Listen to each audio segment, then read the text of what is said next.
What's up everyone, how are you all? Today we are back with another blazing Naruto story. What if Naruto was forgotten by everyone, until his return made the heavens tremble? If you enjoy, then please like, share and do comments. Life was cruel, in more ways than one. A lonely blonde-haired teen was lying down on the grass at Konoha's main park. The light blue of the sky was painted with plenty of white entities, what people came to refer as clouds. Titling his head to the left, a group of children were playing with a ball, laughing and teasing each other. One of them tripped over the ball, falling to the ground. Even so, another child managed to get the ball and score. His team cheered while the others neared their fallen teammate. They didn't yell, scorn, or tease him. In truth, they helped the boy to his feet, patted him on the back, then smiled and laughed reassuringly. The boy seemed relieved that his friends thought of his accident as something funny. Friends? The blonde turned his gaze to the light blue sky once more, countless thoughts racing in his mind. Friends, something he could think of as a joke when he was a kid. He grew up with no friends, but no matter how he longed for such a relationship, it never came in his childhood years. It was until his graduation at the academy that he finally made a few, the first ones being Uchiha Sasuke and Haruno Sakura. Well, to tell the truth, at first they weren't even his friends really. They saw him as a teammate. But with the time they spent together, they came closer, bonds tightening with the passage of time. He smirked. He remembered asking Sakura out on a date every now and then, her response being a good punch in the face or a down straight denial. He sighed. Well, he could always try, wouldn't he? She was a good friend now, being his teammate for so long and such. And Sasuke was a funny situation too. Uchiha Sasuke, at first, his rival, later on, his brother. Though the Uchiha wouldn't admit a thing, Naruto knew that Sasuke was seeing him the same way. Funny, now that he thought about it, it was as if becoming a ninja practically changed his life, maybe for the better? He ran names through his mind, each person he knew and was close to him, one way or another. Kiba. Always energetic but being an ass at the same time, provoking Naruto to mindless arguments and long series of curses. Shino. Not really a friend, but neither neutral. Shino was someone that you could go in search for guidance at times of peril, since his logic and way of finding solutions was one of a kind. Shikamaru.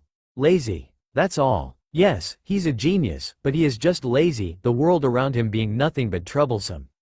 Nevertheless, he could be your best friend when needed, a companion you can turn towards and know that when you smile, he is more likely to smile back. Neji. Somehow the same as Sasuke, in the attitude that is. Neji was a lot warmer person after Naruto defeated him in the Chunin exams, 3 years ago. Yet again, Neji was like a statue of emotionlessness, though he didn't hesitate to let his feelings guide his body when the company of friends was gathered. Lee. God was he energetic. If Naruto didn't know better, Lee was just like him, except the absence of fashion sense of course. He chuckled at this, remembering his younger self, when he was wearing that orange jumpsuit that screamed, "Here I am. Kill me," to any hostile. Ino wasn't much of a friend. But again, he had found himself at her flower shop plenty of times. He snickered lightly to himself, remembering the reason of why he went to her workplace. Jiraiya wasn't allowed there, so he usually sent his little apprentice in his place.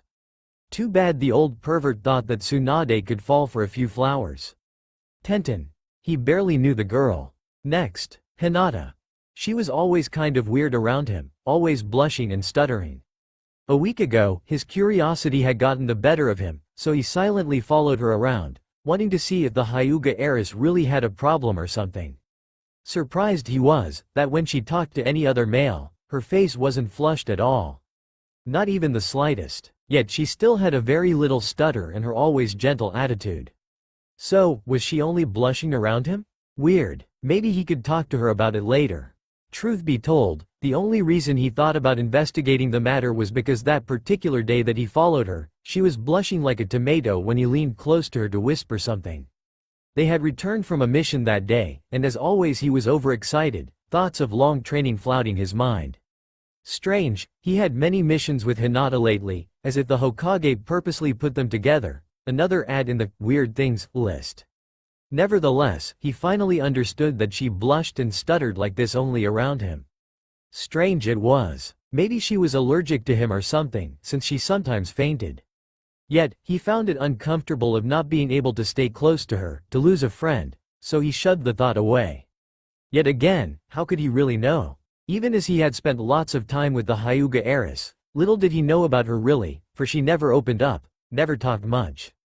The shy kind of person, he guessed. Well, he could always hold a conversation over the matter later, right? Leaving the world of thoughts, he turned his head to the right, and his gaze immediately fell on a small boy, surrounded by a few older ones. Were they bullying him? He slowly sat up, his gaze focused on the group of children. Some seemed to laugh as the little boy in the middle was sitting with its knees brought to its chest and its hands wrapped around them. Naruto frowned. He slowly stood up and walked towards the kids. Haha, you're just a weak little fool. Give up, you'll never be a ninja, one of the older kids said, laughing, sadistic joy in the pain he caused. The little boy seemed to flinch. He looked up at the older kids. It was evident that he was crying, puffy brown gazing at the towering hostels. The little kid was about to protest when a blonde teen broke the circle, an angry stare over the group of children. What's going on here? He asked. The older kids looked up at him, since he was quite taller. Mind your own business, mister. One of the kids snapped rudely. Naruto sent glares at the kid. This is my business, he said, and the boy could feel a shiver running down his spine. Naruto smirked. He could thank Sasuke later for this. The cold tone was useful in a few occasions. Yuha, so you're another weakling like this one over here. The same boy stated as it was the most obvious thing in the world. Though any ninja with at least a bit of mind could see that it was an attempt to hide its fear. A pathetic one. Naruto snickered. Look who's talking, he said and flickered the kid on the forehead, sending him flying towards the wall. He smirked again. Sakura had taught him some tricks she had taken from Tsunade, like the chakra-enhanced flicker on the forehead, a marvelous way of dealing with little punks. The kid, fortunately for itself, didn't smash on the wall, but stopped a few feet away from it. Everyone stared in fear and awe at the blonde teen. Naruto kept his smirk on. Now, if you please, get out of here, he shouted, and the kids were gone in a flash, leaving only Naruto and the little boy behind. Naruto dropped his cold expression and looked at the little kid. A smile crept on his face as he reached his hand out for the boy to take. The little one hesitantly accepted the hand and Naruto helped him stand. Look kid, don't let them guide your dreams. You are what you believe you are. No one is weak unless they let themselves believe it. If you believe what they say, then you will become what they think you are. Do me a favor and prove them wrong, he said, his smile unwavering. Now the little one nodded and smiled himself. Thank you, the boy trailed off as he realized he didn't even know who the teen was. Naruto grinned. Uzumaki Naruto. Believe it, he said and gave the kid a thumbs up. The boy smiled and nodded. Arigato, Naruto, he said and hugged the teen's legs since he was much taller. Naruto just patted the kid on the head, who backed away and left, waving a hand in goodbye at the blonde. The teen couldn't help but feel proud that he helped in the development of a future shinobi. It was then that a figure dressed in a black outfit got close to him, his high collar hiding his neck while his bandaged hands were shoved in his pockets. Looks like the Dobi can give a speech, he said, his voice cold and monotone, yet mock was evident. Naruto grinned widely, knowing exactly who it was. Well, better than not talking at all, Teme, he said and looked back at the one he came to call brother. The referred person gave a HN, letting Naruto know that he heard his answer. Naruto's grin was wide as ever. So Teme, want to train or something? He asked and the other teen smirked. Okay, Dobi, though we should get Hinata and Sakura with us too. We need him for some partner training, he said and his smirk melted in a wide grin. Naruto only nodded. Alright, you get Sakura, I get Hinata, he replied and Sasuke raised an eyebrow. He thought his blonde friend would probably go after Sakura, since it was most unlikely that he would hesitate to ask her on a date or something. Why's that Dobi? He asked. It was Naruto's turn to raise an eyebrow. What do you mean? He asked slyly. Don't you want to see some pink today? He said and laughed. Before Sasuke could protest, Naruto had already leapt away. Sasuke turned his gaze away from the blonde's fleeting back. He turned around and started walking towards Sakura's house after letting out his usual HN. Dobi, he thought. Now, why did they want Hinata in their training? Simple. Though Naruto was still a genin, all the others were chunin, Naruto still being low in rank due to his 3-year absence with Jiraiya. So, since Kakashi had plenty of work to do, Tsunade needed to replace him with someone. But why Hinata? Let us take a look at the blonde's memory. Flashback. Naruto walked out of the Hokage tower, clearly irritated. Damn it, he shouted to no one in particular. Kakashi had left for a long mission and now his team would be short by a member. He had to find someone, and quick. Searching around the streets of Konoha for his friends, he was even more irritated that he couldn't find anyone. Turning around a corner, his eye caught the familiar sight of an ink blue-haired head. He smiled widely at himself, already knowing who it was.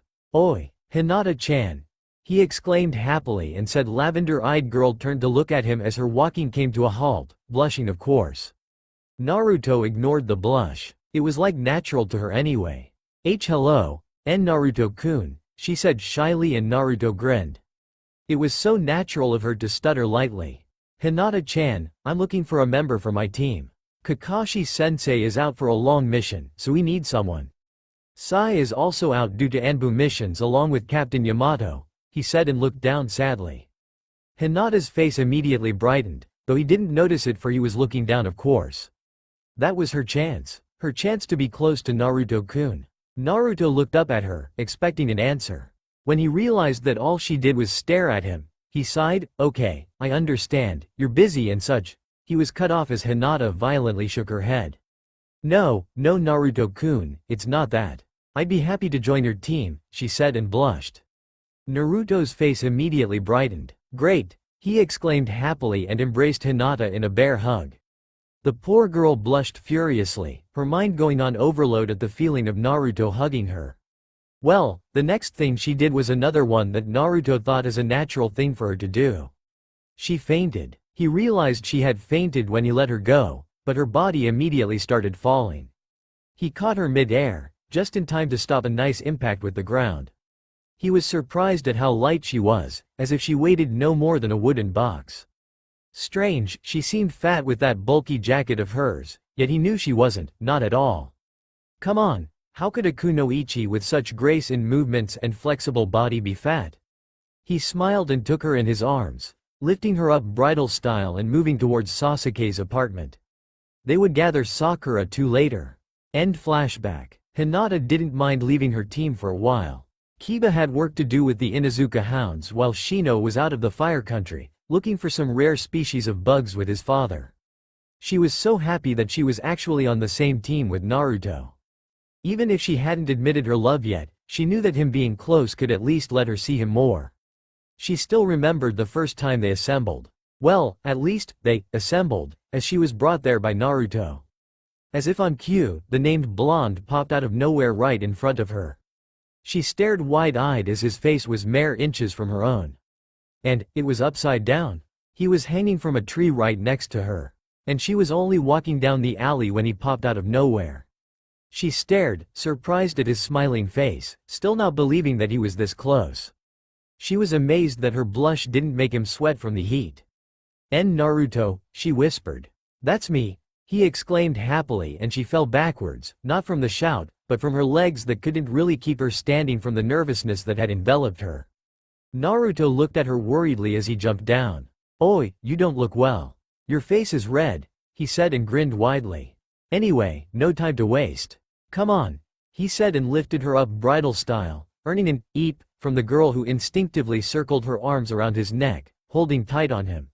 He grinned and leapt away. There wasn't any other girl who would let him do that, and he liked it. Naruto kicked the door to Sasuke's apartment open. Oi, Teme, got one, he said and looked down at Hinata, who was blushing furiously and looking around wide-eyed. He grinned. Dobi, can you stop breaking my door? Asked an irritated Sasuke as he walked in the living room from the kitchen. It was then that Naruto realized he almost destroyed the poor wooden object.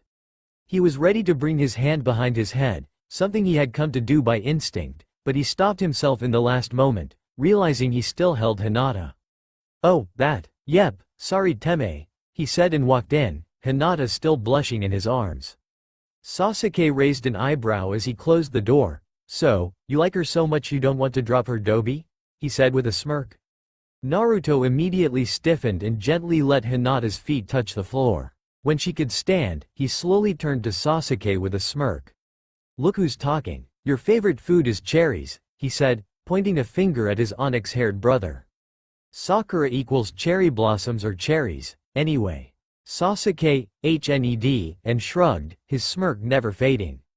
"At least cherries are eatable. You can't eat lavenders now, can you, Dobi?" he countered. It was then that he noticed Hinata standing behind the blonde, her face red as ever.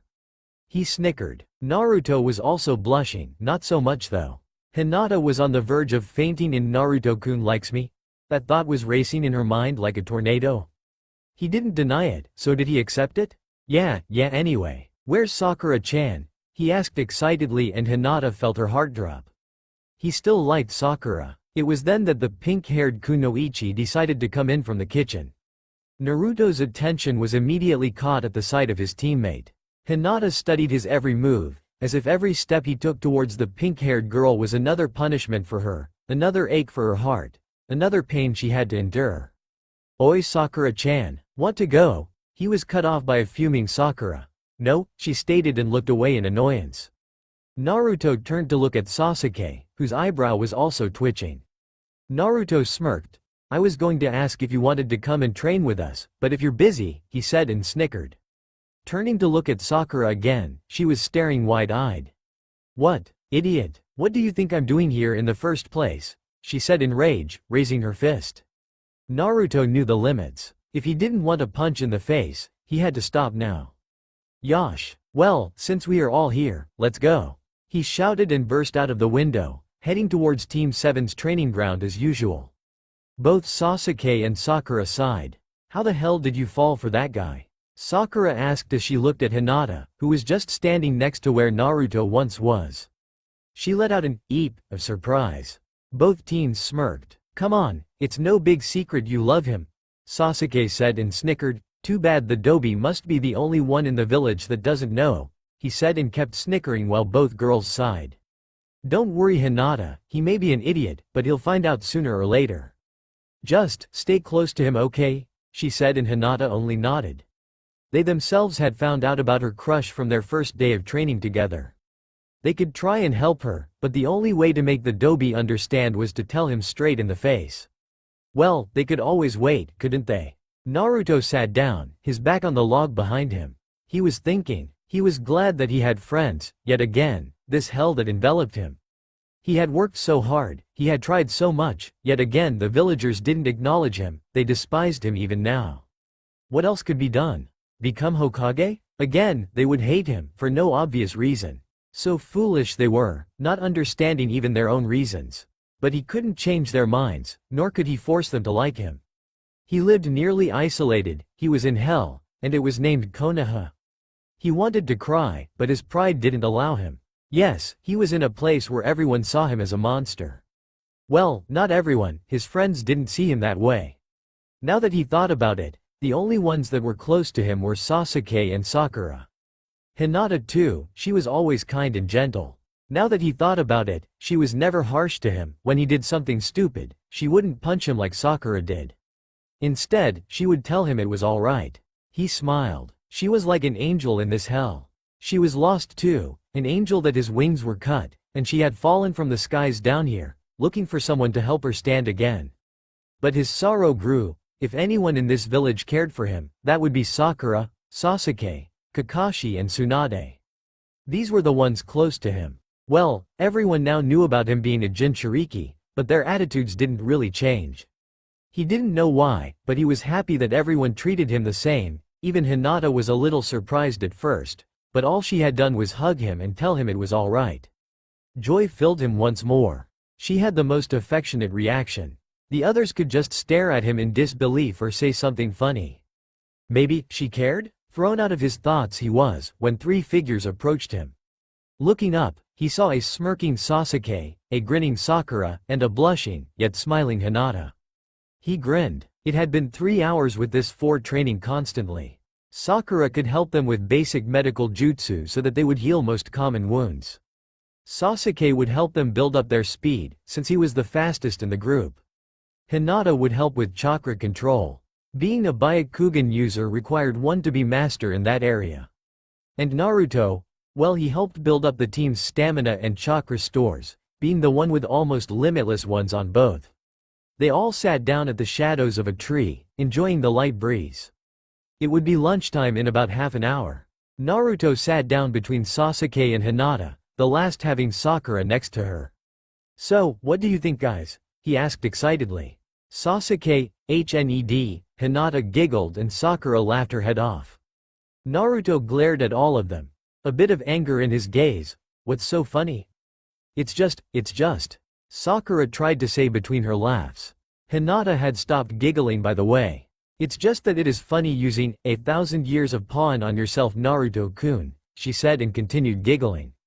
Naruto frowned. "Oh, that's it? I could use one of you as example instead of a clone, Hinata-chan," he said and smirked. He was calling her Chan from the moment he asked her to come in his team. Hinata blushed furiously, imagining Naruto using that technique on her. It was then that Kakashi chose the magical moment to appear in a poof of smoke. He had returned from his long mission yesterday, but Tsunade kept their new team assembled, since the silver-haired Junin had work to do with the Anbu.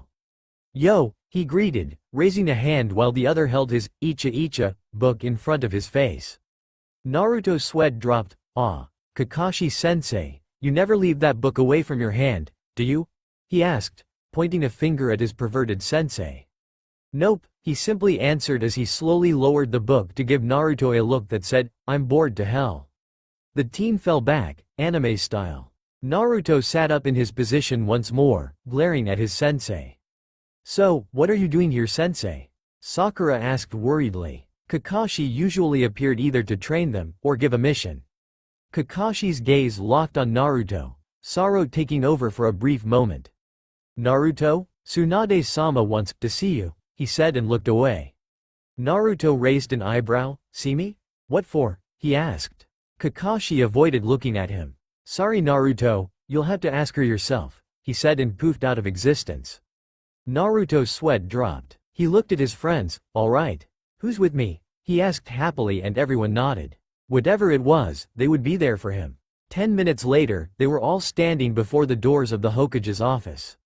Naruto was ready to bark in, yelling and all, but he was interrupted as Shizune beat him to it, opening the door before he could even knock. Her eyes went wide as she saw his friends also being there, but her look changed in one of grief. Everyone turned to look at the Hokage who sat at the other side of the room, behind her desk. Tsunade eyed all of them. "Come in everyone," she ordered and they quickly walked in. Everyone knew that it was wise not to provoke the Hokage's wrath. "It concerns you all anyway," she said and looked down sadly. They didn't sit. They noticed that the chairs usually residing at the other side of Tsunade's desk were absent, but the cracks on the walls gave a hint of what must have happened. Tsunade sighed. It was then that they really noticed her existence, since they were all examining the various cracks spread across the walls of her office. Naruto, of course, was the first to break the silence. "So what did you want me for, Tsunade Oba-chan? A mission? A cleanup? More sake?" he asked excitedly as he bounced around. It took a bump on the head from both Sakura and Sasuke to make him stand down.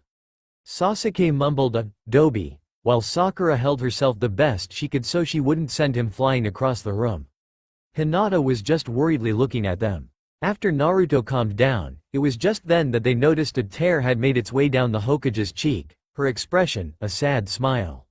"Why are you crying, Ba-chan?" Naruto asked worriedly. The others stared at the Hokage in amazement. It was rare for her to show weakness. "It's just that, I'll miss this thing," she whispered the last part to herself as she looked away. Naruto's worry grew even more. The others looked between Naruto and the Hokage, probably grabbing a picture of what the whole thing was about. "Ba-chan?" Naruto said quietly. What could make the Hokage look like that? Jiraiya was already gone. He knew his loss was a great strike to her, but what was she crying for now? What could make her? "Naruto, first of all, I want you to understand that I hate what I'm going to tell you," she said, another tear falling down her cheek as she looked at the blonde. Naruto's heart was beating like crazy. What did she mean? He only nodded, no words coming out of his mouth. The others now dreaded every second. Tsunade couldn't really stand it. "The council, they want to kill you." She whispered the last part to herself again, looking down at her desk as more tears made their way down her cheek. The council wants what, Ba-chan? Naruto asked. He never was the patient kind of person. Tsunade looked up at him. Kill you, she said, and Naruto did exactly what she expected. He frowned. That's it? Those old hags wanted to do it from the first day of my life. He practically yelled, but his frown had turned in a look of anger and sorrow. Hinata, Sasuke, Sakura, did nothing but stare. No, I mean really, kill you, the Hokage said again, and all eyes went wide. What do you mean? Naruto asked more calmly now. The others were looking between the Hokage and Naruto, practically turning their heads every 2 seconds. Danzo, he always wanted your power as a weapon, but since he sees that he can't have it, he wants to destroy it, she said, fighting back sobs that threatened to appear. She had already shown weakness in front of her ninjas by crying.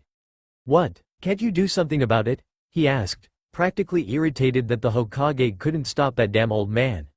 Tsunade shook her head. Danzo has a whole Anbu unit under his command.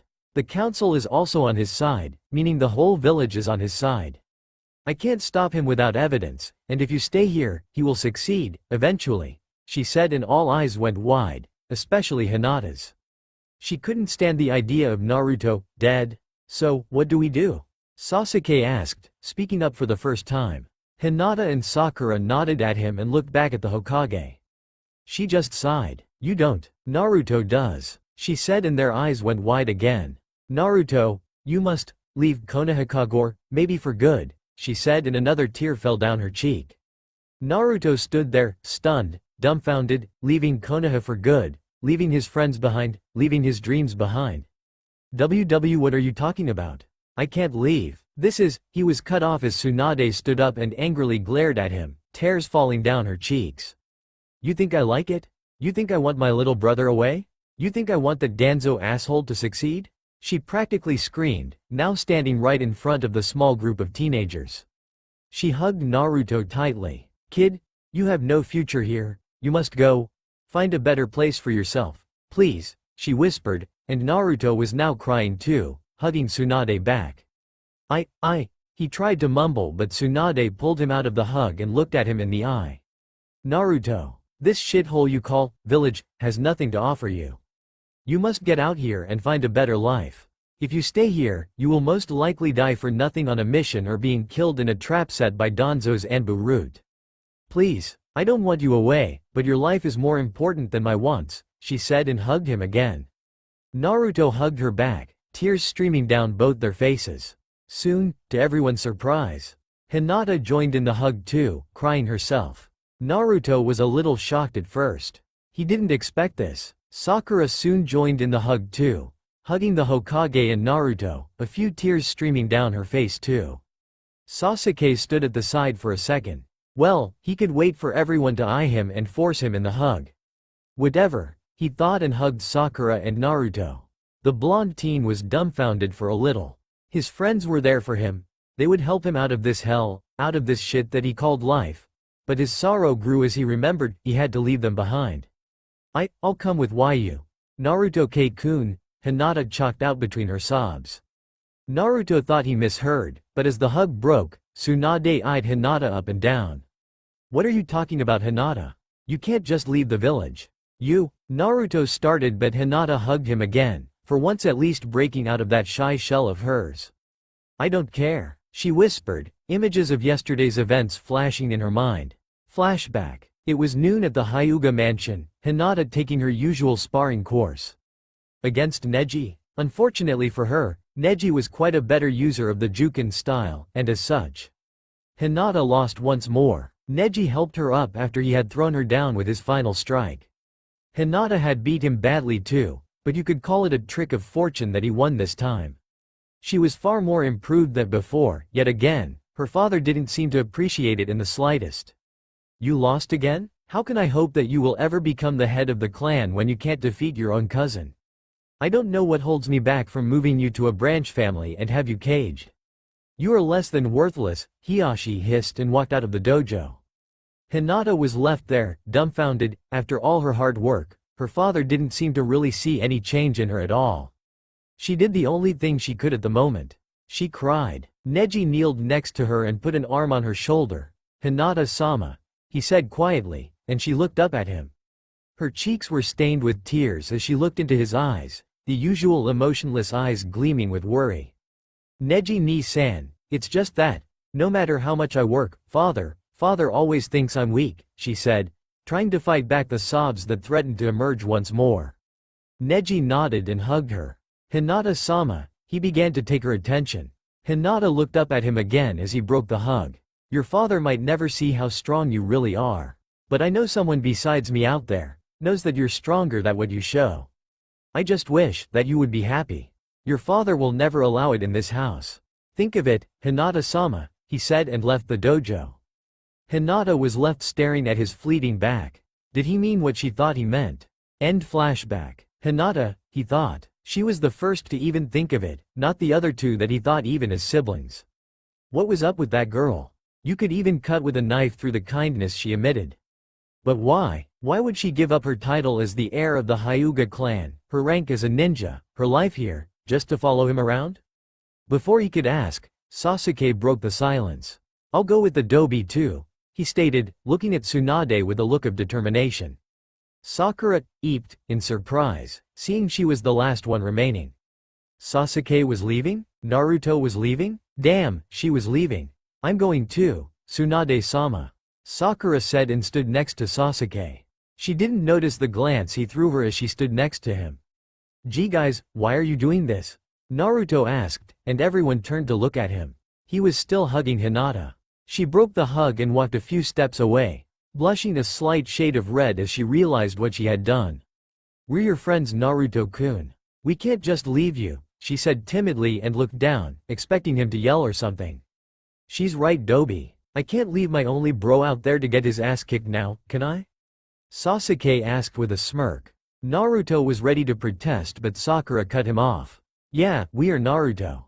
You won't get through this alone," she said, and looked at the three.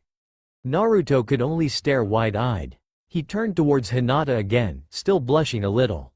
The blush that seemed to always taint her face. He understood Sakura and Sasuke. They were his best friends. He expected them to do such a thing. Yet Hinata, she was the first one to speak. She was the first to consider this. But why? Why would she leave it all behind to follow him? "Hinata-chan, why?" he asked. Hinata looked at him confused for a moment. Then her blush grew deeper. Oh no, I have to tell him. It's now or never, she thought, and her blush grew deep as ever. She opened her mouth to say something but the Hokage beat her to it. Hinata has an abusive father who doesn't see her true potential. It would be best if she goes with you, Naruto. That way, she will have the opportunity to become stronger. And for something else, she whispered the last part to herself as she threw a wink at Hinata, who blushed furiously. Naruto didn't notice it, as he was busy locking Hinata in a bear hug. "Thank you," he whispered in her ear. She fought hard to keep herself from fainting and hugged him back. Breaking the hug, he didn't notice the slight disappointment in her features, as he looked at his other two friends. "Thank you all guys," he said and grinned widely. They both nodded and smiled. Sakura turned to her sensei once more though. Tsunade gave her a look that yelled, "Shut up," and so she did. The Hokage turned to Naruto once more. "Alright kid, I want you prepared to leave in about an hour. You three stay here. I want to talk to you for a moment," she said and waved Naruto away. He nodded with a grin and left the Hokage tower. Jumping from the window. Before Sakura could ask her previous question, the Hokage beat her to it. "You might wonder why would I allow 3 of my best shinobis to leave the village so easily?" she asked with a grin. The others only nodded as they stared wide-eyed. "Simple," she said and shrugged, as if the answer was right in their faces. "What Naruto needs right now are friends, people who love him," she said while eyeing them all, focusing a bit longer on Hinata. "If he was gone out there all on his own, he would probably die from grief," she said, earning a slight gasp from Hinata. The poor girl seemed to be quite sensitive on this matter. "You guys are all Naruto has at the moment. Be sure to stay close to him and help him through this," she said, and they all nodded. "Now, dismissed. You've got things to pack, nay?" she said with a smirk, and they all nodded once more. With a wave of her hand, they had disappeared through the window. "Doesn't anyone use doors nowadays?" she thought and sighed as she sat back at her chair. I'm getting out of here, and I'm not alone. Naruto thought happily as he walked down the streets towards his apartment, wanting to take one last good look at the village. He didn't like the idea of leaving it, but what Tsunade said was true. There was no real future for him here. There wasn't really anything waiting for him except the chair of the Hokage, which was like a forlorn dream now. Even if he were to be the Hokage, there would be no one at his side, both from the village side and the mate thing side. He contemplated on this. He liked Sakura, but at the extent of seeing her as a sister. Sakura was a good friend and a good person when she wasn't angry. When she was, and surprisingly, it was nearly always when Naruto was around. Well, let's just say that you want to be a good kilometer radius away from her. Yep, she definitely wasn't the girl for him. Next in the list is Tenten. From where did she come from? He barely knew her. Next, Ino? Nah, Ino never liked him, and the feeling was mutual. She seemed to be more affectionate towards Shikamaru lately, he chuckled. Good luck making the bored boy interested. Either way, it was more possible that he wouldn't see them again. So the last candidate is Yo, said a voice, sending him out of his thoughts. Unfortunately, it wasn't fast enough to avoid hitting a pole right in front of him. Crushing on it, he fell backwards and rubbed his face, mumbling curses and many other strange stuff. Did he say something about ramen? Looking up, he realized the voice came from his always bored and perverted sensei. Ah, what is it, sensei? He asked, irritated. The Junin held his favorite book in one hand, the other shoved in one of his pockets. He raised his one visible eyebrow. What, can't I say goodbye to my students? He asked curiously, titling his head slightly to the side. Naruto stood up. Wait, what the hell? Did you eavesdrop? He was cut off as Kakashi raised his hand in motion for him to silence. I already knew what the Hokage wanted you for before I came to the training grounds. And, I was more than sure that Sakura and Sasuke would follow. They can't live without their favorite baka around, now can they? He asked, his eye turning in an upside-down U, evidencing his unique smile. Naruto was laughing while he rubbed the back of his head. Yeah, I guess so. I couldn't imagine life without Teme around too, he said and continued laughing. Kakashi raised his eyebrow again. He imagined the blonde referring more to Sakura, rather than Sasuke. Only Sasuke chose to follow? He asked curiously, and Naruto's laughter was cut as if his voice had died. No, Sakura-chan and Hinata-chan will too, he said seriously. Kakashi's visible eye went wide. Did he mean, the Hyuga heiress? What are you talking about?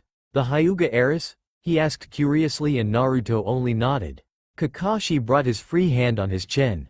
You didn't force her to come or anything, did you, Naruto? He asked. Naruto's eyes went wide. What? I would never force Hinata-chan on anything. She was the first to choose to come with me from the beginning, he shouted and crossed his arms over his chest. Kakashi's eye went wide once more. Realization hit him. He smiled once more. Maybe there was a chance for his knucklehead student to find something more than power and cool techniques out there, nay? Very well. Just take care of your girlfriend, Naruto, he said, wanting to tease his student. Naruto was slightly offended as his eyes formed in 0.0. Before he could protest or anything, Kakashi poofed out of existence, the last expression on his face being a knowing smile. Naruto sighed and kept it to himself. What did he mean by girlfriend? Sakura was out of question, since Sasuke was more likely to get her. Wait, Hinata? He blushed at the thought of Hinata being his girlfriend. Reasons. Uncount for now. He shook his head and kept walking towards his apartment. Hinata wasn't an open person. He didn't know her much, but what Tsunade said about her abusive father, he would get to know the girl more during their journey. Another thing to do added in his challenges list. Hinata always was on his weird people list till recently, until he realized that she was a lot nicer person than he already thought her as. And this in only a few training days, imagine months or years. Yep, they had time, and he was going to use it. He grew bored of being alone all his life. Maybe he could give her a shot. Maybe she could help him reach out of this hell. Meanwhile at Sakura's house, Sakura hugged her mother tightly. Don't worry, Ka-san. Sasuke-kun and Naruto are strong. They'll protect me, she said reassuringly, trying to ease her mother's fear. It wasn't easy to have your daughter going away. Maybe forever. And where are you going? Her mother asked anxiously, her tears dry now as concern and curiosity won over. Sakura shook her head. I'm sorry mom. I can't tell, neither do I know, she thought the last part to herself. True, they hadn't discussed where they were to go. Well, they could always talk this out on the road northeast? She nodded and smiled. Okay, I just want you to write to us every now and then. You can do this, can't you? She said and tilted her head to the side slightly. Sakura sighed. Yes mom, all right, she said and gave her mother a final hug. Be safe, her mother whispered, and Sakura nodded on her shoulder. With a kiss on the cheek, she ran out of the door and into the now filling streets of Konoha. With Sasuke, where did I put it? The onyx-haired boy thought as he kept rummaging through his clothes. Finally, he found what he was looking for. It was him. It needs shining, he thought as he unsheathed his blade. It was a long katana sword, though the edge was straight instead of turning. The hilt made of thick leather, the blade made of pure steel.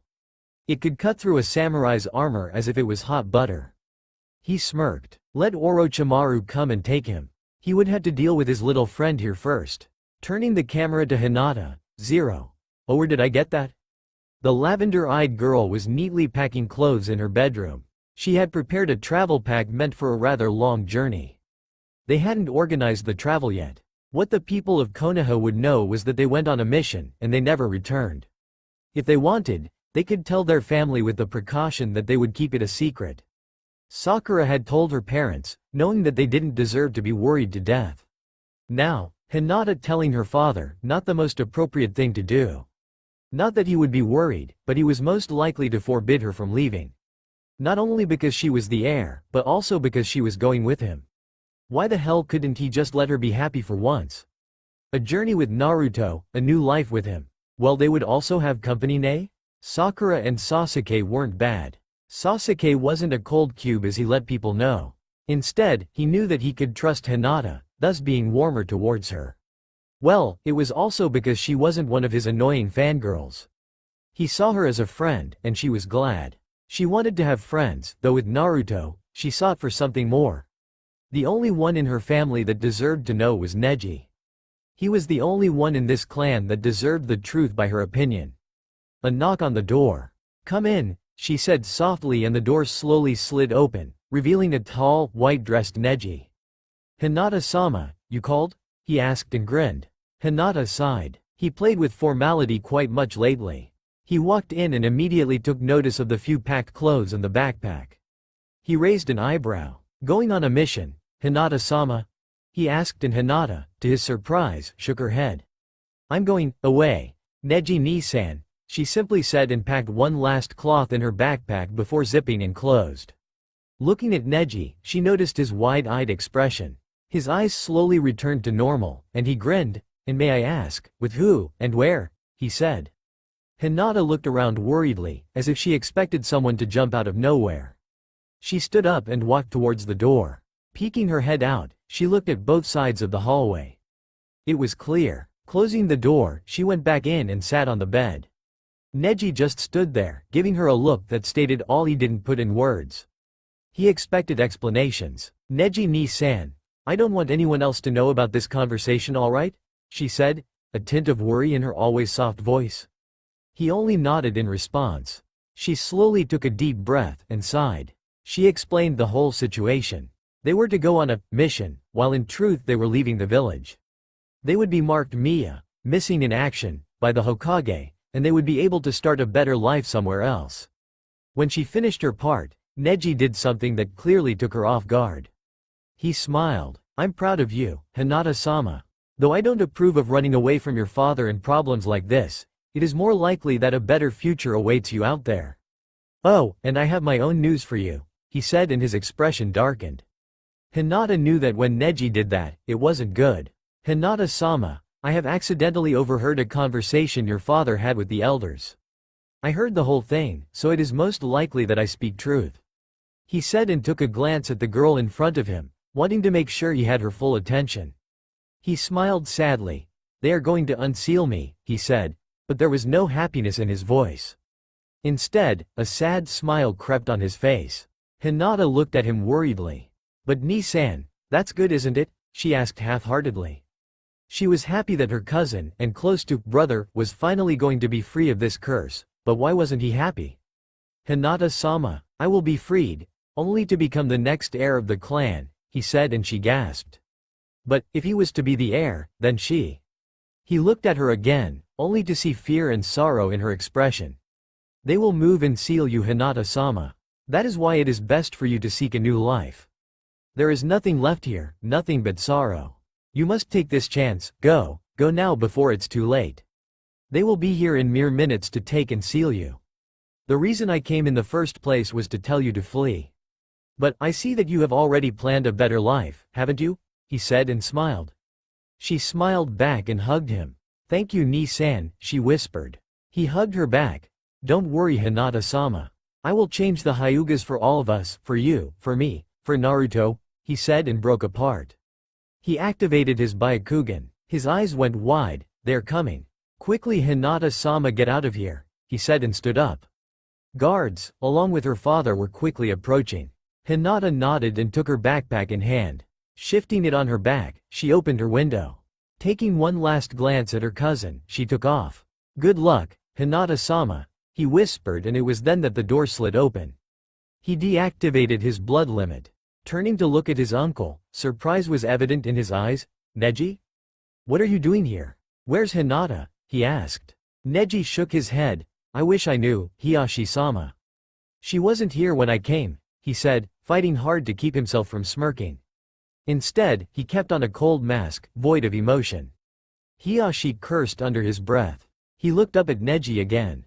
"Anyway, I'll send guards to find her. Neji, I need to talk to you," he said, and his cold expression returned once more. Neji bowed lightly, letting a smirk slip on his lips for a mere second. He already knew what Hiyashi wanted. Hinata wandered the streets, thinking of what should she do next. If her father or any of the guards found her, she would be taken back to be sealed. She had to find somewhere to hide until the time came for them to leave. But where was the last place anyone would think that she would be? Naruto packed up the last cup of ramen before zipping his backpack close. He had half an hour until he had to go back to Tsunade, and he was already ready for the journey.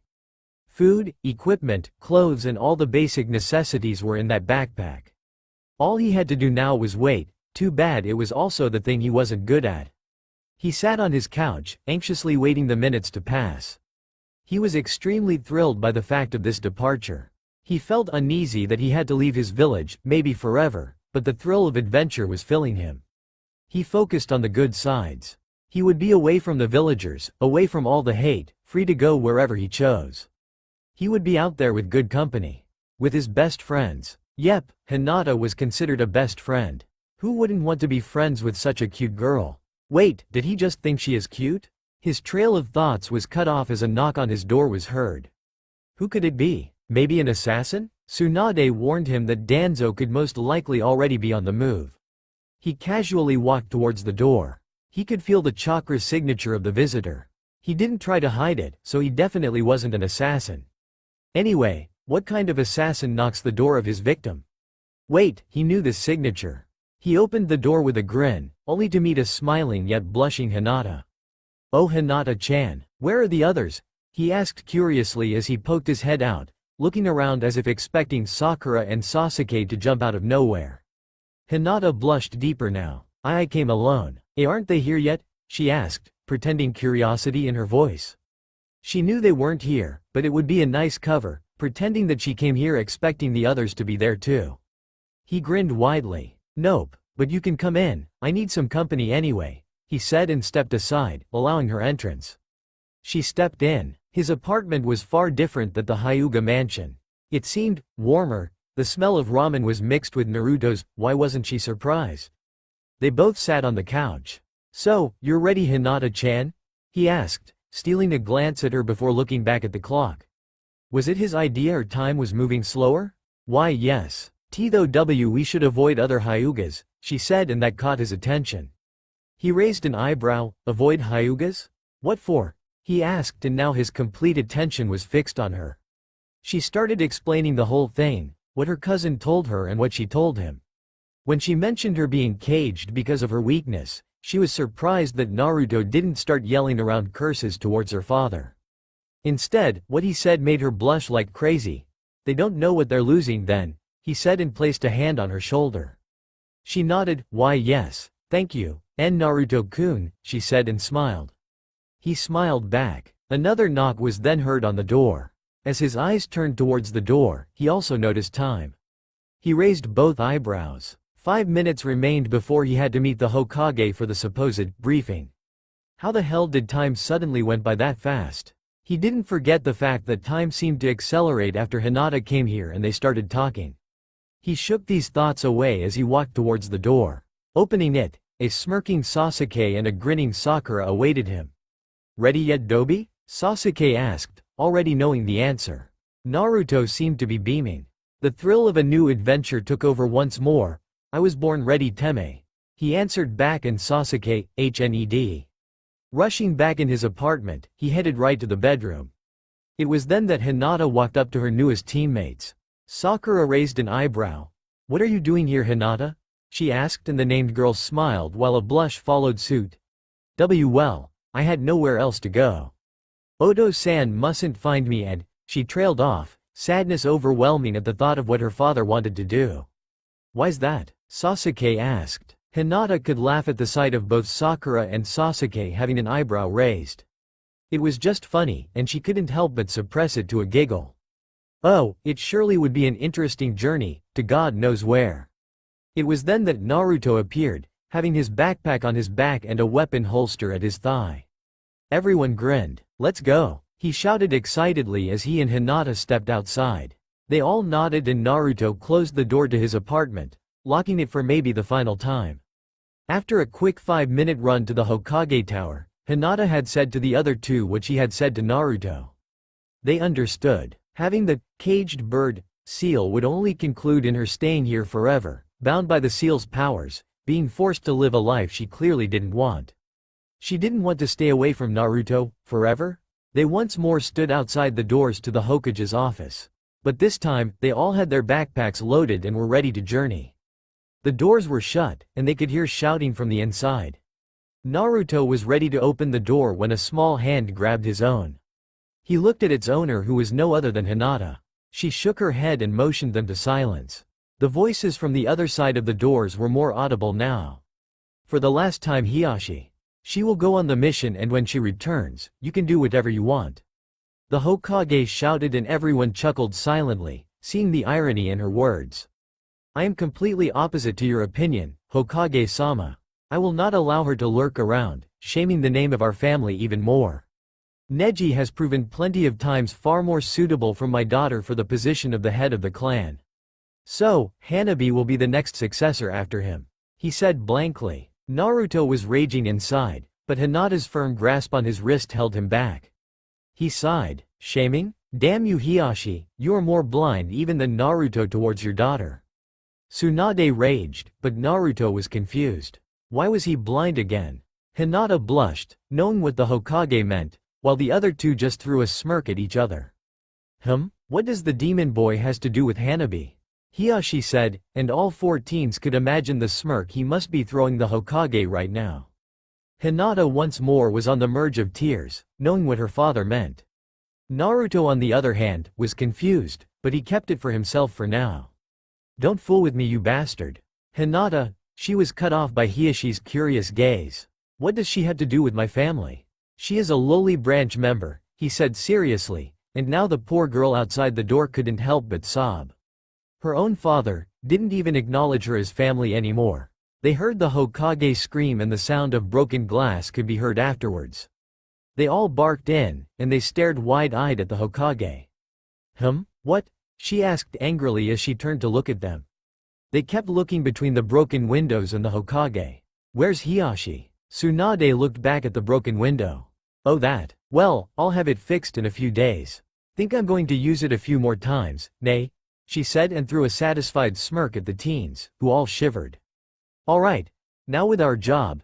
She sat down on her chair behind the desk, and the teens stood next to each other in front of her.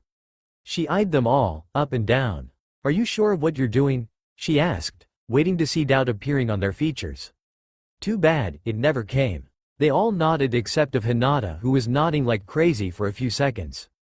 Fortunately, the others didn't notice, having their full attention fixed on the Hokage. She must have heard, Tsunade thought and sighed. I assume I can't change your mind? She asked, not expecting an answer of course. They all shook their heads, Hinata having shook her own head vigorously once more. Very well then, there's one more thing I want to ask. Don't let a Hyuga close to Hinata. Am I understood? I don't want one of my best shinobis sealed, now die? She asked and smiled. They all nodded. This time, Hinata was looking at the ground worriedly, as if expecting something bad to happen. The Hokage explained the rest of what was to be done. The village, except those that were told the truth, would only know that they went on a scouting mission, encountered enemy ninjas. The battle raged and the outcome was no bodies on both sides. They would be marked Mia, missing in action, and she warned them that they would have to dodge the best way possible the ninjas she would send to search for them. She would make sure though, that this search wouldn't last more than 2 days.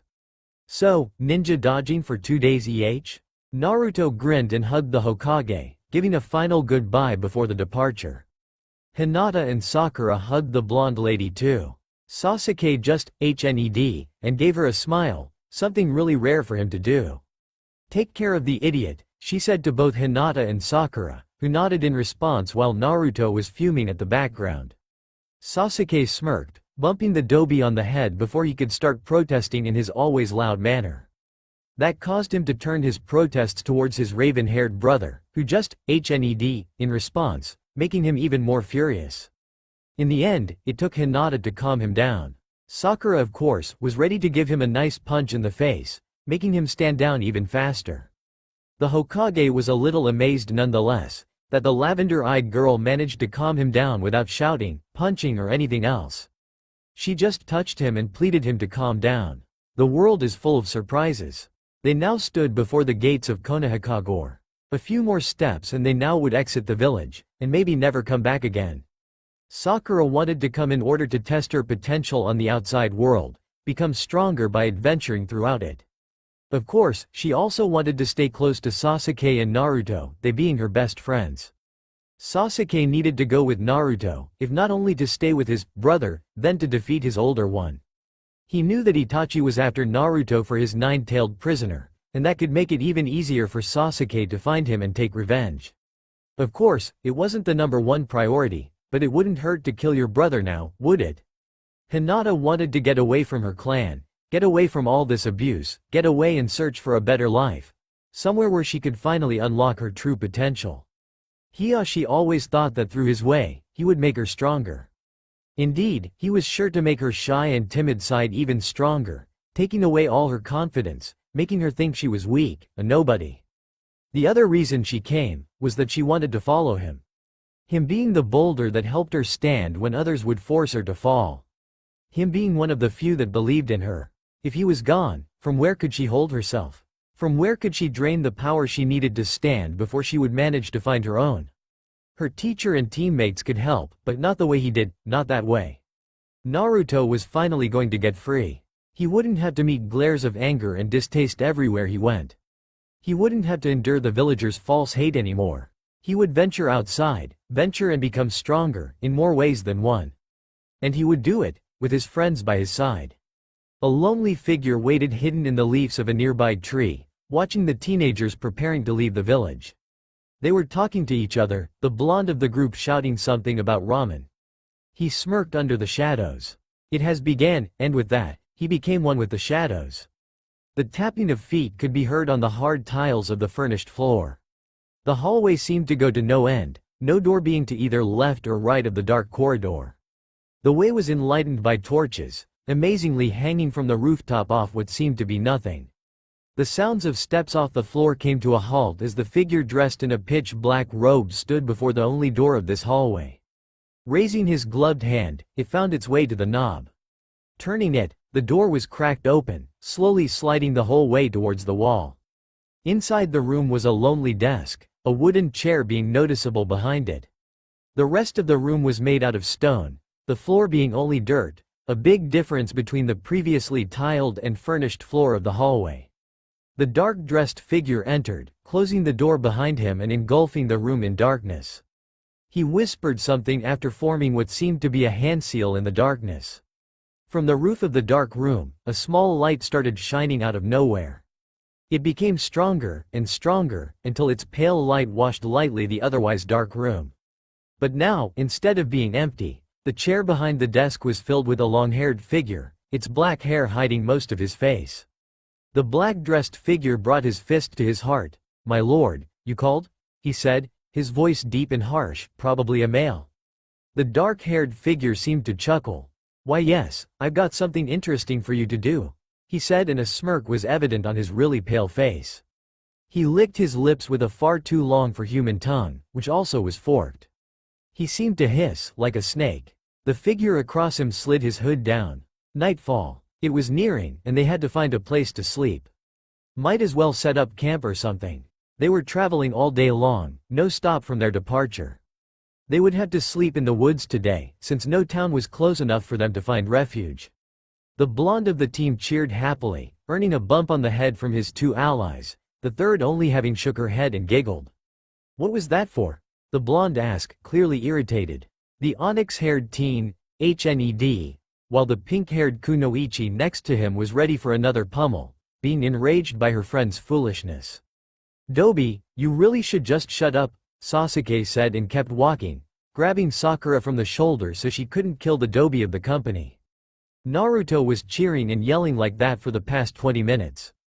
The lavender-eyed girl next to them just sighed and stood next to the blonde. He was still rubbing his head, pain from the strikes he received moments ago. "Are you okay, Naruto-kun?" she asked softly as always. He nodded and gave her a wide grin. "Don't worry, I'm used to this," he shouted, but quickly grabbed his mouth. Slowly turning around, a raging Sakura along with a glaring Sasuke prepared their fists to make the blonde shut up. Something in Sakura's eye made him understand that the last thing she wanted was to make this quick. He gulped. "See you later, Hinata-chan," he shouted again and sprinted down the road, Sakura and Sasuke following the fleeing, yet also screaming teen. Hinata could hear Sakura shouting, "Shut up, you baka." She giggled. Naruto could be such a child at times. When they were nearly out of sight, she realized that she was left behind. Her eyes went wide before she started sprinting behind them herself. After a few minutes and a few good pummels on the head, Naruto was finally able to control himself and his voice. They still had around half an hour to find shelter before the light of the sun would be completely gone. They stepped out of the road and into the woods, looking for a small clearing where they would set camp. Luckily, there was a cozy area clear of trees where they all would fit nicely. Above them hanged the stars and the now dark sky.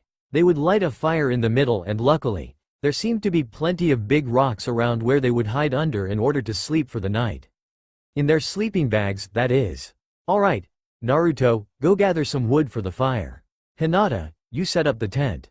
Sasuke-kun and I will bring food," Sakura commanded, and they all nodded, satisfied with the job arrangements. Naruto went quickly deeper in the forest, looking for wood to burn. Hinata took the tent out of Naruto's backpack, which he had left behind as he sprinted in the night. Sakura and Sasuke walked away towards a river the Uchiha spotted nearby. Surprisingly enough, it wasn't far from their camp. They both entered the river while taking off their shoes. Fishing seemed appealing enough. Sakura had heard that there were plenty of big fishes in the rivers of Fire Country during nightfall. "So, what are we going to do with these two?" Sasuke spoke for the first time from the moment they began fishing. He was using his sword to stab the fishes, while Sakura infested small parts of water with her chakra, creating a contained small circle of poison, which could put a fish in deep slumber. It didn't work on humans. She cancelled the small jutsu to look at him confused. He raised an eyebrow while holding his sword high, a fish hanging dead in the grasp of his other hand. "You forgot already?" he asked, a little surprised. She only stared as she searched her mind. It clicked. "Ooh, yeah, I remember, Sasuke-kun. But why should we push things?" she asked, raising an eyebrow. Why couldn't they just let Hinata tell him whenever she wanted? Because she never will tell him if things keep going like this. He simply answered as if he read her thoughts. The girl has no backbone in such matters, and the Dobi is just too blind to see. "We just have to open his eyes without exposing her," he said, and pierced another fish that came by. "A big one." She nodded, but still, why was it so important to just get them together? The Dobi fuels her with determination whenever needed, and she is really good at calming him down, he said, and threw her a smirk. She grinned back, though a little surprised that his answer was as if he read her mind. Yeah, guess the Dobie could need a calming hand, someone to support him at dark times. She needed someone to help her understand that she was valuable. Who wouldn't be better than Naruto, the blonde that could make a beggar think he's the best in the world? They needed each other, in more ways than one. After a little while, they were all gathered around the newly lightened fire. Hinata offered to cook, and the other three nodded, already knowing the cooking skills of this young Hyuga. They would be announced Mia in Konoha in 2 days from now. So, the sooner they started to hide their tracks, the better. Being one step forward is the key of victory for a shinobi. Naruto couldn't help but admire Hinata's cooking loudly, making the poor girl blush and mumble a, "Thank you." Sasuke smirked. He wondered what would happen when they had a more intimate time with each other. If they had, that is. He too couldn't help but admire, though silently, the girl's cooking skills. Even if you hated fish, her cooking would make you love them. It wasn't long after that they all went to sleep, Naruto giving Hinata a good night first, rather than his 2 other friends. But they didn't pay much attention to such a small act, thus shoving it away. They unrolled their sleeping bags. It wasn't long after that they all fell in a dreamless sleep. A lonely figure sat atop the highest branches of a nearby tree, having full view of the little encampment. He smirked. Good, very good, he thought to himself, as shadows seemed to consume him. Polished wooden floors, dull white walls, people with eyes that seemed to have no emotion at all. People who put their pride above all others. The Hyuga compound. A white-dressed man, probably a branch member since he had bandages tied on his forehead to hide the seal, knocked on a double wooden door in the left of a hallway. A commanding, yet cold voice from inside gave permission for entrance. Sliding the doors open, the man entered and then closed them behind him. He bowed lowly to the man in front of him, who sat on a desk at the opposite side of the door. The head of the Hyuga clan. Hiyashi's cold stare didn't go unnoticed by the guard, who in return gave another cold one, but not in disrespect. The Hyugas were taught this way, the way of coldness. There was only one Hyuga who never used this cold face, and she was out of Konoha on a mission, with 3 more shinobis. Report, Hiyashi practically commanded in his always cold tone. The guard bowed again. Hiyashi-sama, we have reports that Hinata-sama, along with her group, are heading towards a large town north of Konoha. This at least, is the official report given to the Hokage. The current position of the team cannot be estimated. The guard said and bowed again.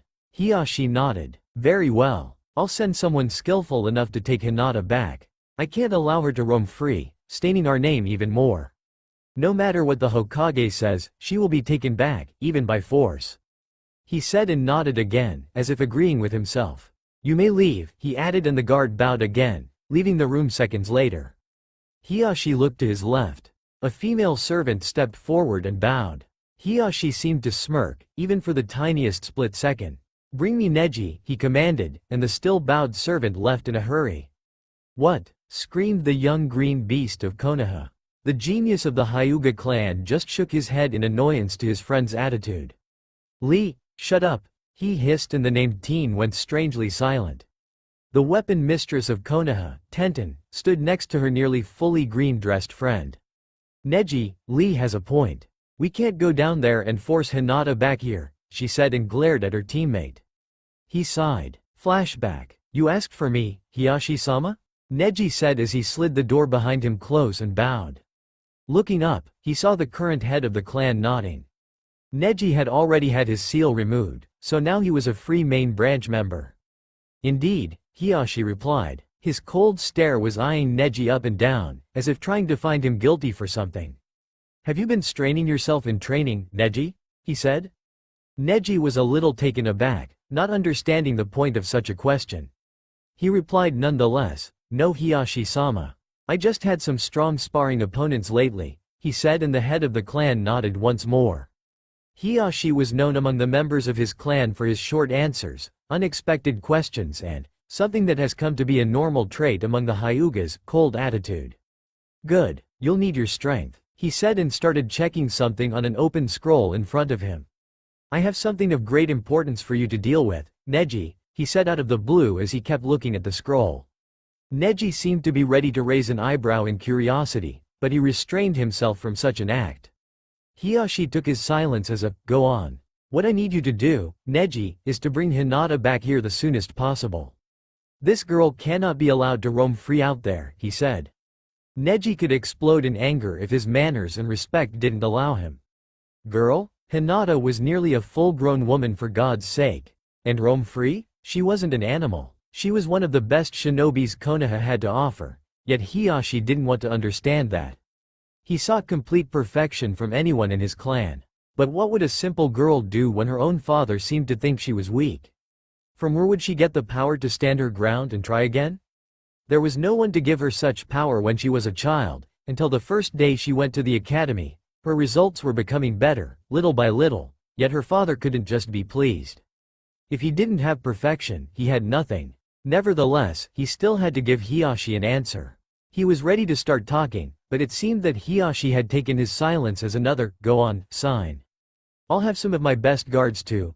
He was cut off by an ahem from his nephew. "What is it?"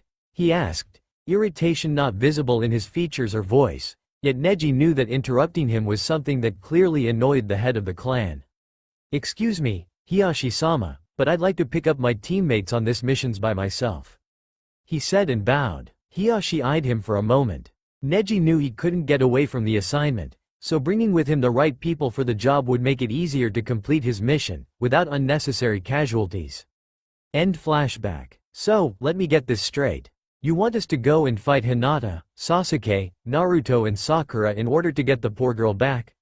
You know what will happen if she comes back better than any of us?" Tenten practically shouted, but a glare from Neji made her go silent. "Silence. None must know about this. I trust you, that's why I want you with me," Neji said calmly. Tenten nodded. "Yosh, let us go and save our beloved comrade then," Lee shouted, giving them a wink. They both sighed. Thank God they were in a nearly desolated area of Konoha. The Rookie 9 along with Neji's team were some of the few that knew the truth about what was going on with their four friends. They all were somehow happy about them, knowing they were going somewhere better. But still, this didn't mean that they were safe yet, Little did they know that something made of pure shadow was watching the whole thing. A yawn, a stretch. "Our favorite blonde is awake. Yosh, another day is up. Breakfast," he shouted excitedly. The fish he ate yesterday were one of a kind. To his surprise, no pummel on the head came because he was loud. Neither did someone shout, "Shut up Baka," or anything. To tell the truth, it was silence that met him.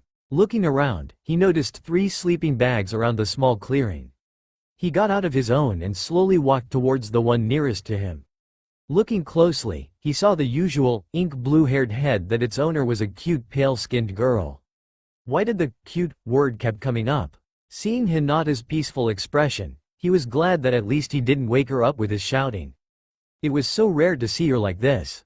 She was always blushing and nervous looking, but it was now that he really noticed the true paleness of her skin. It wasn't too much, but it wasn't too little. It was just perfect. He shook the thoughts away as he had to check on his other friends and teammates. He slowly walked towards Sakura's sleeping bag. How did he know it was Sakura's? It was pink. Searching for her head, he was frightened when he found nothing. He even looked inside the bag, as if hoping that Sakura had shrunk and was hiding inside it. He rushed towards Sasuke's. It was empty. Rushing back to Hinata, he was ready to start shouting and shake the poor girl to no end, but as he opened his mouth, the peacefulness of her expression made him go silent once more. He grabbed her shoulders and started to shake her the lightest way he could. "Hinata, Hinata-chan," he shouted silently. It was then that her eyelids started twitching. She was awakening. Opening her eyes, she met blue orbs. From where did she know this orbs? Her vision soon became clearer, and she was now able to make out a black and orange jacket, a tan-skinned face with whisker marks on each cheek, and spiky blonde hair. She blushed. "Hinata, wake up," he shouted silently again, and seeing the worry in his expression, her blush faltered. "Naruto-kun, what is it?" she asked worriedly, still a little sleepy. He explained what happened, from the moment he woke up till the moment he started to shook her. "But Naruto-kun, what if they have just gone to find food or something?" she asked, a little curious as to why he hadn't thought about this. He scratched the back of his head. "Well," he started, but his voice trailed off. Hinata shook her head and smiled. He could be so silly at times. Naruto-kun, they must be okay. You're just overreacting, she said reassuringly, and he grinned. Yep, that must be it. Sorry for waking you up. He trailed off once more. She shook her head again. Don't worry about it. I would wake up sooner or later anyway, she said. He grinned again. If you want, I can make sure you won't wake up again, milady, a cold voice said, a little formally. Both shinobis jumped up in a fighting stance. Now, let us not be hasty, Don't you want to be a little tortured before dying? He asked mockingly and chuckled. They turned to the left to see who was talking. Nothing. You need to look a little better, the voice said again from their right. They turned. Nothing. You know, I should just come out and kill you, the voice said again, and now, right in front of them, a figure started materializing from the shadows. They stared in awe as a tall man was practically created in front of them. He wore a long black robe with red lines going from the shoulder and down to the bottom of the cloth. His hood hid most of his face, only the outline of it being visible. They were surprised nonetheless, that even in the weak light of the early sun, his face was still hidden in the shadows. His lips plastered a crazy grin. Oh, I will have fun. Your little friends escaped, but you will not, he said, and by pointing a finger at them, the shadows around him were raised to 10 feet height, and charged towards them. My head, Sasuke whispered to himself before his eyes could even open. He felt as if hammers were pumping his brain. Slowly opening his eyes, he met white golden ones that stared in his own, as if trying to read his soul. What the? A whisper was heard and his world turned black once more. Are we there yet? Asked Tenten anxiously. They had departed with the first light of the morning sun. Neji ground his teeth. He calmed himself down. No. They're at least a day ahead of us. If my calculations are correct, we will meet them in about a day.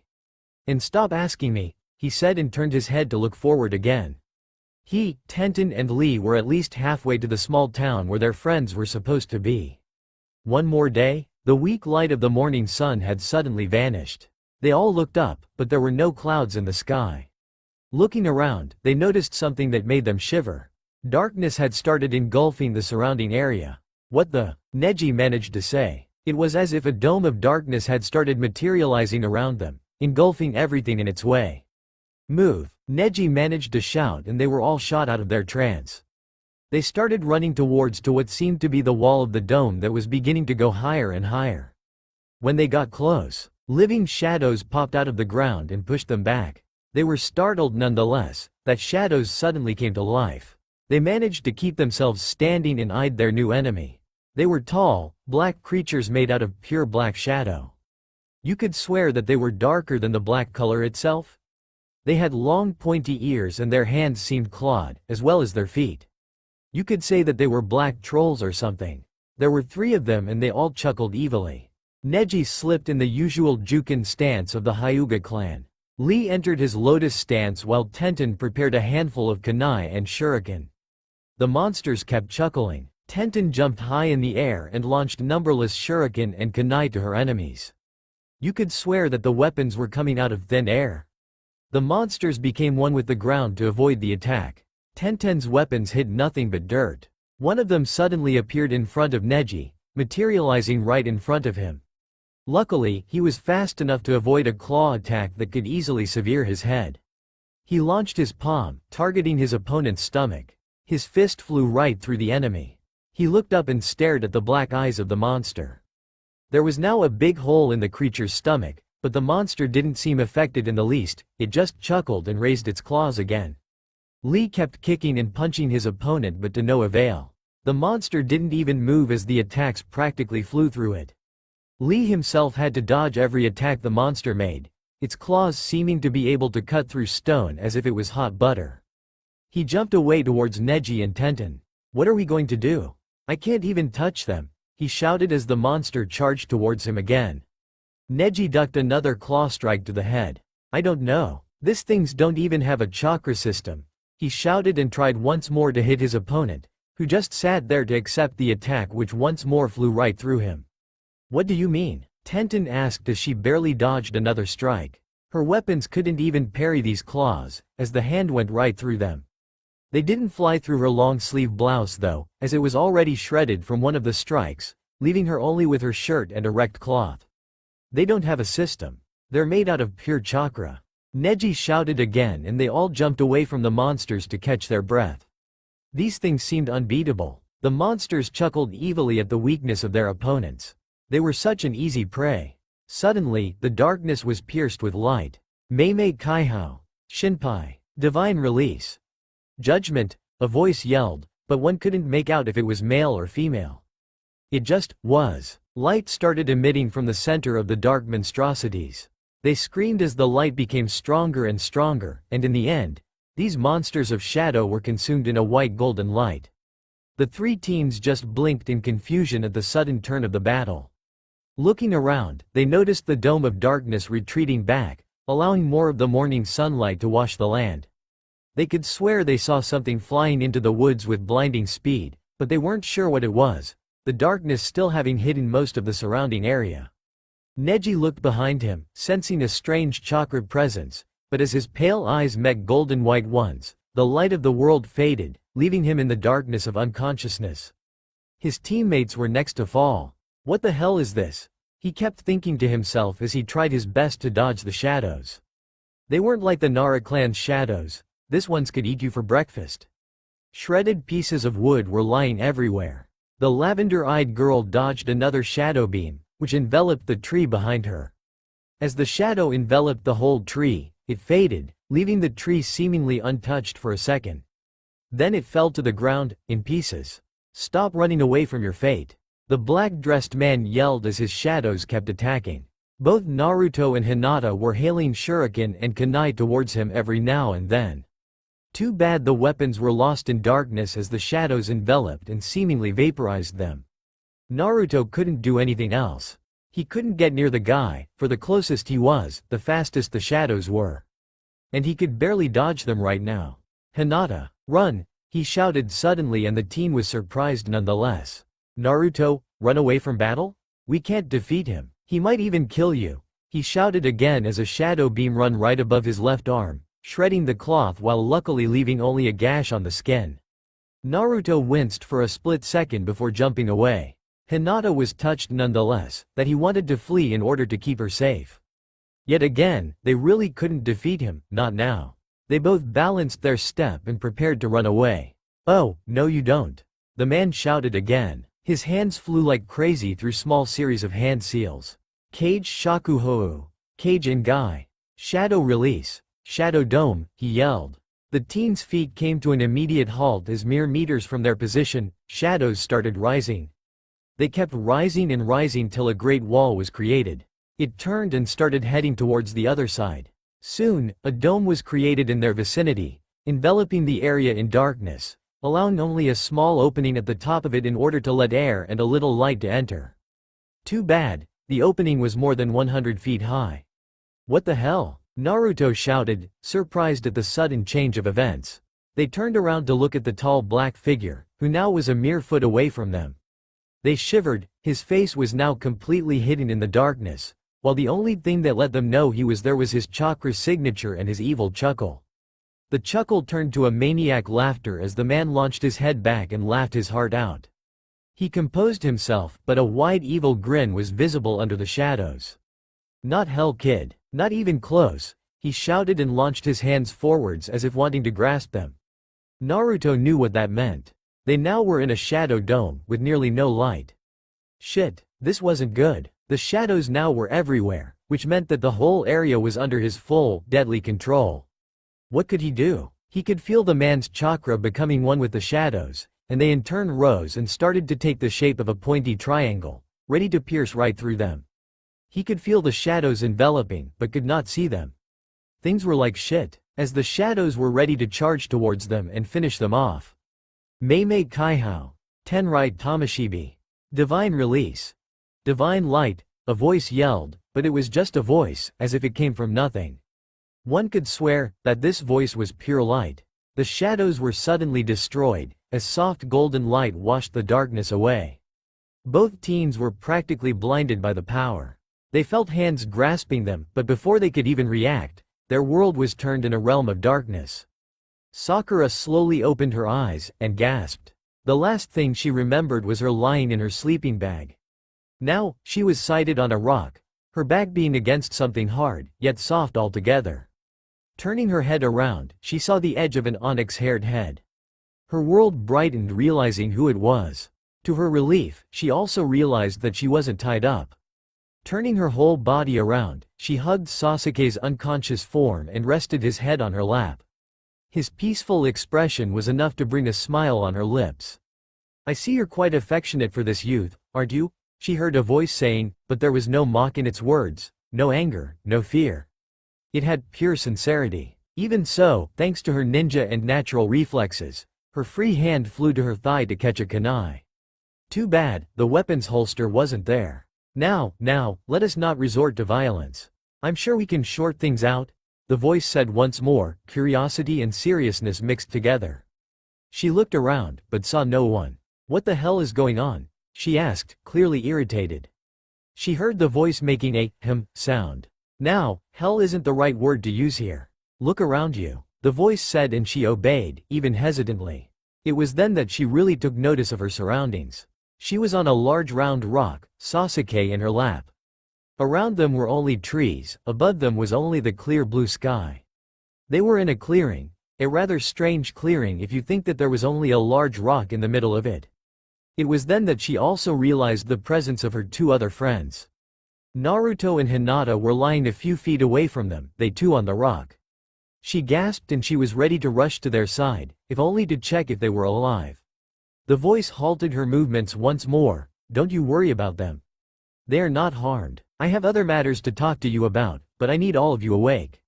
If you please now, let him out of your lap," it said gently, and she obeyed. Lifting Sasuke's head from her lap, she noticed that his eyelids immediately started to rise. When he was fully awake, he jumped upwards, standing on his feet and looking around like crazy, as if expecting a monster to jump out of nowhere. It was then that he noticed his pink-haired teammate sitting next to him, looking at him as if he had grown a second head. He sighed and calmed down. "Sakura, where are we?" he asked. The attention of them both was caught by a loud "ah" of annoyance at their left.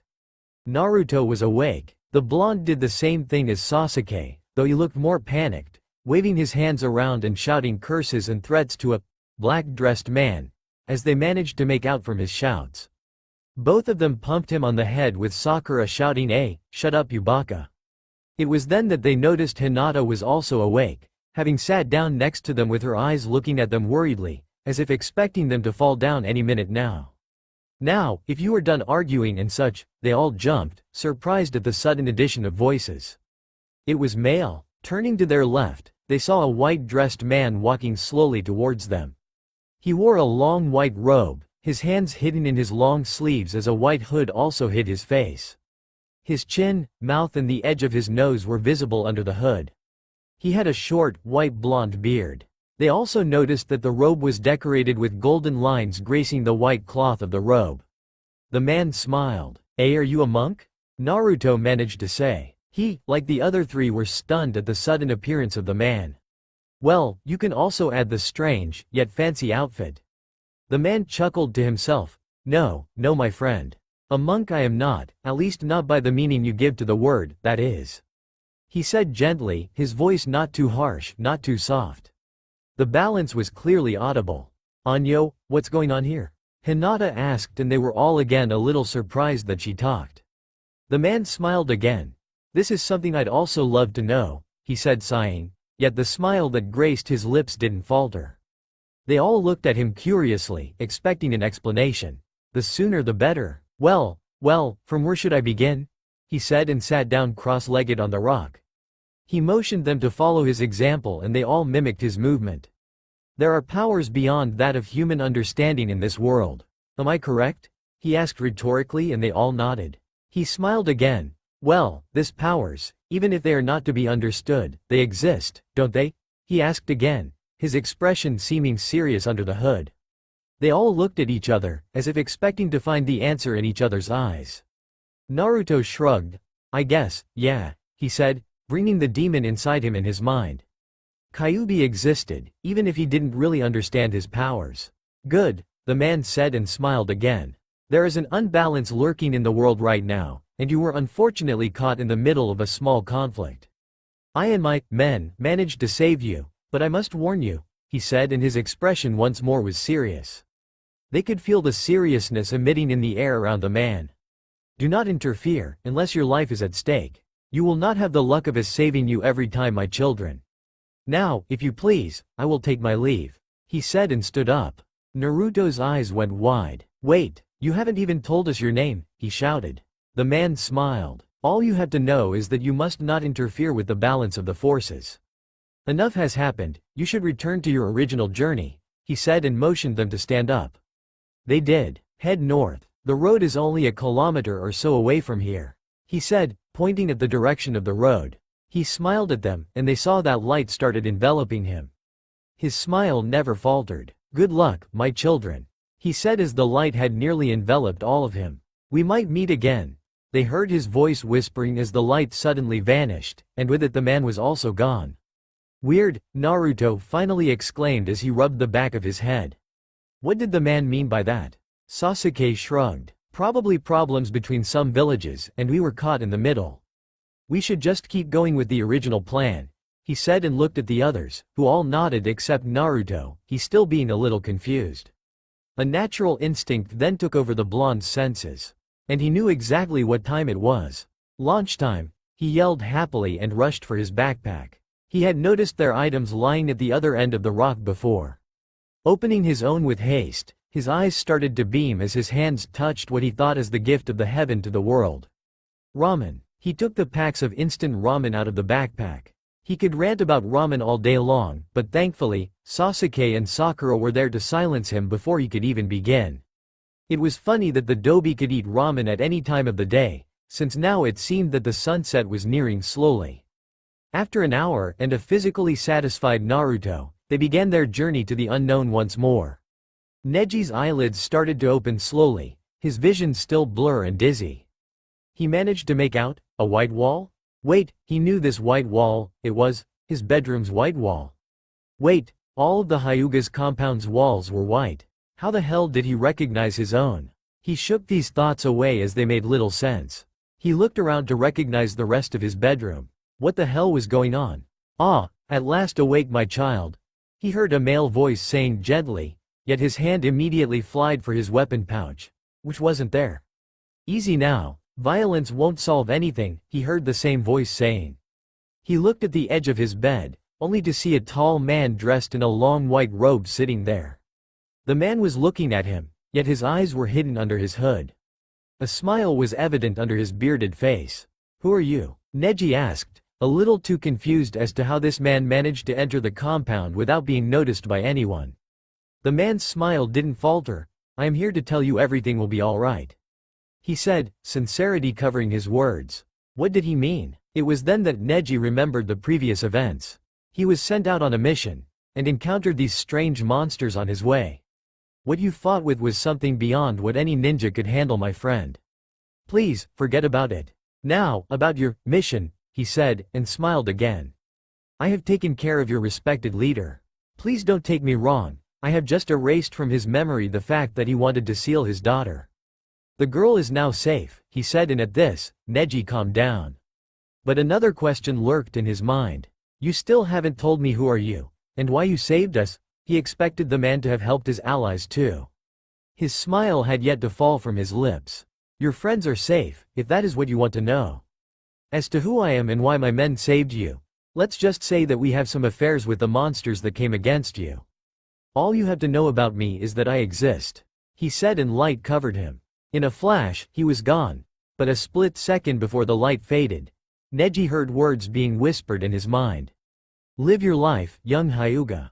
Your cousin is in good hands, the voice whispered before everything went silent. Looking outside, he noticed the sky had began to go orange. The sunset was nearing. Oiteme, a town, a blonde teen shouted excitedly at the sight of civilization. Sasuke, HNED, while the two girls seemed to beam with light. At least Sakura did. A town, the pink-haired girl shouted in excitement. The other three eyed her questioningly. What? Can't I be loud for once? She asked and glared at them all, who took a step back. Sakura's anger could easily match Tsunade's. Well, what are we waiting for? Let's go. Naruto shouted again and they all started walking towards the little town. Wow, Sakura beamed as her eyes turned into stars. She was eyeing a pink-red dress, white stripes running around the cloth, making it look like strawberry with vanilla lining. Hinata, on the other hand, seemed to prefer a plain lavender dress. Both boys stood behind them, lost in their own thoughts. It fits with her eyes, Naruto thought as he glanced between the dress Hinata was looking at and the said person. He shook his head as thoughts, some a little inappropriate, entered his mind. He turned around looking at nothing in particular as people kept walking between them to their respective jobs. I'm not a pervert, I'm not a pervert, I'm not a pervert, he kept thinking to himself. He didn't want to be like his perverted senseis. At the thought of his old sensei, his mood darkened. Yes, Jiraiya was a perverted old fool, but his death wasn't something he could ever wish for. Flashback. Naruto, get the hell out of here. Jiraiya yelled as the ceiling of the roof started to collapse. Pain, along with his 6 bodies, turned their gaze to the blonde. Naruto stood right next to his sensei, who was bleeding badly, barely able to keep breathing. No, I can't leave you here, the blonde yelled. Jiraiya frowned. Go now, you fool. There are people out there who need you, he said with all the power he could master. Team 7 waited for him outside. Kakashi, Sasuke, and Sakura were all battling with the other members of the Akatsuki. Only Kisame and Itachi were absent from the battleground. I don't think so, all of Pain's bodies said in unison as they glared at the blonde teen. Naruto frowned, but a large chunk of rock that fell a few feet to his left reminded him of the situation. Then I'll take you bastard with me, Naruto shouted angrily. Jiraiya coughed blood. No. Naruto, get out of here, please, he said weakly, his powers being drained. Naruto looked worriedly at his sensei. He had said please. Before he could contemplate further on what to do, one of the bodies charged against him. The others circled around him, just standing there. Naruto knew what he was doing. He was getting a full field of vision. The Rinnegan had the ability to link visual contact among Pain's bodies, thus giving him a field of vision that outmatched the Byakugan, since one, in this case Pain, had 6 points of view. The body attacked at full speed, and Naruto, who was already tired from the battle, could barely dodge the attacks. A kick found him in the gut. He was sent flying above the bodies and near the exit. The bodies ignored him as they turned towards Jiraiya once again. The roof of the cave slowly kept falling. The only reason that it hadn't collapsed was because of one of Pain's earth jutsus that kept the rocks together. But even Pain isn't God, right? Pain himself took out a kunai from inside his robe. He eyed the wounded Jiraiya. Now, I shall finish this, he said, and slowly walked towards the defenseless hermit. Naruto could only stare as his own powers were fading. That kick was quite hard. Naruto, get out of here, Jiraiya managed to say one last time before he collapsed. He coughed blood again and raised himself with all the strength remaining in his hands. He raised his head to look at Pain's smirking face. It has come to an end, Jiraiya-sama, he said, faking formality. Jiraiya made a fake smile. Indeed it has, he said, and grabbed Pain's leg. Whispering something, Pain felt all the control he had over the earth jutsu fading. What the, he said and looked up. The ceiling was now falling. Damn you, he shouted and kicked the hermit away. He turned towards the exit. Naruto stood there, right at the exit of the cave. He was smirking. A Rasengan had formed in the blonde's hand. He glared as Pain's expression turned from surprise to horror. See you in the afterlife, he shouted and rammed the Rasengan at the top of the opening, smashing the stones and letting the entrance crumble. No, he heard Pain's voice fading as the sound of massive rocks smashing was heard. A flicker of light blinded his vision for a second, but he thought it was just the sun. Turning around, hey, Dobi, had fun? Sasuke managed to say between his breaths. He clearly looked exhausted from the battle. Kakashi stood next to him, blood covering parts of his body. The silver-haired ninja noticed his student's worried look. Not mine, he simply said, simply raising his hand to wave off the worry. Naruto sighed. Sakura herself had managed to survive through the slaughter. The whole force they had brought with them to take out the Akatsuki hideout had turned in a battle for survival, as the Akatsuki members killed their fellow ninjas just for fun. Finally, this menace had come to an end. The pink-haired girl smiled weakly at her team. She was wounded, some deep cuts gracing her legs and hands. Kakashi eyed them all. Any sign of Itachi? Or Kisame? He asked. They all shook their heads. He sighed. It looks like they haven't entered the battle at all, Sakura said, and Sasuke ground his teeth. He thought this was his chance to finally battle his brother. What about Jiraiya-sama? Kakashi asked again, and all three looked at Naruto. The teen lowered his head, reminded of what had happened. End flashback. Naruto. Help! He heard Sasuke shouting. Quickly turning around, the sight before him made him want to laugh his head off. Sakura was dragging Sasuke in the cloth store, while he struggled to free himself. Naruto smirked. He knew his brother could easily escape. He took notice of Sasuke's slight smirk a second before they entered the store. He felt someone tugging his sleeve. Turning to his left, he saw Hinata's pouting face pleading him to come with her. He sighed and shook his head. She made the most irresistible puppy dog eyes he had ever seen.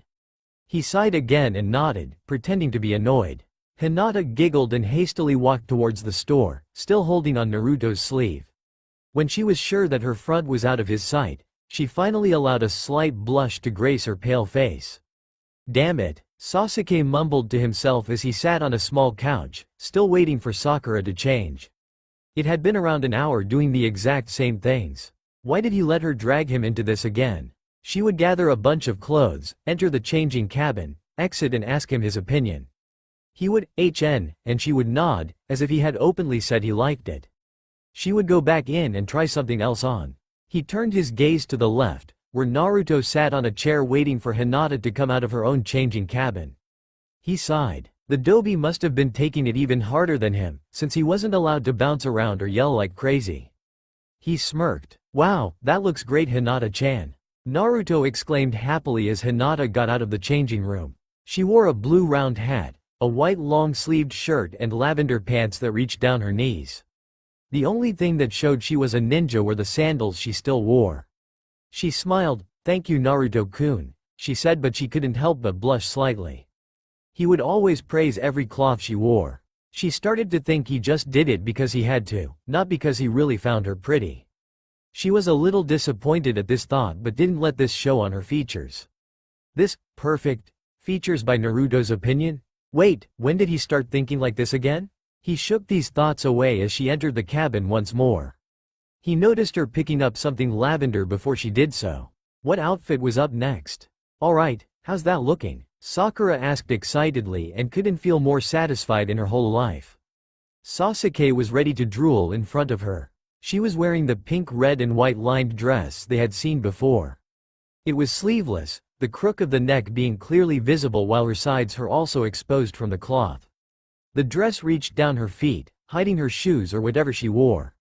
Sasuke couldn't help but stare. This looks good, he finally said as he composed himself. Sakura giggled. It was so obvious that he found it more than gorgeous. Naruto patted his feet in anxiety.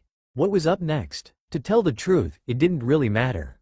Anything she would wear looked good on her. He turned around, hearing a ruffle from the direction of the cabin. At what he saw, he could swear he was dreaming. Hinata walked out of the cabin, her feet hidden under the long dress. It was this lavender dress they had seen before. He could swear he hadn't seen anything more beautiful. Even a pork ramen deluxe couldn't match this sight. The dress fitted her perfectly, complementing the right curves. It was sleeveless and the crook of the neck wasn't covered, while two strands of cloth on the shoulders kept the lavender cloth from falling. Her back was also exposed, leaving the pale skin visible. She had also rounded up her long hair in a big bun, letting the whole beauty of the dress be visible. He was sure that the cloth was soft like silk. He wanted to check if this pale skin was silky too. Hinata blushed at his gaze, the red taint visible on her pale face. Naruto was staring at her as if there was nothing else existing in the world. He shook his thoughts away as Hinata waved a hand in front of his face. Naruto-kun, are you alright? She asked a little worriedly. He was zoned out for more than a minute now. He shook his head. I'm fine, Hinata-chan. This dress looks fantastic, he exclaimed happily. She smiled, yet blushed altogether. She could see the sincerity in his voice, in his face, in his eyes. It was all over him. After another hour of endless clothes searching, the girls finally managed to find an outfit that they really liked. To the guys' secret disappointment, the dresses they had seen before weren't in their choices. Sasuke could swear though that he saw Sakura slipping something in the bags. "So, what about that town?" asked a blue-skinned man. His cheeks were lined with 3 large lines each, giving you the impression that he was a shark. He had canines while his eyes were small and round. His hair were Kakashi style, but blue in color. On his shoulder he held one of the legendary swords of the 7 swordsmen of the mist. He wore a long high-collar black robe with crimson-red clouds scattered around. Who else could it be than Hoshikage Kisame? The man standing next to him eyed him with his red gaze. His long onyx hair were caught in a ponytail, while 2 small lines went down between his eyes and nose. He too wore the same robe as his ally. He had the Sharingan bloodline limit that now graced only 2 people in the world with its power. One of the holders was Uchiha Sasuke, ninja of Konoha. The other, Uchiha Itachi, slaughterer of his own clan and high-ranked missing nin. And this man stood right now beside Kisame, his red Sharingan gaze having befallen on his comrade. "What?" Kisame asked, a little afraid. Itachi sighed. Nothing," he said while he shook his head. His eyes turned their normal onyx color again. "Let's move on, there's a town up ahead," he said and started walking. Kisame stared at him a little surprised. "What?" "That's what I said," he said and hastily fell in step with his teammate. A man dressed in a black robe was slowly walking down the road. His gaze was fixed right in front of him, down towards the horizon. His eyes were caught by the sight of a sign at the left of the road. He didn't stop to read it, but he could make out big letters that could only evidence one thing. If one could see in his robes, he could take notice of the man's hands stroking a strange sword with anxiety at what was to come next. He was nearing a town. At the western part of the little town, 2 men, both dressed in long white robes with hoods hiding their faces, sat cross-legged atop a hilltop, gazing over the small community. The one at the left had a short gray-blonde beard while the one next to him seemed to have a much younger face. The small part of his visible features evidenced that his face was more than beautiful. They both seemed to stare at the small town even if their eyes were hidden under the hoods. "What do you think, Senpai? Should we allow things to roll on their own?" the young one asked, his voice evidencing a young male man. The older one stayed still for a moment. He said, evidencing his deep thought. "Be patient, young one, we shall see. I just hope that we don't come to this," he said, a little bit of fear evident in his otherwise sure and serious, yet gentle, voice. "Senpai, you knew that the day would come. People have the right to know." The young man was cut off as the older one raised his hand. "My child, you must understand that some things aren't for the ears, nor the eyes, of the many," he said wisely while he lowered his hand. He sighed. "We still don't know what the Lord really plans," he added. The young man smiled. "Did we ever?" he said, mock not evident in his own gentle voice. The older man smiled himself. "You are right, but humans have the right of free will. We will not interfere unless needed," he said and nodded. The young one nodded himself. "I understand. Let us hope that things will go well. Otherwise he might not survive," he said a little worriedly as he trailed off. The old man nodded again. "True. This youngster is such a rare occasion," he said a little worriedly himself. "But you know we can't define his will. Things will go as he wishes," the old man added. The young one nodded. "Let us hope he knows how to wish." They exited the clothing store and it was then that they realized that night was really setting. Hinata suggested finding a hotel to stay the night and so they did. After a few minutes of searching, they found an economically satisfying hotel.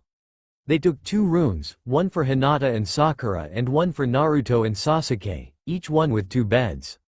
Each room was at either side of the hallway, boys to the left, girls to the right. After they settled their things in their rooms, they met up again in the entrance of the hotel. They were all grinning. Naruto's stomach made a loud rumble, evidencing his natural situation. Sasuke's sweat dropped. "Dobi, you ate 5 bowls of instant ramen before we left the forest," he said, a little amazed that Naruto could burn food that fast. The said blonde brought his hand behind his head in embarrassment. "Yeah, but I guess it's because I usually eat 9 and," he cut himself off as he noticed a vein twitching wildly on Sakura's forehead. Yep, she was sure he would start ranting about ramen again. Sasuke and Hinata's sweat dropped as Hinata tried to get Naruto's attention away from ramen and Sasuke tried to calm Sakura down. Too bad, they were failing miserably. Hinata tugged his sleeve and made this irresistible puppy dog eyes once more. Naruto couldn't help but crumble. Sasuke resorted to the final thing he could do to hold Sakura back. He kissed her on the cheek. She froze right at that spot. It was as if time had suddenly stopped. Yep, her anger was forgotten for sure. Very well, we should find somewhere to eat, Sasuke suggested and the others nodded. Sakura having merely done it since she was still a little stunned at Sasuke's act. Naruto on the other hand caught himself stealing glances at Hinata, as if expecting to see that wonderful pale lavender eyes do that pout again. What was wrong with him? He shook these thoughts away as he remembered what Sasuke said. His mind went on overload with one word. Food. Food? Can we have? He was cut off once more as he noticed Sakura's glare, her anger ready to flare at any moment. He sighed. As they left the hotel and turned around a corner, a pair of men dressed in a black robe with crimson clouds walked down the street towards the hotel.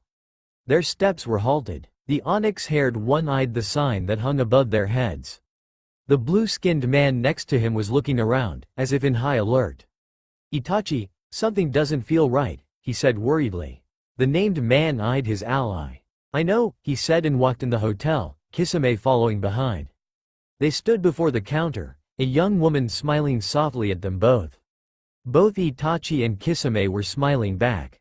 The first having put up a genjutsu from their first moment in town, making them both look like normal civilians. May I help you? The woman asked gently. Itachi nodded. We would like to have a room please, he said gently himself. Kisame stayed silent and just kept the smile on his face. The woman nodded and got out of a drawer the customer catalog. She gave Itachi a pen. As the missing nin wrote down their names, fake ones of course, he took notice of a very, very familiar name at the latest entities of the catalog. He smirked inwardly. 2 birds with 1 stone. They had finally found a nice restaurant at the edge of town, not far from their hotel. They all sat down at a table, which found itself near the windows. Looking outside, one could see the dark forests that enveloped the land beyond the small town. There was also a hill among them, the moon hanging right at the top of it, like a ball of light based on the structure of nature. The 2 males sat next to each other, facing the females of the small company. Sasuke smirked, Naruto and Sakura grinned while Hinata smiled. The lavender-eyed girl felt a little weird being away from her former team. She was used to them, used to their presence, used to their attitudes. But this group was a new one. Thankfully, it wasn't unpleasant at all. Sakura was more than a good company and Sasuke wasn't the iceberg people thought him as. And of course, it was also Naruto. Naruto looked between Sakura and Hinata. It was quite amusing. Sakura had short, bright pink hair while Hinata had long ink blue. Sakura was more tan-skinned while Hinata pale-skinned. Sakura was always angry against him while Hinata was always gentle and caring. Wait a minute, now that he thought about it, there was no other person that acted like that towards him. She was the only one that cared, from the beginning. His memory flashed at the time she gave him that medicine 3 years ago at the preliminaries of the Chunin exam. It flashed again when she encouraged him before his battle with Neji. No one had acted like that for him before. Where everyone wanted to make him pity himself, she made him believe in it once more. She wasn't simply a nice person, a person he liked. She was. Dobi, what do you want? Sasuke asked as he raised an eyebrow towards his brother. Naruto shook his head. Eyeing the catalog quickly one more time, he noticed that there was no ramen.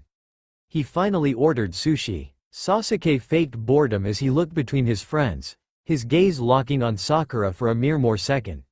She had stopped a long time acting like a fangirl. She was more like a friend now, and she treated him like a normal person, rather than the almighty Uchiha. He liked it. She, along with Hinata, was one of the few girls right now that didn't fangirl him in Konoha. He liked it even more. She had bright pink hair and green emerald eyes. Imagine what children might come. He shook the thoughts away. Where was his mind getting him? He had other matters to attend to right now. He would get to warm Sakura up later. So, what are we doing? He asked out of the blue. All 3 eyed him as if he was crazy. We're in a restaurant and are about to eat? Naruto asked rhetorically. The girls nodded slowly. Sasuke glared at the blonde. Dobi, I mean, what happens when we finish dodging the ninjas and such? Where will we go? He said, and now the girls nodded while Naruto brought his hand to his chin as if in deep thought. Sakura raised her hand. I think we should head north, out of fire country. Lighting is a rather good country, nay? We might find new techniques and such, she said with a smile. Sasuke, HoNdeR.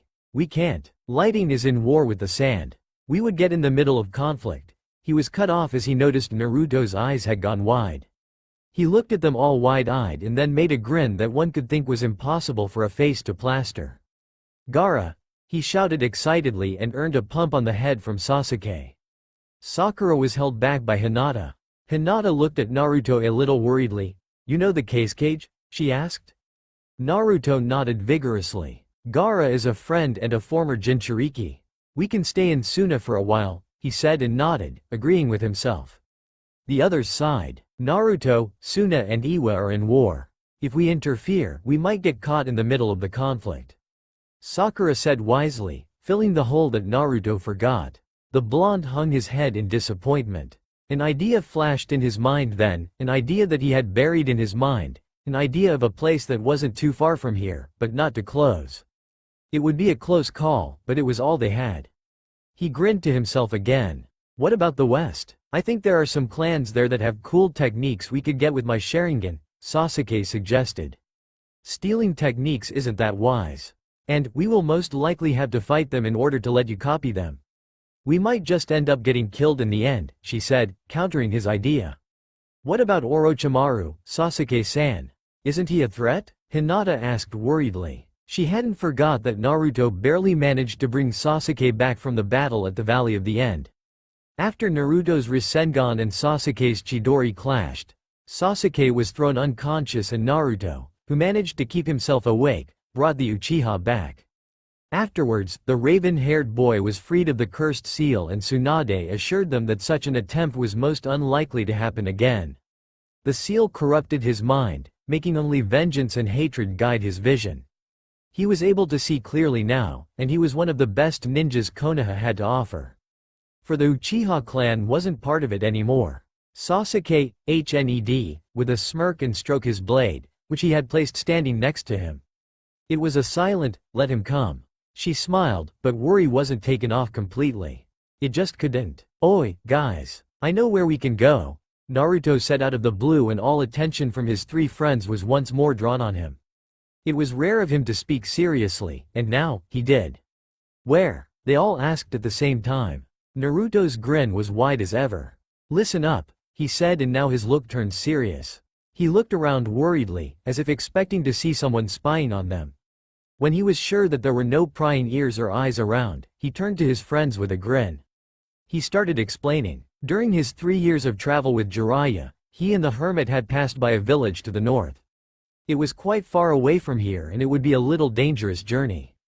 But Naruto-kun, what kind of village? The lavender-eyed Kunoichi asked worriedly. The other two nodded. Naruto grinned at her and then looked at his other teammates. Well, I should take the story from the beginning, nay? He asked with a grin. The others nodded and smiled themselves. Flashback. Naruto and Jiraiya were walking down the road in the middle of a small forest. Trees were to their left and right while the sky above their heads was clear and sunny. A perfect day. So, Ero Sennin, where are we going now? Asked an overexcited blonde. Jiraiya frowned at the hearing of his nickname. We are going to meet a friend of mine. And stop calling me Ero Sennin. He yelled the last sentence in the blonde's ear, who was taken aback a little. And you stop yelling at me, he shouted back. Jiraiya sighed at his student's foolishness and let the matter drop. He knew they would end up in a dead end anyway. It had been around half an hour of walking when they finally exited the forest. Naruto's eyes went so wide, that if you tacked him on the back of his head, they would pop out for sure. The sight before him was amazing. Till the end of where the eye can see, was an endless valley. Down the horizon, he made out the form of what must have been a mountain. Though it looked like a large rock from his point of view right now. The valley seemed endless as at his left and right was only the flowered or grassy campus. He could make out the cliffs at each side of the valley. But if you looked down the road, the path of dirt seemed to be lost in the horizon, leading to that rock that must be a mountain in close. Jiraiya grinned widely, seeing his pupil's look of amazement. He started walking down the path. Come on kid, his house is a few minutes away, he shouted as Naruto was still standing there, staring at the endless fields of green. Naruto was shot out of his trance and looked at his sensei, who was now quite a few meters away. "Hey, wait up," he shouted and dashed behind him. After a few more minutes of walking, Jiraiya halted his movement, making Naruto bump into him. "Hey, why did you stop?" the blonde asked, clearly irritated. Jiraiya turned to look at him with a grin. "Because we're here, kid," he exclaimed and took a step towards the field. Naruto looked at him confused. There was nothing but green and flowers around them. Jiraiya stood one step away from the edge of the field. He looked at his pupil and motioned him to stand next to him. He ran through a series of hand seals, stopping with the dragon sign. He reached his hands out with his palms open in front of him. "Kachiyose no Jutsu," he said, and Naruto was surprised nonetheless. The series he had made weren't for that technique. Out of thin air, runes and symbols started materializing in a circle in front of Jiraiya's hands. A circle was created and then several lines started expanding to different directions. The runes and symbols started changing, and something that looked like wood started materializing. A huge house had started materializing right in front of them. It became bigger and bigger, till it finally revealed a mansion. It was purely made out of wood. The front was a deep brown color while the rooftop seemed to be painted a bright red color. The door was only a foot away from them. Jiraiya smirked. The house was just like how he remembered it. "Come on, kid. The old fool will be waiting for us," he said and opened the door. Naruto was shot out of his trance as he too stepped in the house and closed the door behind him. End flashback. "So, you've told us about an enormous valley with endless fields of green and flowers. And a house that materialized out of nothing. Mind telling us about the village now, Dobi?" Sasuke asked a little curiously. Hinata nodded and smiled while Sakura kept staring at Naruto. He sighed. "I was getting to that, Teme," he said, a little irritated. Flashback. It was noon and darkness would very soon engulf the land in the dark sheet of the night. At the big mansion among the fields, 3 figures sat in a small room, lighted only by a few candles and the light of the full moon from the open windows. One was the frog hermit, Jiraiya of the Sannin. The second was his pupil, Uzumaki Naruto. The third was, "Well, how are you doing, Jowa?" Jiraiya asked happily while raising his hand in greeting. The old man in front of them was as tall as Jiraiya, while Naruto was a little shorter. "Better than usual," Jowa answered, his voice a little harsh and old. Naruto had realized that this man must have been really old since he had no hair, but a nice bald head. He also had a long pointy gray beard gracing his chin. He wore a long, dull yellow robe with what seemed to be white clouds flying around. At the center lied a bright sun, numerous lines expanding from the ball. Jowa's old face formed what seemed to be a smile. Naruto was looking a little strangely at this new acquaintance. This man looked weird. If I am weird, then how weird is a ninja with bright orange clothes? Jowa said as if he read his mind. He didn't have to, for Naruto's look on the man said everything the teen didn't put in words. Naruto's eyes went wide as he stared at the old man. "Wait, you read my mind?" he asked, clearly surprised. Jowa smiled. "No, but what you said right now confirmed my words," he said, and his smile was wide as ever. Naruto looked down disappointed with himself. Jowa chuckled. "You've got much to learn, young one," he said and sat down cross-legged, a cup of steaming tea lying next to him. Jiraiya and Naruto followed his example and sat down themselves. "So, Jiraiya, how could an old fool like me be of use?" Jowa asked gently. Jiraiya chuckled. "Always praising yourself, age?" he asked rhetorically, and the man in front of him chuckled. Naruto was boringly looking at them. "And, I see you also got a pupil. Does he make you read his books, kid?"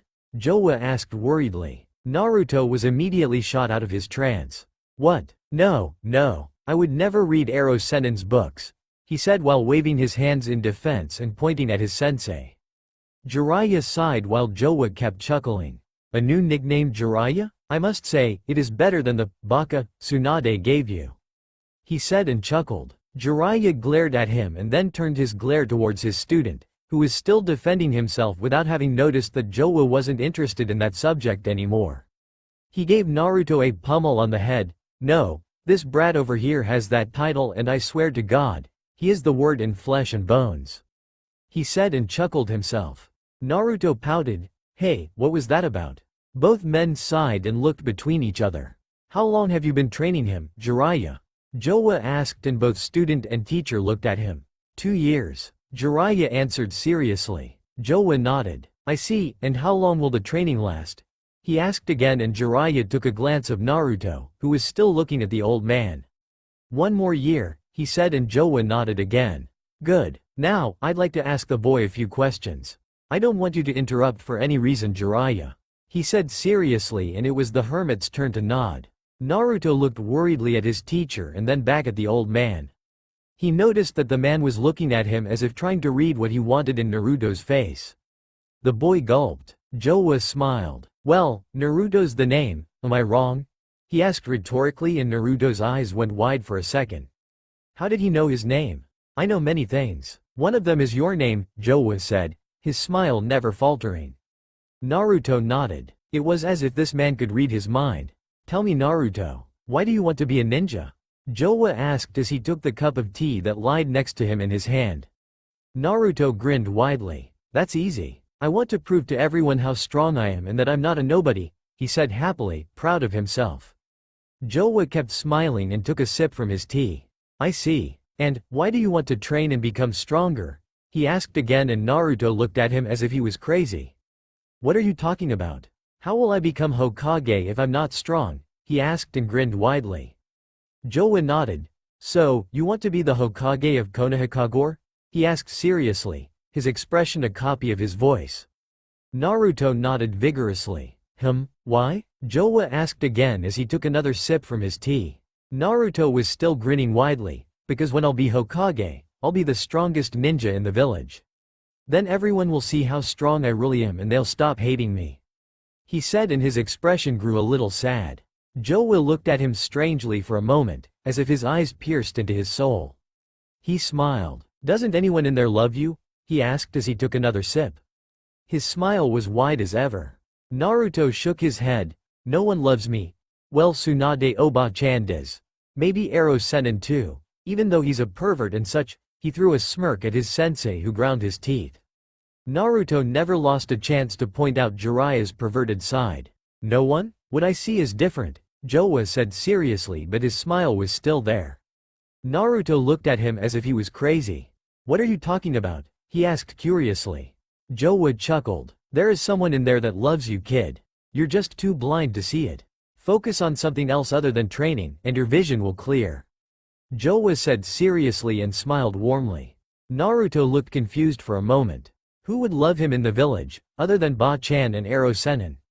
End flashback. Till today, I haven't yet found that person. I looked and looked again, but never found it. I thought it would be Sakura-chan, but your behavior gives different clues, Naruto said as he grinned widely at Sakura.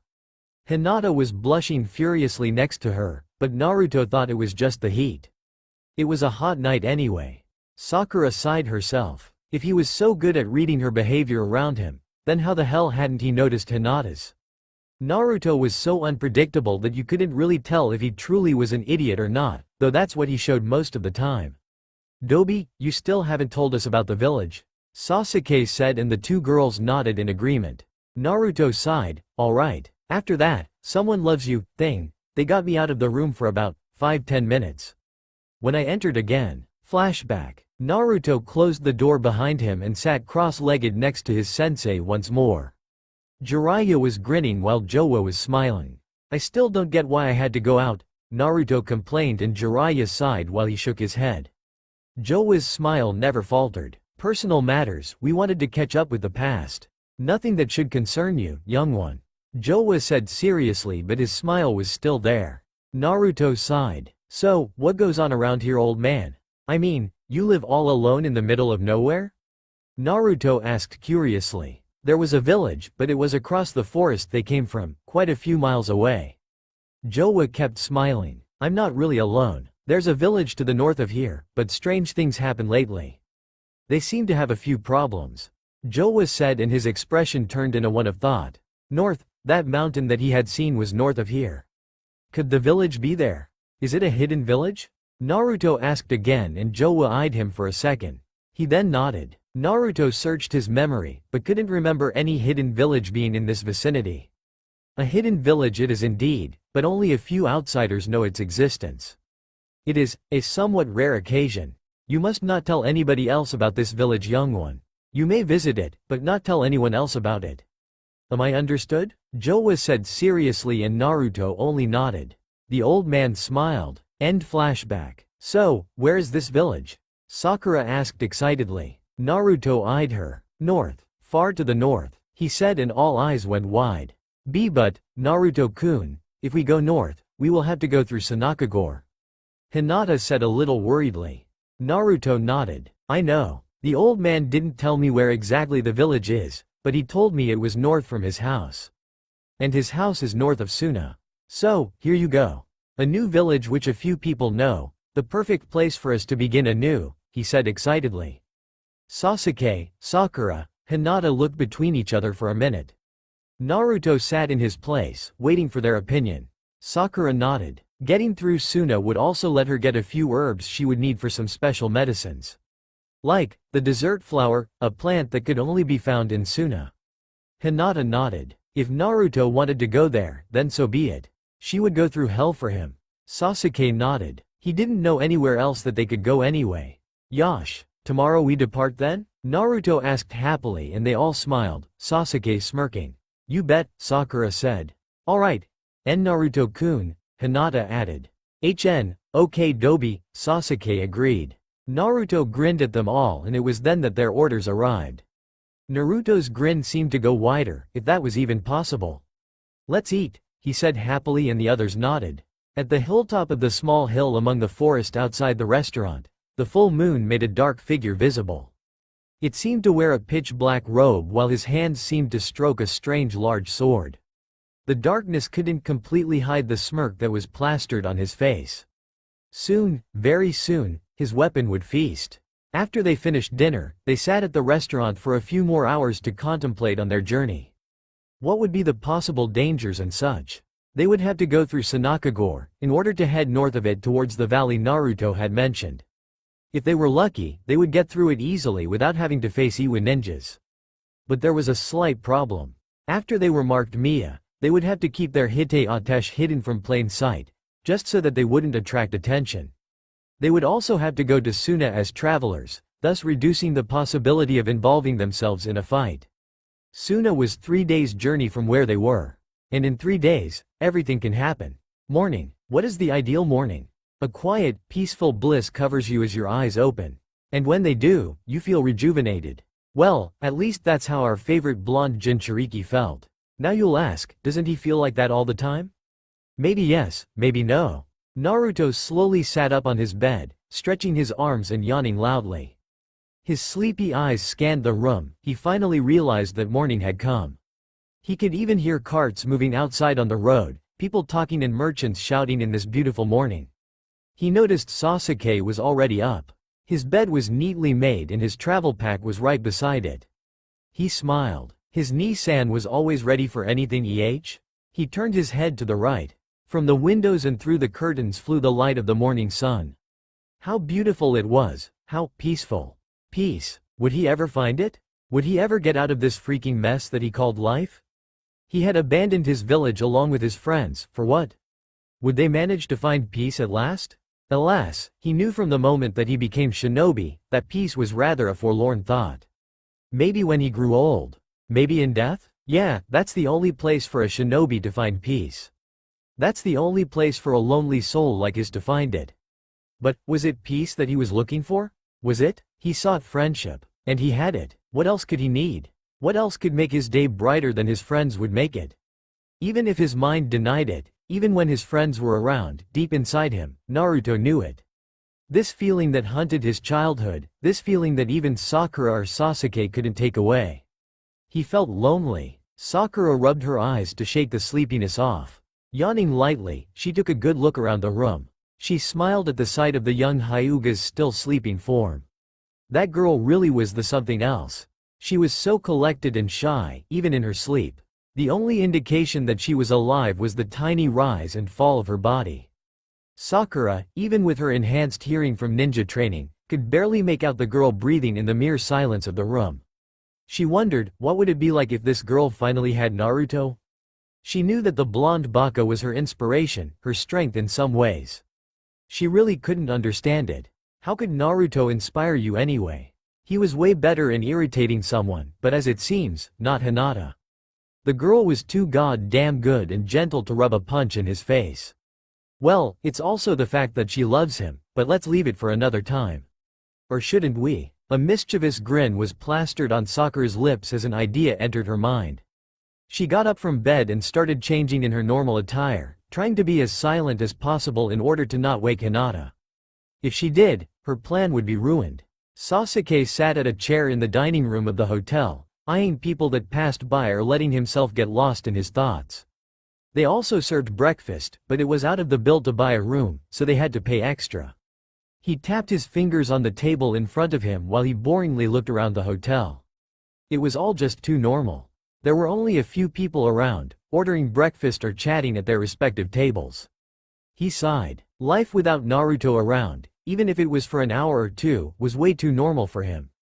He wondered how Sakura would look like in her sleeping clothes. Ah, bad Sasuke. Why such thoughts about his teammate kept flashing.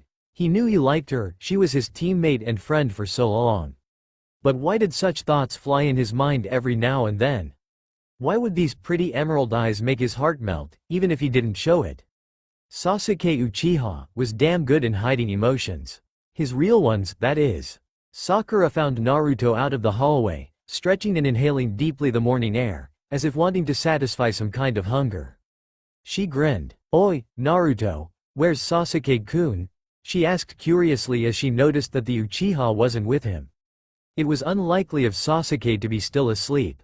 The Teme? He must be downstairs for breakfast, he said with a grin of his own. Sakura nodded with a smile. "Let's go then. I'm hungry," she said playfully, and his grin widened. "Hungry for what?" he asked slyly, a mischievous glint in his eyes. Sakura blushed slightly as her eyes went wide for a moment, realizing the meaning behind Naruto's question. But it vanished as a grin made its way on her lips. "Let's get moving," she simply said and turned towards the stairs. Naruto fell in step with her after a few moments, his sly grin still gracing his face. They now were only a few feet away from the dining room doors.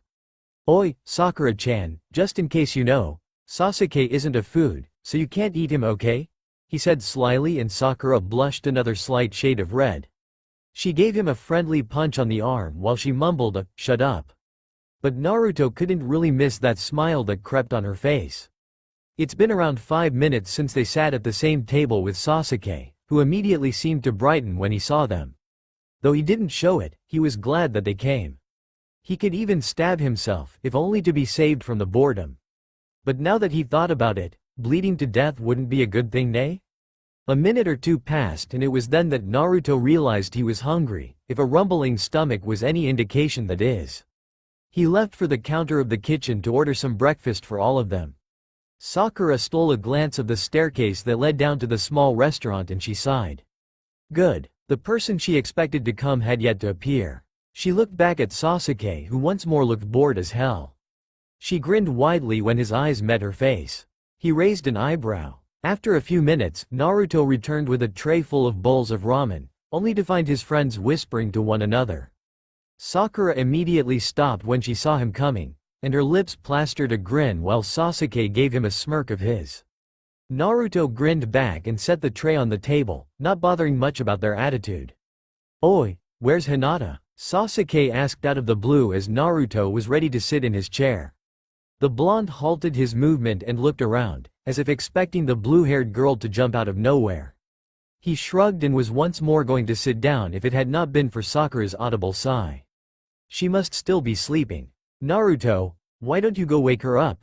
she suggested with curiosity and smiled. Naruto eyed her for a moment. "I could, but why don't you go?" he asked curiously. It wasn't that he didn't want to go or something, but entering a girl's room, even if it was in a hotel, wasn't really his style. "I want to talk to Sasuke-kun about something, privately. We'll be done till you come back," she answered with another smile. Naruto's eyes went wide for a second, but it quickly vanished as he turned to Sasuke with a knowing smirk. To his surprise, the onyx-haired teen smirked back. But Naruto didn't sit to contemplate on it. The sooner Hinata was awake, the sooner he would get to eat his ramen. Of course, it wasn't all his. He had 3 bowls for his friends. Now how did he know what everyone wanted? Flashback. It was their first day of training together. Sakura had suggested having dinner outside altogether, if only to celebrate the introduction of their newest team member. Let's go get some ramen, Naruto said happily, and the pink-haired Kunoichi sighed while Sasuke barely mumbled a "Dobi." Naruto, why don't we let Hinata decide? Sakura suggested and smiled at the long-haired girl who walked next to her. Anyo, our ramen W would be okay I guess. Hinata said, stuttering lightly as always. Naruto grinned widely at the girl's agreement. Tell them Hinata, ramen is the best food in the world, and he was cut short as Sakura punched him on the head. She knew all too well that when Naruto started talking about ramen, it would be long. Way too long. Sasuke smirked while Hinata giggled. She didn't like seeing Naruto hurt, but it was quite humorous when Sakura did it. She always punched Naruto on the head while he mumbled things like, "What was that for?" or, "Sakura-chan hits hard." If this was the first time she met them, she could swear that they were siblings for sure. After a few minutes of walk and several bumps on the head for Naruto, they finally reached the ramen bar, which seemed to be in an excellent state in comparison with other stands they had seen on their way there. "Oi, Tuchi Ojii-san," Naruto shouted happily, and an old man holding a spoon emerged from the kitchen. An enormous smile spread on his face as he recognized his customer. "Ah, Naruto. You brought company Sit down, make yourselves comfortable," the old man said happily. Naruto grinned widely. Sasuke half smirked half grinned while Sakura and Hinata smiled at the owner's kindness. It wasn't long before they took their seats. Naruto between Sakura and Sasuke while the first had Hinata at her right. He remembered everything they ordered. Sasuke had bought a pork ramen while Sakura a salad one. Hinata had taken miso. He of course, had taken one of everything. End flashback. Naruto smiled at the memory. He didn't remember one bad moment he had with Team 7 from the moment Hinata stepped in. Not that he had much of a bad time before, but Hinata really made the team look different. Before, he would nearly always argue with Sasuke or earn pumps from Sakura. Now, he also had someone who put a different note in the whole scenery. Hinata was so out of place yet so fitting. Her calm, yet nervous altogether presence was something out of the ordinary for his team. And he really liked the fact that she would always listen to him. Even if she agreed or disagreed with his words, she didn't pump him on the head every time he did something stupid. Yep, she was one of a kind. It was then that he realized he was standing outside the door of the Kunoichi's room. He opened his mouth to shout for her to wake up, but then closed it shut as he remembered that there were also other people in the building. Although it frustrated him, he had learned that messing with someone's sleep wasn't always a good thing. He slowly opened the door and peered inside.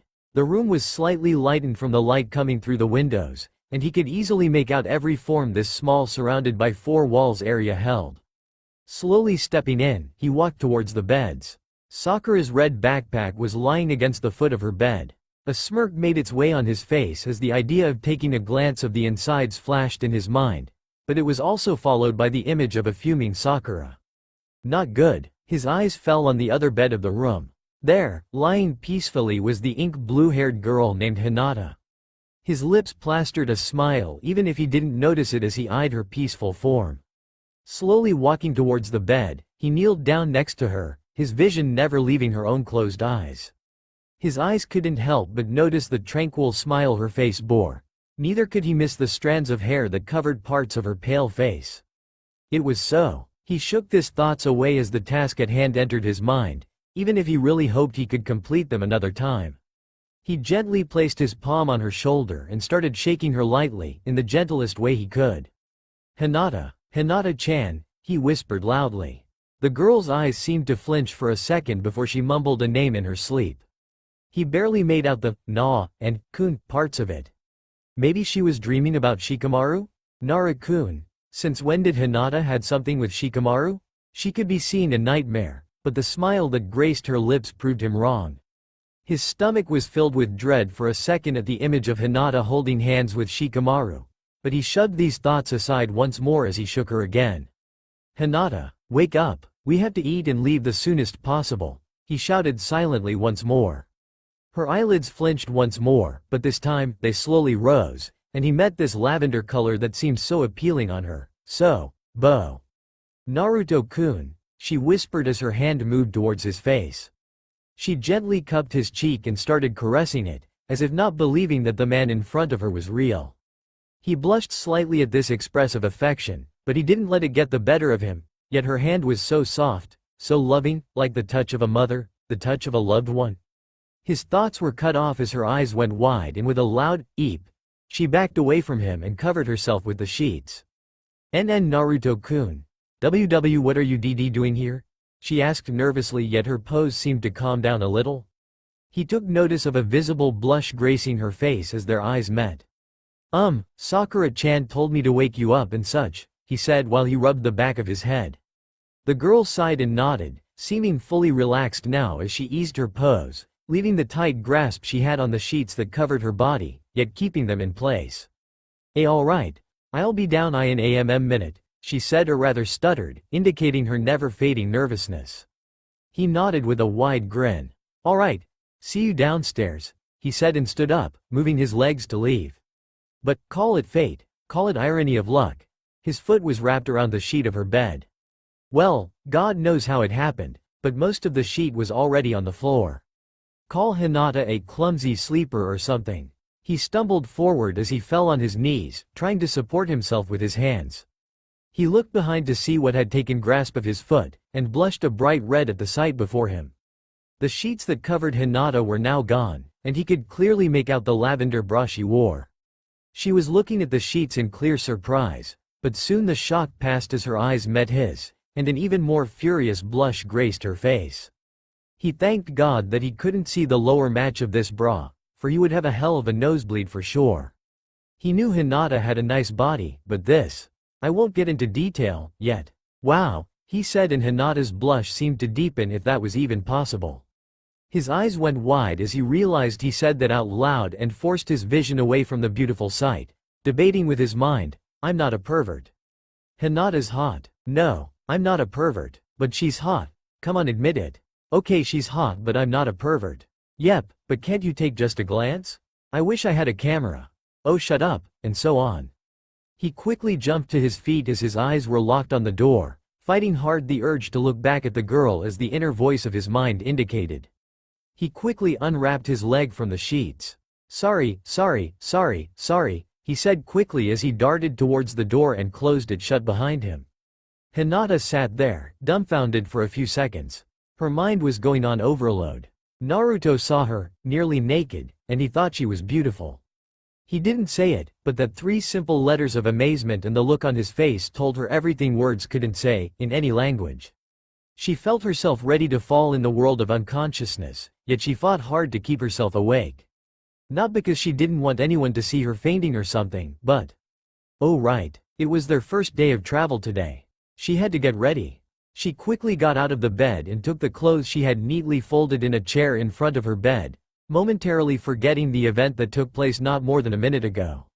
Even so, a cute pink blush still graced her pale cheeks. You can imagine what happened, right? Sasuke asked, or rather stated, with a smirk as Sakura grinned back. She turned the small radio device off and folded it back in one of her pockets. Yeah, I told you the plan was perfect, she said, pride in every word as her eyes gleamed. Sasuke, HoNdeR. What if he had seen the radio you had left open in the room? He asked with a victorious smirk. Sakura grinned. You think Naruto is that observant? She asked as if he had said the most ridiculous thing in the world, and Sasuke's smirk was replaced with a grin at the hearing of her comeback. He shook his head and Sakura giggled. Why did you do it anyway? Sasuke asked once more in curiosity, yet his grin remained. Sakura stopped giggling and grinned evilly. To embarrass the hell out of them, she said, and started giggling again. Sasuke sighed and his grin was once more turned into his unique smirk, that one couldn't really tell if it was an actual smirk or grin. He didn't show it, but he himself had to fight back the urge to chuckle. It was then that they spotted Naruto coming in the small restaurant, a slight blush on his face. They both smirked at each other. His expression, even the look in his eyes, told them that everything he didn't put in words, and they both knew that he never would. Unless forced, that is. Sasuke's smirk seemed to widen even more as this thought crossed his mind. Naruto immediately took notice of their smirking faces as he took his sit beside them. "What's up?" he asked curiously. Sakura giggled. "Nothing," she replied playfully. Sasuke's smirk became less intense as he let his usual cold mask slip on. Naruto let it slide as he focused on the second thing in the world that could get his attention anywhere and anytime. Which is the first one? Neither, he was sure. But second best is not bad, nay? Oh, what was the word? Ah yes, ramen. After a few minutes, Hinata herself came down and sat next to Sasuke and Sakura in the round table they occupied. She blushed slightly, remembering what happened as she saw Naruto having a bowl of ramen right in front of his face, hiding it from plain view. She noticed that the blonde had taken all the bowls of ramen, except 3, from which 2 of them were taken by Sasuke and Sakura, leaving a miso ramen bowl for her. She smiled. Naruto remembered. Call it luck, but none noticed the slight blush on the blonde's face as he seemed devoured in his own ramen world. His thoughts were far from that though. She still looks hot. She's cute, but I'm not a pervert. Come on, you know you want to. Shut up. I'm not a pervert, damn it. And so on as endless noodles kept sliding in his mouth. A man dressed in a black robe with red clouds spread on it sat on a rooftop overlooking the small hotel. His eyes were locked on the window from where a small company of 4 teens was visible. His eyes darted between the blonde, blue, onyx and pink-haired heads. He smirked. Each one of them was so different from the other, yet they were best friends. But, who said opposites don't attract? After they finished their breakfast, the time for the departure was growing close. So, without further ado, they all went to their rooms to prepare. You should thank the girls for buying clothes for us too, Teme. Naruto said loudly, earning a glare from Sasuke. They had to change into civilian clothes in order to hide their ninja identities. Naruto wore an orange t-shirt with matching black shorts and blue normal sandals.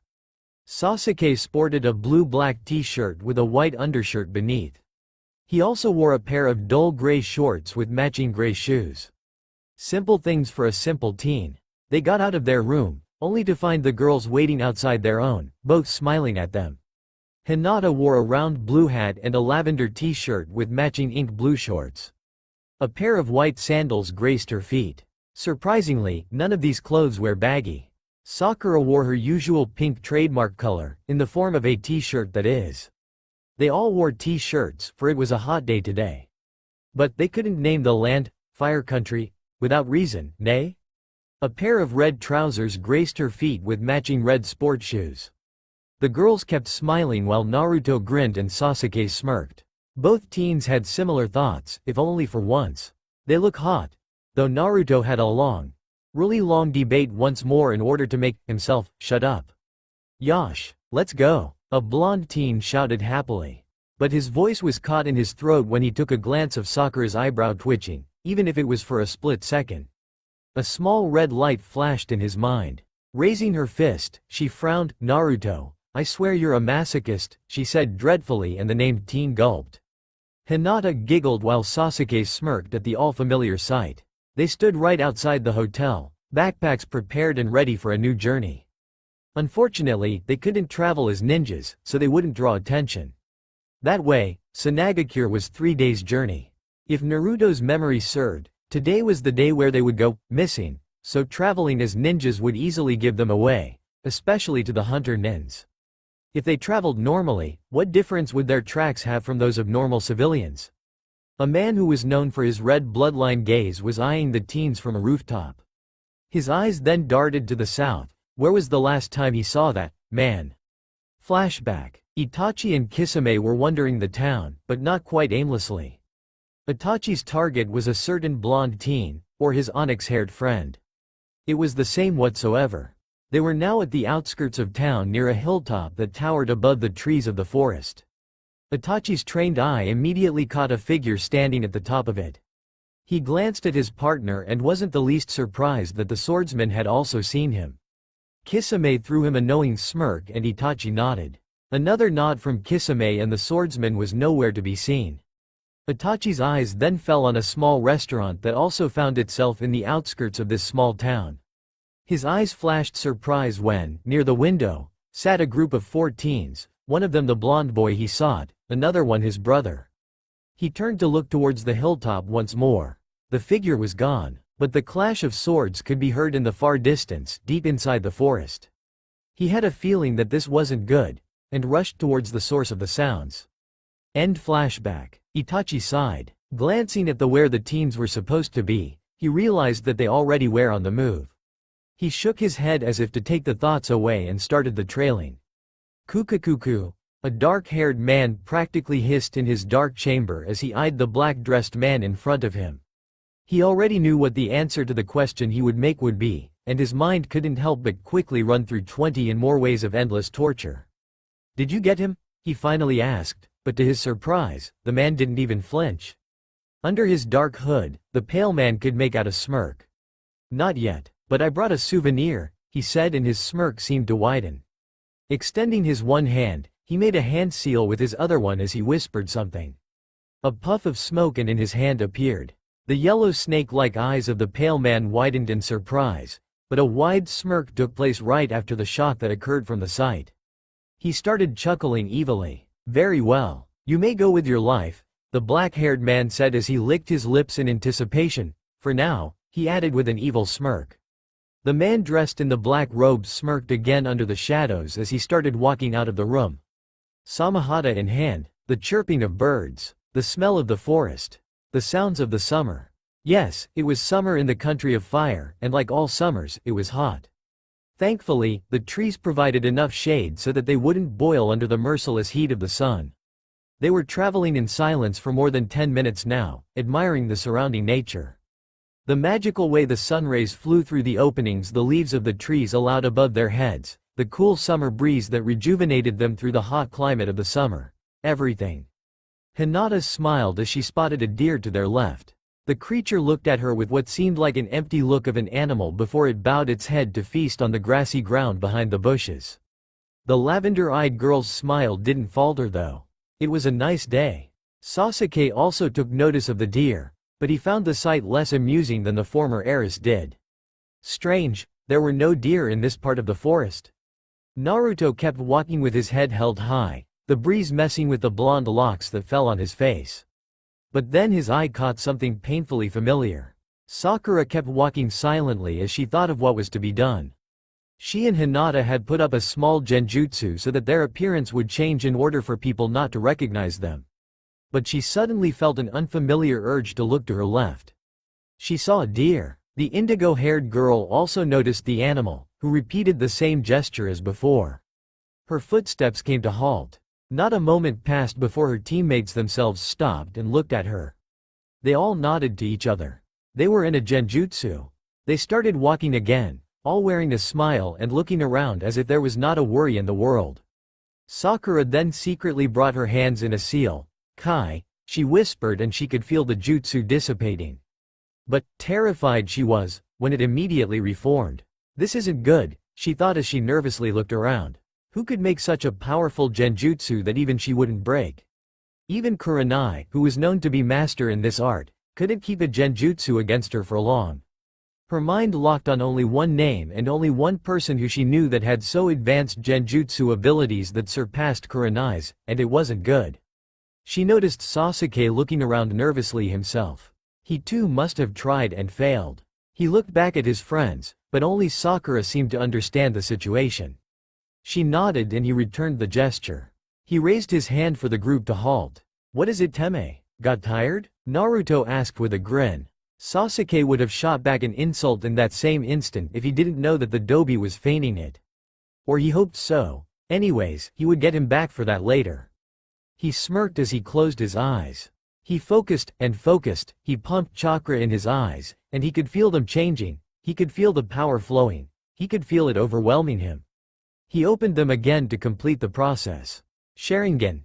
he exclaimed as the three blade-like pupils started swirling around the main one. The bright red color of his gaze seemed to examine every inch of the area, his enhanced eyesight not missing a single crack in the log of a tree, a single rock on the dirt of the road. He could feel the genjutsu, it surrounded the whole area around them. His eyes focused as he realized that it was not a simple jutsu, but a perfectly set trap. No matter, no genjutsu was a match for the Sharingan. He spotted the flaw. It was tiny, extremely tiny.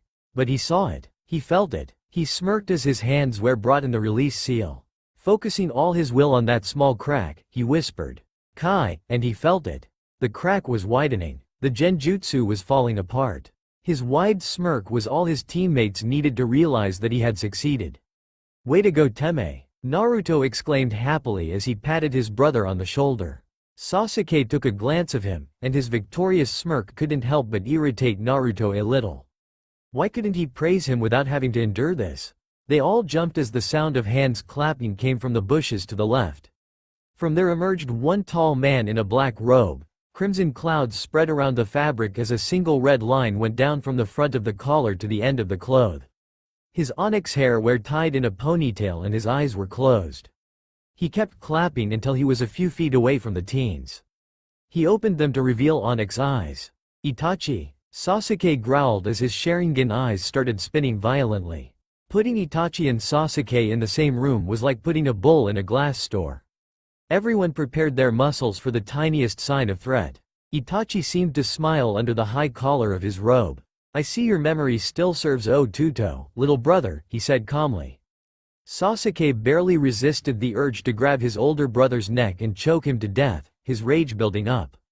Thankfully, a soft hand on his shoulder kept him back from starting what could possibly be a meaningless bloodshed. He angrily looked back and his red gaze met gleaming green eyes. For a moment, only that moment, he felt as if he was lost in endless fields of green, as if the world around him had ceased to exist, as if everything else didn't matter. And he knew, it didn't. He nearly lost his focus and his Sharingan nearly slipped from his grasp. Yet he managed to compose himself as he calmed down. Sakura shook her head. There was no meaning in killing Itachi, or even fighting him. But again, they all stood ready, just in case Itachi tried something. Sasuke knew it was true. Even if he killed Itachi, what would be the reward? Would his family return? Would his mother come back and hug him? Tell him she loved him and give him a kiss on the forehead? Would his cousins practice ranged combat as they did back then? No. He smiled as these memories of the past rushed in his mind, even for a brief second. As his head turned to look back at his brother, a glance he threw at Sakura told her everything she needed to hear. It said everything that she wanted to hear at the moment. It said, "Thank you." "What are you doing here, Itachi?" Sasuke asked, more calmly now. His three other friends remained silent, as if to honor this moment between the Uchiha brothers. Itachi's face became once more that emotionless cold mask that everyone knew all too well. Sasuke used to wear it all the time. "I need your help," he finally said as he closed his eyes. He counted, 1, 2, 3. "What?" came a shout from the blonde of the company. Itachi smirked. "Right on the spot. You heard me, Jinchuriki, Otouto, Hyuga, Haruno, I need your help, if only for this time," he said seriously, and Naruto immediately closed his mouth.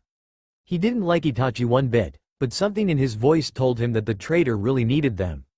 Sasuke couldn't completely hide his surprise as his mouth slightly hanged agape as the words of his brother finally sunk in.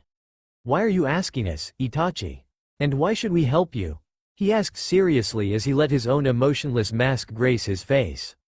Itachi smirked. "Believe it or not, our goals are slightly the same. You want to travel safely, don't you?" he asked, already knowing the answer. They all nodded. They knew all too well that they wouldn't hide it from Itachi. The Sharingan master was a living lie detector, even without the Byakugan. "Why would an S-rank renegade need our help?" Sakura asked seriously, still not sure of the man's truthfulness. Itachi sighed. "There are things that even I am not capable of pulling out. One of them is to take back Samahata," he said seriously, and all eyes went wide. It was then that they realized that the one man that always was by Itachi's side now was nowhere to be seen. "Where's Kisame?" Naruto asked a little worriedly. Not in worry for the shark face's life, but in fear that he might jump out of nowhere launching water jutsus at them. Itachi shook his head, surprisingly sadly. Suddenly, he started walking down the road as if none of them was there. He walked and walked and walked until he was around 10 meters away. He turned to glance back at the group. "Are you coming?" he asked, a little annoyed. The company looked between each other and with a nod, followed the renegade. Flashback. An enormous lake. Itachi knew all too well that this lake was another one of Kisami's water jutsus, as the water user used it in every fight of his in order to have a steady advantage over his opponent. He arrived just in time to watch two swordsmen clashing their blades, Kisame blocking with Samahata an uppercut strike. The legendary sword was unsheathed from the bandages, letting the purple blades that looked like shark fangs gleam in the moonlight. The other man was holding a rather strange weapon. The blade was the size of Kisame's, long and strong as it seemed. It was black with a blood-red outline, and Itachi was able to make out something encrypted on the blade. He focused chakra in his eyes. Sharingan, he whispered as the bloodline enhanced his eyesight. He barely held back a gasp. The sword was decorated everywhere with runes and words in a language he couldn't understand one bit. The bottom of the hilt of the blade had a skull on it, while the outline of the sword seemed to gleam with hungering power. He then looked at the wielder. The man seemed to wear heavy plate armor, yet his movements were way too fast. The armor was gray and black, red outlines everywhere. His knee guards had two skulls, one on each knee, while a long purple cape hid his back. His shoulder armor hid most of his neck, while his long white hair seemed to dance along with his movements in the pale light of the moon. His eyes were blue, sky blue, yet an evil smirk graced his lips. It just looked so wrong on this face. Who was this guy? Kisame blocked another strike from the hostile sword and answered with a swiping strike to the waist. The armored man easily blocked with his own blade as he quickly extended his free hand, his other one holding the sword that parried Samahata with amazing strength. He made a single hand seal and whispered something that Itachi couldn't hear. Neither did he recognize the seal. He pointed Kisame with his palm and a red glow started to shine in front of it before it knocked the mist swordsman back with a loud blast of fire. All this in a matter of 2-3 seconds. Kisame slowly brought himself to his feet as he prepared his blade to defend. "Who the hell are you?" he asked, frustrated, and the Uchiha could make out tiredness in his voice. His eyes went wide. Never before had he seen Kisame growing tired in a fight. The white-haired man chuckled as he slowly approached his opponent, his blade in one hand while the other took strands of white hair away from his face. He said as he knocked Samahata away with a strike of his blade and kicked Kisame straight in the stomach. He neared the fallen ninja and raised him to eye level with one hand, the other still gripping the deadly weapon. "I'm your worst nightmare," he said with an evil smirk that could make Orochimaru jealous. His black blade pierced through the blue-skinned nin, and Kisame could feel all his strength fading away, all his powers leaving him, all his life being sucked out. He didn't have enough strength to even scream, as the blade seemed to drain his very life force.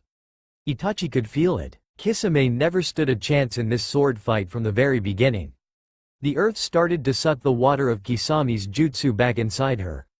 As the liquid disappeared, the man threw Kisame's limp body to the side, caring no more for the dead nin. Instead, his eyes searched the clearing for the purple sword. And they found it. It was stuck in a rock, as it seemed. He sighed, a little bored. Slowly walking towards it, he extended his hand and grabbed it from the hilt. Itachi smirked from the shadows at the sight. No other man than Kisame could wield this blade. But to his surprise and horror, the man drew the blade out of the rock with little effort. The armored swordsman smirked as he sheathed his own blade to his side. Making a hand seal and holding tight on the legendary sword, he whispered something and Samahata had disappeared in a cloud of smoke, leaving no trace behind. With another smirk and a glance at the full moon, the man disappeared in a veil of shadows. When Itachi could no more feel his presence, he stepped out of his hiding place and walked towards his former partner's limp body. He eyed Kisame up and down and sighed. "I'm sorry," he said almost apologetically. He took a scroll out of his robe and opened it to the ground, exposing the unmarked paper. Making a few hand seals, Shuin Shuhou, Fukyu Suimin, sealing technique, eternal sleep. He whispered and Kisame's body seemed to be drowned in the scroll, slowly, as if it dissipated inside it. When the whole body was in it, a circle appeared in the middle with several Japanese ideograms spread around it, each telling a small tale of the sealed man's life. Itachi slammed his palm in the middle of the circle and when he pulled it back, one single ideogram symbolized everything he could say about Kisame. Friend. End flashback. "So, Itachi, you want our help to avenge Kisame?" Sasuke asked, or rather stated, a little amused to help the one he wanted to avenge someone else.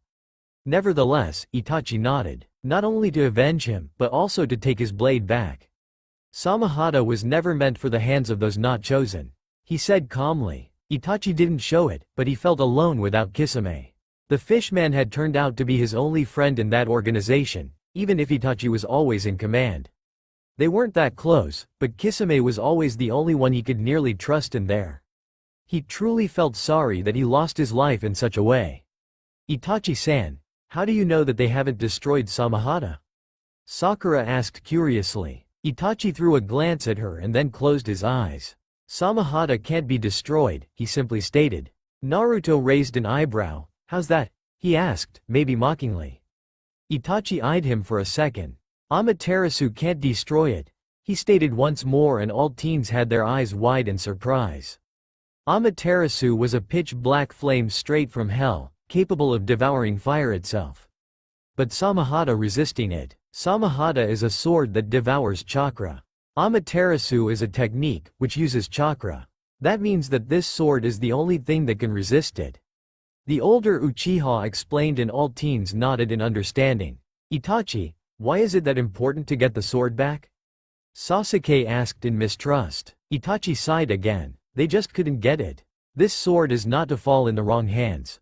You knew how strong Kisame was with it. Imagine someone stronger than Kisame wielding it, he simply stated, eyes falling back on the road. All the teens gulped. Truly, Kisame was a menace. But for someone to defeat him that easily as Itachi described. An hour passed as they walked in silence.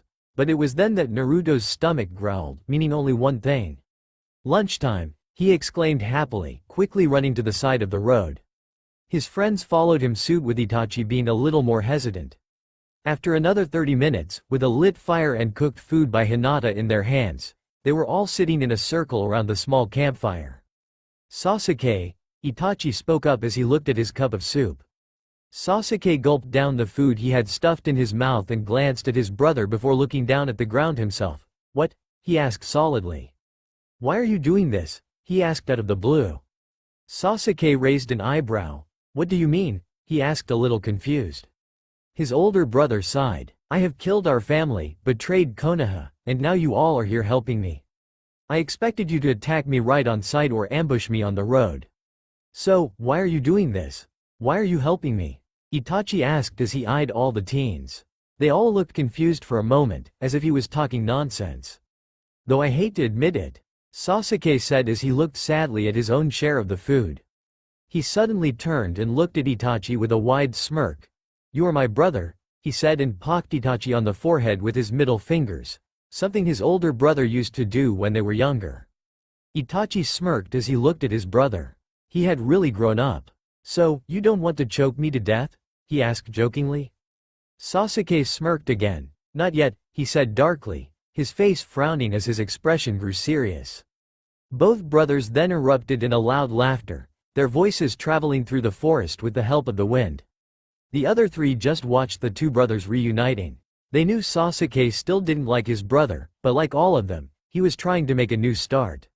That was the purpose of their journey in the first place, nay? When the laughing ceased, Sasuke once more looked down at his bowl of soup. Itachi, why? He asked out of the blue as his brother gulped down the food he had in his mouth.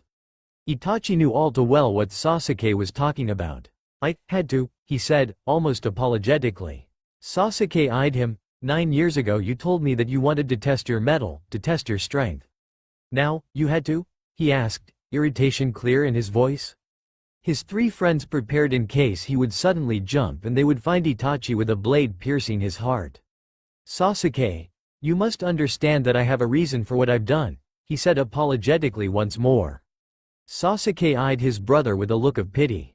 A reason? What reason is good enough to slaughter your family? To kill Okawa-san? What had she done to you? He shouted angrily, but Itachi didn't flinch, as if he expected it. He sadly looked at his brother. She was not meant to die, he said sadly. Hinata, who was well trained in reading body language, could make out signs that Itachi held back most of his sadness. This man was amazing. If Sasuke managed to be a cold ice cube at times, Itachi was an iceberg. What do you mean? He asked, confusion, sadness, and anger in every word. Itachi sighed. Sasuke, our clan was corrupt. They were ready to begin a coup d'état against the Hyuga clan in order to prevail as the strongest clan in Konoha. They would start a civil war and Konoha would fall apart. The only ones who weren't corrupt in the clan were you, because you were too young, and our mother. Itachi said, and all teens eyed him with a look of disbelief. You're lying, then why did you kill our cousins? Most were my age. They didn't know either, he snapped angrily. Itachi sighed. If I did let them live, the clan would be rebuilt with the ideals of their fathers. This means that it was only a matter of time before the coup would be put back in action. Itachi explained calmly this time. Sasuke sat there dumbfounded by the new revelations. So, his brother wasn't a bloodthirsty traitor who killed his family for fun, he did because it was his duty. The Hokage gave me permission to kill them. All of them, even my best friend, he said once more, apology painting his last words. True, that was the way he had obtained the Mangekyo. Without it, he would never wipe out the whole clan that easily.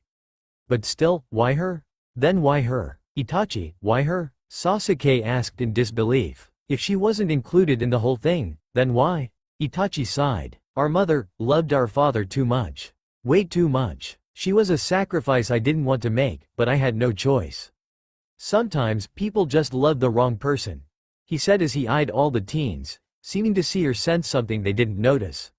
Sasuke calmed himself down. What Itachi said was true. Even if he hated to admit it, the fate of the village came before the life of just one person. He sighed. I understand, he finally said, and his eyes had that look of sadness on them.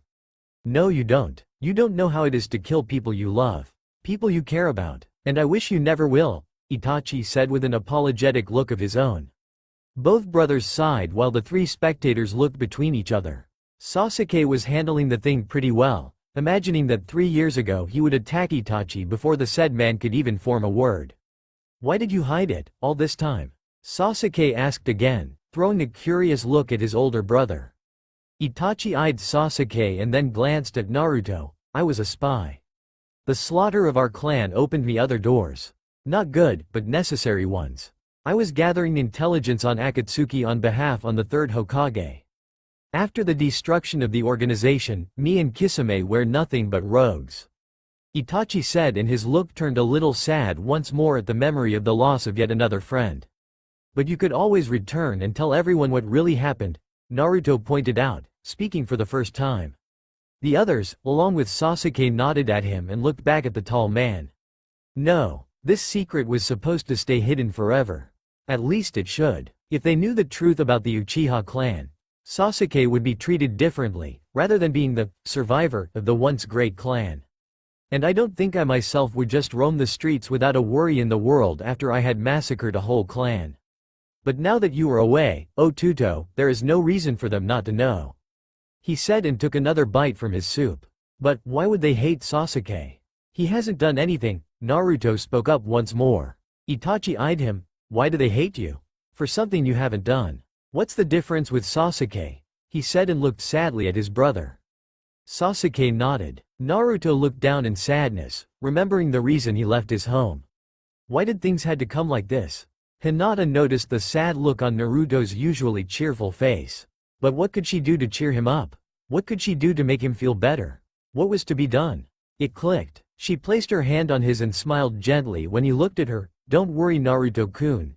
They don't know what they're losing, she said, and this immediately brought a smile on the teen's face. At least Hinata was there to help. Why didn't he notice this before? Why didn't he notice this kindness all this time ago? She was always there, yet he was too blind to pay attention in anything else than training, when what he truly needed was a friend, someone who understood him. He was lost for a moment, in this wonderful pools of pale lavender color, in these pools that anyone else could see as empty, yet there was some emotion in them. Yeah, who would be better than her?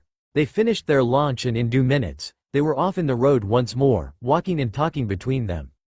Itachi talked about funny situations with Kisame and battles the cunning ninja had given. Naruto has always talked about ramen and Sakura, for the sake of the moment, didn't make him shut up but let him know when she couldn't take any more of his ranting with a nice growl and a dominating glare at him. Naruto pitied the man who would have to spend the rest of his life with her. He chuckled as a name flashed in his mind. The pink-haired Kunoichi talked about medical things that everyone seemed interested in except from Naruto, who, not surprisingly, was just looking around boringly. Sakura had to remind him all the time to pay attention, pointing out that medical knowledge would help in critical situations, and in the end, they had HoNdeR to keep his attention on the subject, who surprisingly was more successful than Sakura as it turned out. But even Naruto wasn't sure. Did he pay attention because what she said was interesting or because he wanted to hear that adorable voice of hers? He shook these thoughts away as he felt a strange sensation in his stomach. What was going on? The evening was nearing and the group had yet to find a town or village. There is a village at the way to Sanagakure, but it is at least 5 more hours of walk, Sasuke pointed out as he looked at the map he had in his hands. The others nodded except of Naruto, who put on a pouting face. That long. Damn, he said to himself. Traveling like this was boring. Itachi-san.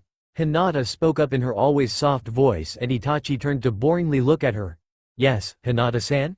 He asked. The girl looked unsure of what she was up to say next. Taking the sword back wasn't the only reason you came to look for us, was it? She asked with nearly not a stutter. Amazing things can happen in only a few hours. While Hinata was trying to explain medical thingies to Naruto before, he found it slightly annoying that she stuttered in nearly every word, making it take much longer. It wasn't that she was annoying, but the stuff she talked about was. So, he turned the tide. He suggested helping her to come over this stuttering habit of hers and she gently complied, not that he expected her to deny or something. For the next hours, he would make her repeat phrases again and again until she didn't stutter. The others kept talking between them while the pair worked on the girl's problem. Hinata was sure a fast learner, as for in only a few hours, her stutter was nearly gone, but Naruto didn't really want all of it to vanish. For some reason, it was so appealing on her. With this and that, Hinata could finally speak normally, mostly at least. Surprised he was, that she overcame this tiny nervous problem in only a few hours of constant training, while she had it for so many years. Yep, this girl was surely strong. And more than that, he found her voice even more adorable now that the stutter wasn't there to mess with it. How could she be like this, so captivating? Nevertheless, back to the present, Itachi smiled at the Hyuga girl and nodded. The 3 other teens eyed him suspiciously. I came for Orochimaru, he simply stated and looked back down the road as they kept walking. The teens suddenly stopped as they looked at him in disbelief. Wait, what? You came for Snake Teme? What does he have to do with us? Naruto asked incredulously. Itachi sighed, he wants my brother. Or you, I'm not completely sure. You 4 weren't in the first plan, but when I found your names at that hotel and with Kisami's death, everything changed. And I know this fool has also something to do with that swordsman that killed Kisame, and I won't let it slide. At first, I wanted to just kill him for the bounty on his head, but now I have a better reason, he said and kept walking with his head held high. The teens nodded, satisfied with his reasoning as they followed the renegade. Little did they know that a tall man dressed in a black robe was watching the situation unfold. His evil smirk was visible under the shadows of his hood. He resisted the urge to lick his lips in anticipation as he thought of endless ways to make these fools suffer to no end. He would have his little fun before he went back to Orochimaru, oh yes, his own little fun. A cup of streaming tea and a man dressed in a white robe stroking his short white golden beard in deep thought. That's the image given out as he tried to heat on the wooden walls of his small room, as if waiting an answer for his unasked question. He looked down at the small table in front of him with the cup of tea on it. He sat down cross-legged and took the cup in his hands. Examining the stream, he took one long sip of it. Putting it back down, he let out a sigh of frustration. A pale light covered the area in front of him for a second, and when it was over, a really short man, dressed in a white robe himself, stood there, his own face mostly hidden by the hood. Good evening, he said with a bow in a voice that seemed to match his size. But before he could continue, the raise of the taller man's hand was enough to silence him. Thank you. I already know what is going on, he said, and a smile graced his bearded face. The short little man sighed. Then you know of the situation we are in, right? He has killed someone, that means that things are becoming more complicated, he said worriedly with a serious look on his half-hidden face. The other man nodded as his own expression grew serious. Indeed, but can it become even more complicated than it already is, my friend? He said as he let out another sigh of frustration. I can't believe we've come to this, the small man said. The older and taller one nodded, yes. Things were easier the old times, he said with a smile, making his visitor grin in return. Yes, those times were better. But now, what are we going to do with him? He asked again seriously and curiously at the same time. The older man's expression grew serious once more. Don't you think they can handle him? He asked curiously himself. The short man shrugged. I don't know. Dreadnoughts are not to be underestimated, he said with a little bit of fear in his words. The older man eyed his visitor up and down. Very well. Send someone to take care of this, he commanded, and the short man bowed. With another flash of light around him, he was gone, no sign of his existence left behind. The bearded man sighed even once more. Let us hope that they will make it in time, he thought as he took another sip from his tea. Nightfall was nearly here. Itachi suggested that they set up camp and quickly, before their vision would be reduced to zero. If memory served, there would be no moon today, and that could easily be both a blessing and a curse. They entered the woods looking for a clearing to set up camp. After a few minutes of searching with Hinata's Byakugan, they finally did find a suitable place to sleep for the night. Setting their backpacks around, Itachi not having one, they made preparations for a campfire and dinner. Danzo eyed the Hokage suspiciously as she finished explaining the situation. They had 4 shinobis Mia, and she wanted a search party to look for them the soonest possible. The only ones present in her office right now was he and 2 hunter nins, along with the Hokage. I want you two to find these people, she said as she pointed at 4 photos she had spread on her desk, each one a picture of each missing ninja. No violence is to be used unless necessary. They are only missing in action, not renegades, so don't do anything stupid, she said as she glared at them. They didn't flinch, but she knew all too well that at least a shiver had made its way down their spine. She smirked inwardly. You've got 2 days before you abort the search. Am I understood? She asked, and the 2 masked hunters nodded. I told you to kill that brat as long as you had the chance. Now we don't know in whose hands he will fall in, Danzo stated bluntly, and the Hokage glared at him. That's none of your business, Danzo. You may leave, all of you, she ordered. The hunters bowed and puffed away while the old man walked out of the office with a look of annoyance. Outside the room, the 2 hunters appeared once more, bowing in front of Danzo. The route commander's expression was emotionless though. Do we have his position? He asked bluntly. One of the hunters nodded. Yes, Danzo-sama, he, the Uchiha, a Haruno and the Hyuga heiress are heading to Sanagakure no Sato disguised as civilians, he said clearly and seriously. The old man smirked. He wasn't a master spy for nothing. He had his own network keeping an eye on the boy. The Hyuga heiress, you say? He said as he rubbed his chin, a satisfied grin on his face.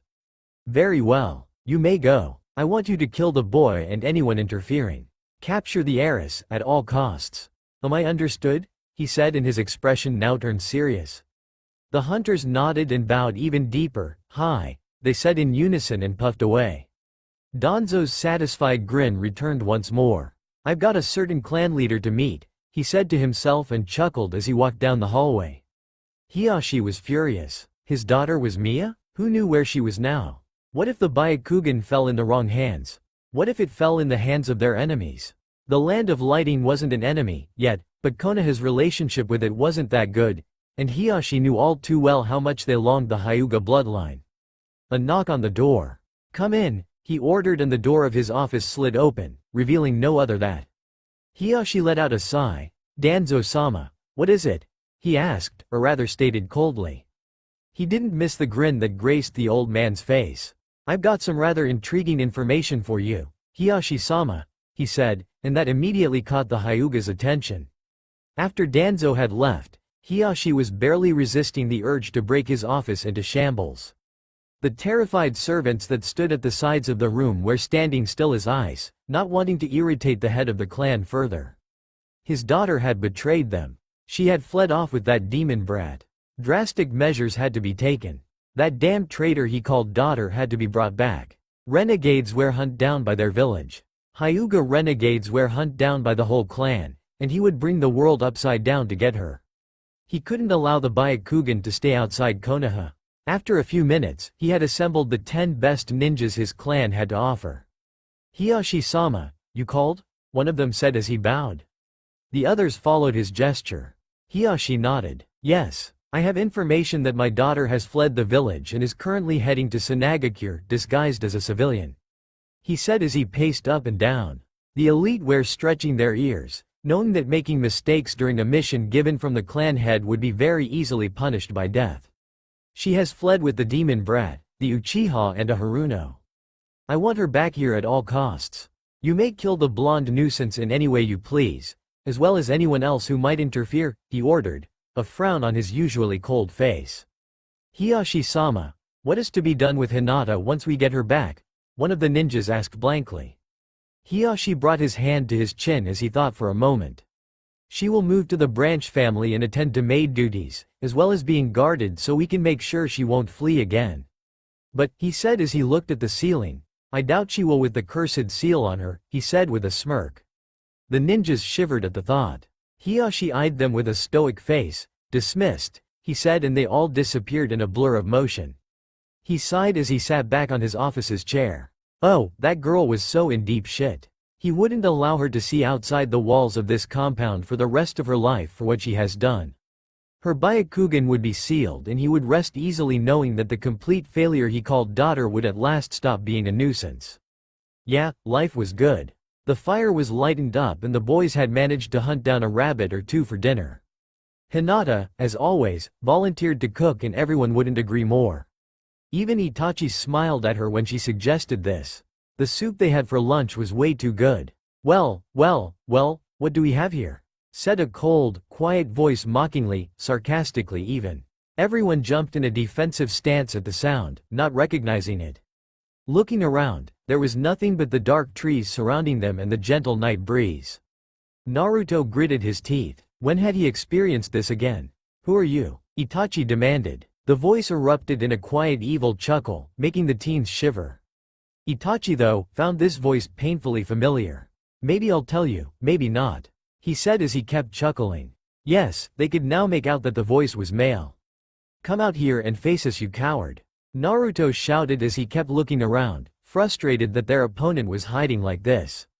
When his eyes darted at his front again, he nearly gasped and fell backwards when mere inches away from him stood a tall man wrapped in a big black cloak, a shining black red plate armor protecting him. He quickly jumped backwards and took out two kunais he had hid in his outfit, preparing for battle. His friends mimicked his movement as they too prepared their weapons. The man chuckled. You really hope of doing something with these toys? He asked mockingly, yet softly altogether. His voice was quite quiet for such a big man. Well, the armor must surely be adding quite a few inches in his size as well. Naruto glared at him. Hell yeah, he said and launched his weapons at the man, who just stood there, waiting. The daggers clashed on the armor and were immediately thrown away, as if they had hit an impenetrable barrier which happened to be the man's armor. He kept chuckling as he brought his hands to his hood. He slid it down, and long white hair glimmered in the light of the campfire. His face was emotionless and his light blue eyes glanced between the teens and Itachi. His vision locked on the other man when he recognized the robe. Oh, another one, Your friend was quite entertaining, he said as he looked dreamily to the surrounding trees, as if reliving a happy memory. His smile though quickly turned in an evil smirk, seeming so wrong in his young face. He didn't look much older than Itachi. Let's see if you are any good, he said as his hand grabbed the hilt of his sword. Slowly, he unsheathed the mighty blade and pointed it towards the renegade. The white-haired man licked his lips. His weapon's outline started glowing strangely with a grim purple light. He brought his blade to his side. Itachi closed his eyes, and when he opened them, he whispered one word. Sharingan, and it was off. With a katana of his own, Itachi's blade clashed with the much bigger sword. As a former Anbu, he was quite the blade handler, aside from his genjutsu specialty. The man's smirk didn't leave his face for a second though as he parried the attack that proved to be in vain. The battle raged as the two men clashed their swords, strike after strike, swipe after swipe, parry after parry. They tirelessly attacked again and again. The four teens could do nothing to help Itachi, as the two were only a blur of motion in their eyes. Sasuke activated his Sharingan while Hinata her Byakugan, and they were amazed that even then, they would hardly keep up to the speed the fight raged on. Itachi knew it wasn't good. Something was amiss with the hostile blade. He gradually felt his power diminishing, faster than it should. He jumped away from his opponent to catch his breath. Done already? The man asked quietly and curiously, a snicker escaping him. I expected something more, he said, a little disappointed. Itachi smirked his own unique smirk that for some odd reason seemed to only grace the two remaining Uchihas only. He flew through hand seals, Kaden, Gokakyu no Jutsu, fire element, grand fireball technique, he exclaimed, and an enormous fireball was shot towards his opponent. The man brought his sword up, and with an uppercut strike cut the ball of flames in half. All eyes went wide as this man destroyed so easily the trademark jutsu of the Uchiha clan. Itachi flew through hand seals again. Kaden, Doragon Hakaisha no Jutsu, fire element, dragon destroyer technique, Itachi loudly exclaimed, and this time, an enormous dragon flied out of his mouth and with a loud howl that could make anyone run for his money, charged towards the armored swordsman. The man's smirk didn't tell to leave his face anytime soon as he simply extended his free hand. With a puff of smoke, Samahata appeared. He raised the sword to defend against the incoming menace, and when the dragon hit the blade, the destructive weapon seemed to suck the dragon in it. Kaden, Fenikusu Kaki, fire element, Phoenix fire, a voice said from behind the swordsman, and the said man barely had time to parry the incoming small fireballs with his other sword. Kaden, Doragon Kaki, fire element, dragon fire, Itachi yelled, and a large wave of fire was shot in a cone in front of him. The attacks from both sides overwhelmed the man who was caught in the middle, the fires dancing around him as they seemed to consume him. After a few seconds, the attacks stopped and all that was left was a cloud of smoke. But when it dissipated, the man was chuckling quietly. He was chuckling as he held both blades in his hands. He eyed both brothers with that evil smirk gracing his lips. So, this is the power of the Uchiha? Good, but not good enough, he said as he disappeared from sight, reappearing right in front of Itachi. But the experienced rogue was ready, and he quickly avoided a swiping attack from Samahata that could have easily severed his head. He kept dodging and dodging, thankfully being a master in this as he was also a genjutsu user. Ninjas with such fighting style had to be good in dodging, so that they wouldn't get killed easily if their jutsus failed. As his brother fought, Sasuke drew his own blade from his side. Holding tight on it, lighting started to crackle. Chidori current, he stated, and the blade was immediately covered in electricity, sparkling lighting that seemed to sing its own magical melody, the melody of 1,000 birds. His whole body started to glow as the power of lighting started to crackle throughout him. His eyes flashed the blood-red Sharingan gaze of his bloodline, and he charged in. Naruto contemplated on what to do. He could either charge in and get killed or sit in the back and wait for his friends to get killed. Oh, what should he do? He also noticed Hinata having her own bloodline at full force, if only to observe the battle that raged. Come on, I know you can do better, the man said mockingly as Itachi dodged another uppercut strike from the black blade. It was then that the deadly duelist heard the cracking of lighting coming from behind him. Turning around with amazing speed, his swiping strike with Samahata barely missed Sasuke as he ducked to avoid the blade. The next swiping hit from the black blade though was roughly parried by Sasuke's Chidori sword. But little did the man know that the few seconds that Sasuke had distracted him were all Itachi needed. Kaden, Gokakyu no Jutsu, Itachi exclaimed, and this time, the fireball completely overwhelmed the swordsman as Sasuke jumped away to avoid the heat. In a matter of a few seconds, the fire had dissipated, only to leave. All eyes went wide at the sight, the girls holding back a gasp. The man was completely unharmed, his one hand having formed a hand seal, which was probably, and the reason that a bright green shield with runes spread on it was surrounding him. A shield emitting evil. Makaden, Anatate, Hell release. Demon shield. The man said quietly and turned to them with a wide smirk, unsheathing Samahata once more. When the hell did he manage to sheath it anyway? It was then that the other three decided that it was their turn to do something. Sakura stepped in, determination flashing in her emerald eyes. Bring it on, creepy bastard. She taunted, but the man just chuckled at her. What do we have here? A cute girl? He asked himself quietly. Sakura already had a vein twitching on her forehead. What's up with your forehead? The man asked curiously. Oh, that was it. Sakura was now enraged. Gathering all her might, she launched a punch at him, and with a loud battle cry, her punch collided with the dark blade. The man had a look of utter shock at the girl's strength as she even managed to push him back slightly, but it was quickly replaced with that usual smirk of his. "Oh, tough guy he asked mockingly, and Sakura didn't know how the hell she held herself. With a mighty punch on the ground, the whole land erupted in flying boulders and rocks. The swordsman only sliced through the annoying chunks of rock that were thrust towards him, an annoyed yet evil smirk gracing his face. But it was then that he felt a presence behind him. He barely turned around when Naruto crashed a Rasengan right at his back. The man let out a cry of pain as he was shot forward, Sakura having already leapt away.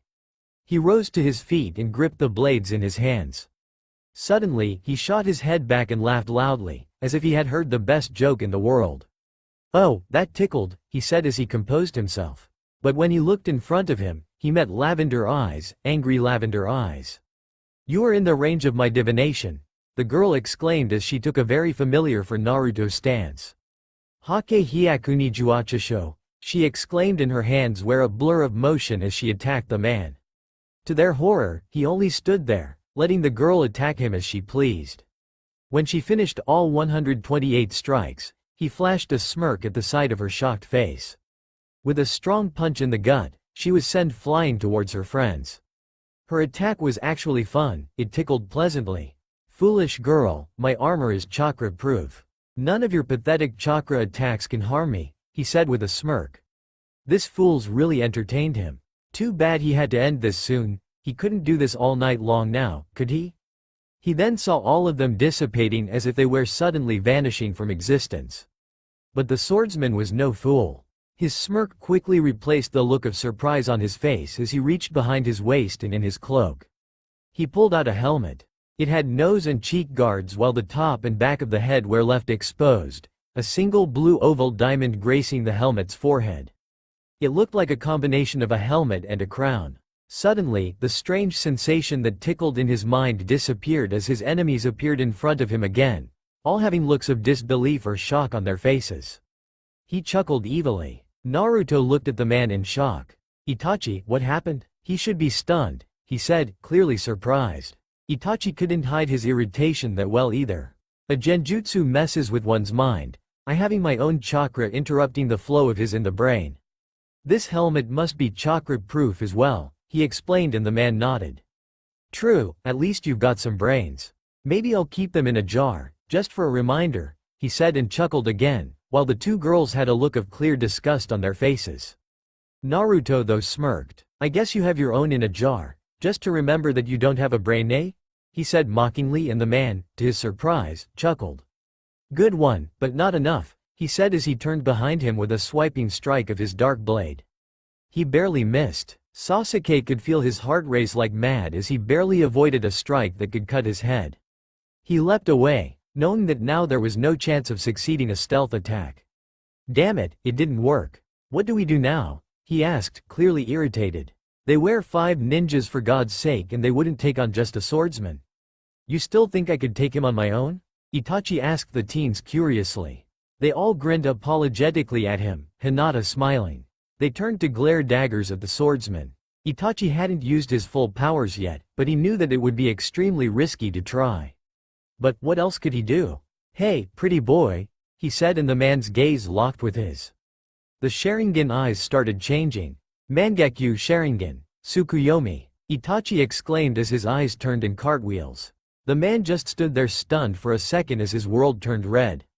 He was now tied on a cross with an emotionless Itachi in front of him. He looked around as if in shock. "For the next 72 hours, you will be endlessly tortured," Itachi said calmly, but horror filled him when the man shot his head back and laughed his heart out. "Oh, this is good. You really think your genjutsus can work on me?" he said, and the world started changing once more, leaving Itachi standing there dumbfounded. No one had resisted Tsukuyomi that easily before. Who the hell was this man? "Now, enough with this games, I've got work to." He never finished his sentence as he barely managed to dodge a hammer that aimed for his head. A hammer made out of pure light. "Meimaiden. Hanma Dangeki, divine release. Hammer strike," a female voice said from behind the dark trees. The man immediately lost any interest for the group of ninjas as he turned to face the newcomer. "Kukuku, what do we have here?" he said as he licked his lips once more. Out of the shadows stepped a tall, slim young woman dressed in a white robe similar to the one the old man they had met before in the forest wore. Her face was also hidden behind a hood, leaving only the lower part of it exposed. "You may leave this place now, Dreadnought," she practically commanded, but the man only chuckled in response. "I'm not finished here yet," he said as he pointed the group behind him with his head.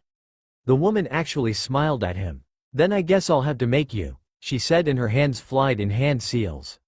"Raiden. Hikiriki Higyu, lighting element. Thunderstrike," she exclaimed, and a loud boom was heard from the skies as a thunder came down directly on the man, with such speed that even he couldn't dodge. He yelled in pain for a second before the lighting faded away. Another series of hand seals. Doden. Chiwana no Jutsu, earth element. Earth trap technique, she exclaimed once more, and the ground around the swordsman rose and caught him in a mound of rocks and debris, leaving only his head exposed. He snickered at the woman. "You really want to get killed, don't you?" he asked mockingly. The woman smiled again. "I haven't come here to kill you," she simply stated, and looked at the group behind the swordsman. "You, leave, now. I can't hold him for long," she said worriedly, and it was only Itachi who nodded. The others looked at him incredulously. "But Itachi, what about?" Naruto tried to say, but was cut off by Itachi's words. "No time for this. Run," he shouted, pretending fear. The others nodded, not completely understanding why Itachi would leave the fight like this. They rushed away towards their backpacks, which were at the other side of the raging battle, picked them up and leapt away from the clearing, Itachi following suit. They would hear the sound of earth breaking and the strikes of thunder in the distance. They just hoped that this woman knew what she was doing. They were leaping from tree to tree for around half an hour now. When they made sure that they weren't followed or anything, they finally set themselves on a new clearing, thankfully void of evil swordsmen. They were now preparing for sleep, Itachi having volunteered to take the first run of guard duty. Sasuke approached his brother as the others were lying on their futons, preparing to sleep after a tiring day. He would swear that he caught Naruto stealing glances of Hinata here and there. He smirked inwardly at this, but when he sat next to his brother, it was only then that Itachi realized his presence. "Itachi, why'd we leave like this? What about?" He was cut off by Itachi's smiling face. With a hand seal and a puff of smoke, Samahata appeared right in the renegade's hand. The man immediately took notice of his brother's incredulous look. When he was hit by the thunder and had his whole attention on the woman, "Like the rest of you, I managed to pick Samahata from the ground. He had dropped it. Mission accomplished," he said, and his smile never faltered. Sasuke also smiled, something people had nearly never seen him do. "And what will you do now?" he asked his older brother. Itachi's smile faltered as a look of sadness took over. "Hide. I'm a rogue, remember?" he said as he sadly looked at his younger brother. Sasuke frowned. Itachi didn't deserve this. The man had dropped away his life, only to save these fools in Konoha. He deserved something better. "Hey, why don't you come with us?" the onyx-eyed teen suggested. Itachi eyed him for a second. "Are you sure? You know what reputation I have," and he was cut off as Sasuke raised his hand in motion for him to silence. "Itachi, all of us here are making a new start. That's why I'm also asking you. We are heading somewhere where nearly no one knows. We can and we will begin anew. Why don't you just join?" he asked as he smiled at his older brother. "Smiling Knight for the Uchihas EH?" Itachi smiled back and nodded. "Well, I think you still need someone to change your diapers anyway," he said jokingly, and Sasuke smirked. "Oh, I didn't know you can do that. I thought you murdered your nanny when you were 2, he said with a laugh.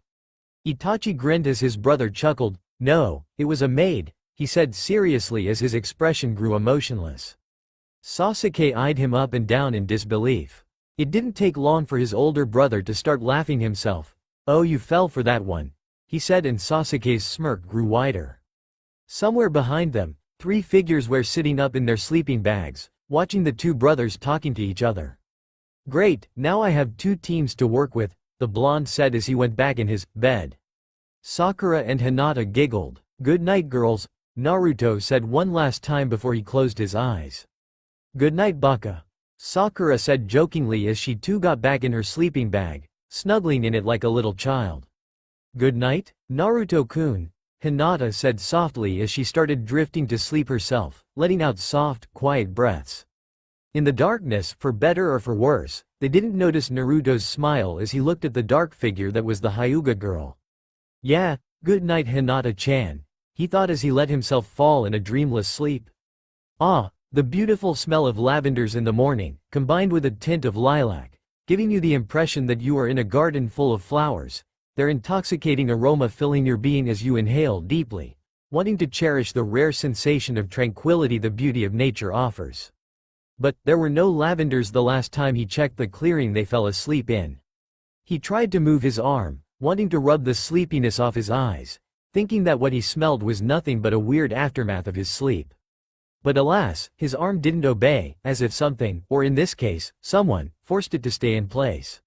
Even if sleepy, he slowly opened his eyes to inspect. He felt something warm, yet soft altogether pressed at his side. He could make out ink blue hair at the crook of his neck. All thoughts of sleepiness flew away as his mind recognized to whom this head must belong to, and it rested on him nonetheless. He felt panicked as he eyed the young girl that had somehow managed to hug him by the side while still being half covered in her sleeping bag, he himself having only his torso exposed, but that didn't seem to annoy the sleeping beauty one bit. Beauty, he thought to himself as he calmed down, realizing that she wouldn't let go of him anytime soon, as one of her hands was wrapped tightly on his own, and the other hugging him by the torso. He sat up, with some effort that is, on his sleeping bag, his back lying on the tree behind him, having only his legs covered now, but to his surprise, she didn't back away. Instead, she kept hold of his arm and torso as she sat up herself in her sleep, laying her head on his chest once more. He tried to free his hand again, much more from embarrassment rather than wanting. There was that seductive voice in his mind though, persuading him to hug her, to touch her, to stroke her silky hair, to stare in this lavender depths, forever. He shook his head, not clearly understanding why such thoughts were laying siege on his mind. He looked at her once more, her head trying to snuggle deeper in his chest. Unconsciously, a smile crept on his face at such a cute sight. It was a rather cool, really cool morning. The sun had yet to rise in the sky, yet the warmth of her body made him feel so fuzzy, so warm. It was better than any blanket or sheet he had ever experienced, and he didn't want it to go. He didn't want it to fade, he didn't want it to be a dream. He finally managed to free his hand from her grip, but instead of pulling away, she snuggled even closer, the hand gripping his torso, tightening its grasp, as if afraid to lose him, as if afraid to let it slide, fade away, as if afraid of rejection. Even with his hand free, his face resembled nothing but calmness, nothing but pure tranquility as he cherished the moment. He secretly hoped it would happen more occasionally, but he knew it was just luck, her having some kind of dream where she hugged the object of her affections. He felt dread laying its sickening touch on his stomach as he thought of her having feelings for someone. Why? Did he really like her? Did he want to keep her close, as something more than a friend? Was this feeling that graced his stomach every time he stole a glance of her sleeping form while his eyes inspected the area? He knew he had some sort of what people could call a slight affection towards her, and having known her better for only a few days. But now that she did this, he didn't want it to stop. His mind raced back, yesterday when he was helping her overcome her stutter problem, which was a success by the way. She would softly repeat a phrase again and again, him persuading her to try one more time if the slightest stutter dared to grace even a single word. He smiled, remembering every time a slight pink blush graced her cheeks. Those pale, soft cheeks. It was then that he realized that he had been slowly stroking her face, unconsciously as it seemed with his free hand. He slowly retracted his hand and brought it to eye level, the feeling of her warm cheeks still fresh on his palm. He looked at his empty hand with amazement, as if not believing what he saw. "What is happening to me?" he thought, as if expecting his palm to give an answer. He looked down once more, and the whole world seemed to vanish at the sight of her lips forming a tranquil smile. A true smile, as if she herself cherished this moment in her sleep, as if she longed for such affection for a long time now. Did she? He scanned the background of his mind, searching for answers in his memories. He looked, searched, and found. The images seemed to fly in front of him, the world seemed to vanish, leaving only him and her, him gazing at them as the pictures of the past flied in front of him, reminding of so much, yet revealing so little. He looked as the image of an ink blue-haired girl with a bulky jacket handed him a jar of medicine with closed eyes and nervousness emitting from every spot of her body. He smiled, remembering the gesture of kindness. Similar to this gesture he found none. No one had ever offered him anything, except of hate. Of course, he had friendship and Oba-chan surely cared for him. But he had fought for these things, he had earned them. But this girl had offered her help without him even asking. Another image flashed at him, this time the same girl offering him to cheat on her paper. The Chunin exams. He had refused. Besides, I don't want you to get in trouble because of me, his words ringed in his mind, hearing his own voice as if it was from somewhere far away. He remembered adding the fact that he was a powerful ninja, but it was now that he realized that his words held more than he let out, even then. But he was blind then, he was young and blind. Another image graced his vision when they were younger at the training grounds, before his battle at the Chunin exams. More images started flying before him, so fast, yet he was able to make them out as if they were standing still in front of him. Missions, moments, time they had spent together? His eyes went wide when for some reason, a memory that shouldn't be related flashed. It was night, he was at a waterfall, searching for some strange sounds he had heard. And there he found her. Dancing, her graceful movements breathtaking, the light of the moon revealing nothing but her form in the darkness of the night. The water seemed to dance in perfect harmony with her as she moved her hands in perfectly coordinated movements. His eyes were wide as his heart raced at this beautiful sight, but why was it coming up now? He stepped forward to talk to her, but this time he didn't fall in the water. This time, he stood at the edge of the lake, staring at her form. She stopped dancing and looked back at him, revealing lavender moons, and it was then that the image vanished. The world seemed to return as his vision focused on his surroundings. He once more looked down at the girl who seemed so eager to stay close to him, holding him tight as the most precious thing in the world. A fond smile graced his lips. He relaxed as he let his head rest on the tree. Closing his eyes, he cherished the warmth she emitted. He cherished the feeling of her body against his, the feeling that he was wanted, even if she was dreaming of someone else. Dread touched him once more, but he didn't allow it to stay. He shoved it away, not wanting to ruin the moment. He slowly drifted back to sleep. Yet unconsciously or not, we might never know, the hand that was previously locked in her grip was now hugging her by the waist, keeping her closer. Itachi's eye quirked open as he sensed something. A kunai suddenly appeared in his hand and in less than a split second, it was hurled into. A rabbit? He sighed. Maybe he was just worrying too much, but he had that feeling that something bad was going to happen soon. He just couldn't shove it away. Ignoring it for the moment, he shook his head as if to take away the sleepiness. He spotted Sakura being snuggled in her sleeping bag. True, it was a cool morning. His eyes darted for the tree branches, and he spotted his younger brother standing on one of them, scanning the area with his eyes. Itachi barely held back a grin as a thought crossed his mind. Sasuke had gone to sleep after the little talk with his brother last night. He remembered Itachi waking him up to take his post for the night, and he agreed. He couldn't really sleep anyway. He had this feeling, like something was about to happen. He also remembered something that made his lips plaster a grin. A wide one? He and Itachi had placed the young girl next to the dobe, and if all went good, they would have a hell of a laugh when morning came. He chuckled silently, bringing a vision of her face turning limitless colors of red when she woke up and realized where she was. Oh yeah, it would be fun. His eyes narrowed when a presence appeared right next to him, and in less than a second, a kunai was in his hand, ready for combat. But no less than one more second passed before he realized who the intruder was. He sighed. Itachi, do you have to scare me like that? He asked, a little bewildered that his brother could be so stealthy and creepy at times. The rogue chuckled to himself as his little brother put the kunai back in his pouch. Anyway, Sasuke, go wake them up, I'll stand guard for now, he said, and his brother nodded, rubbing his forehead as if he had a headache. Dropping from the branch they were on, he slowly walked towards their small encampment. He looked around for his friend's sleeping bags, but he found none. His eyes narrowed. Something didn't feel right. He walked towards where he remembered Sakura lying last time and kneeled right before the empty space where her sleeping bag was supposed to be. Then he looked up, and right at a branch in the tree a few meters away from him, were Naruto, Hinata and Sakura. hanging from the branch in their sleeping bags, each one's face being paler than white. His eyes went wide as his heart was filled with horror. He stood up, still not believing what he saw. He gulped as his hand slowly reached for a kunai. The one who did this could probably still be around.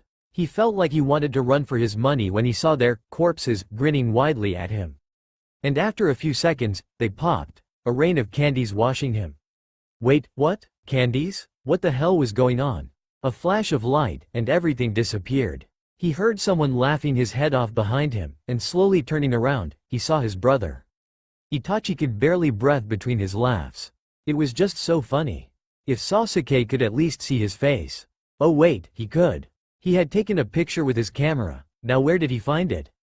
Sasuke looked around the clearing once more, only to spot his friend's sleeping forms. He sighed. Kneeling back down, he gently shook Sakura. Well, at least as gently as his frustration allowed him at the moment. Sakura's eyes slowly opened as her vision focused. She saw Sasuke right next to her, his face forming a scowl. But there was something else. Was someone laughing?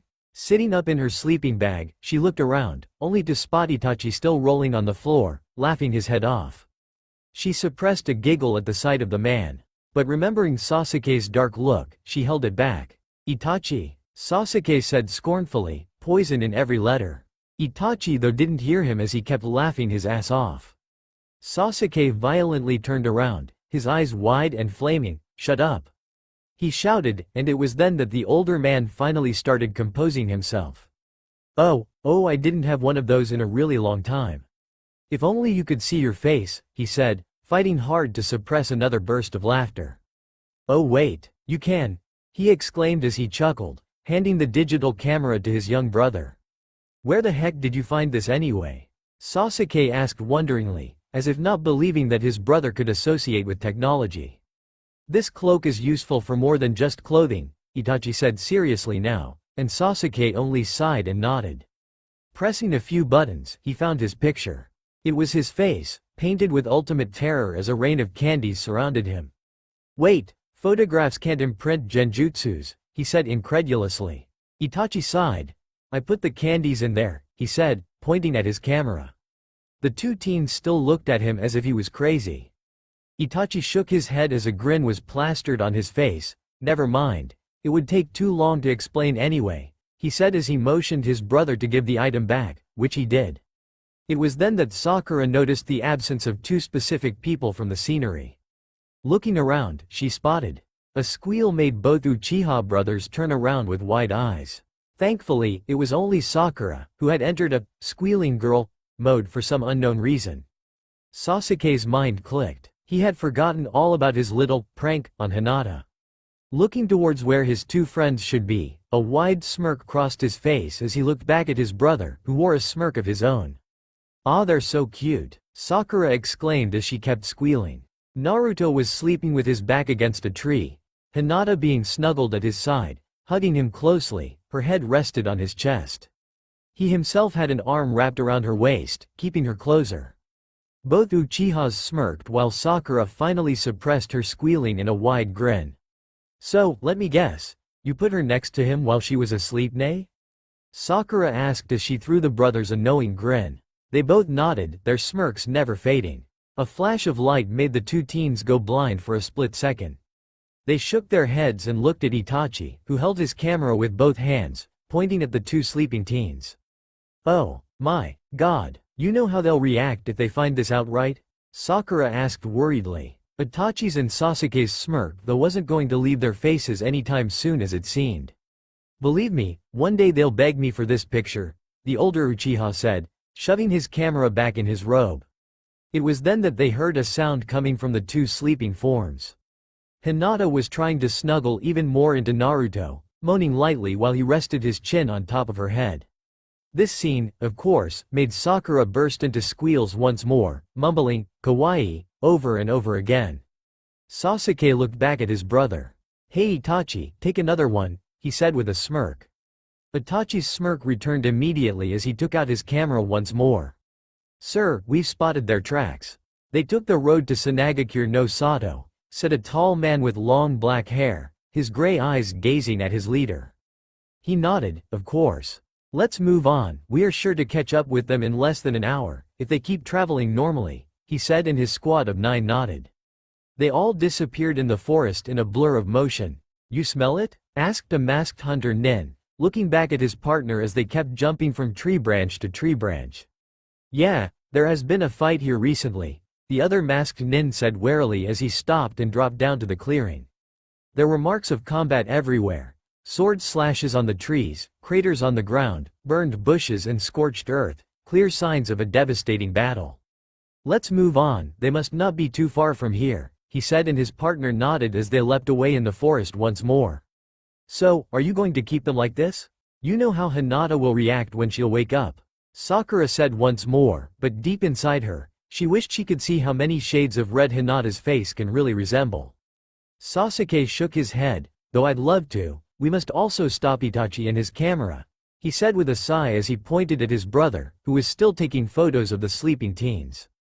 After a few minutes, Sasuke and Sakura had managed to detangle Hinata, not only from her grip on the boy, but from his grip as well.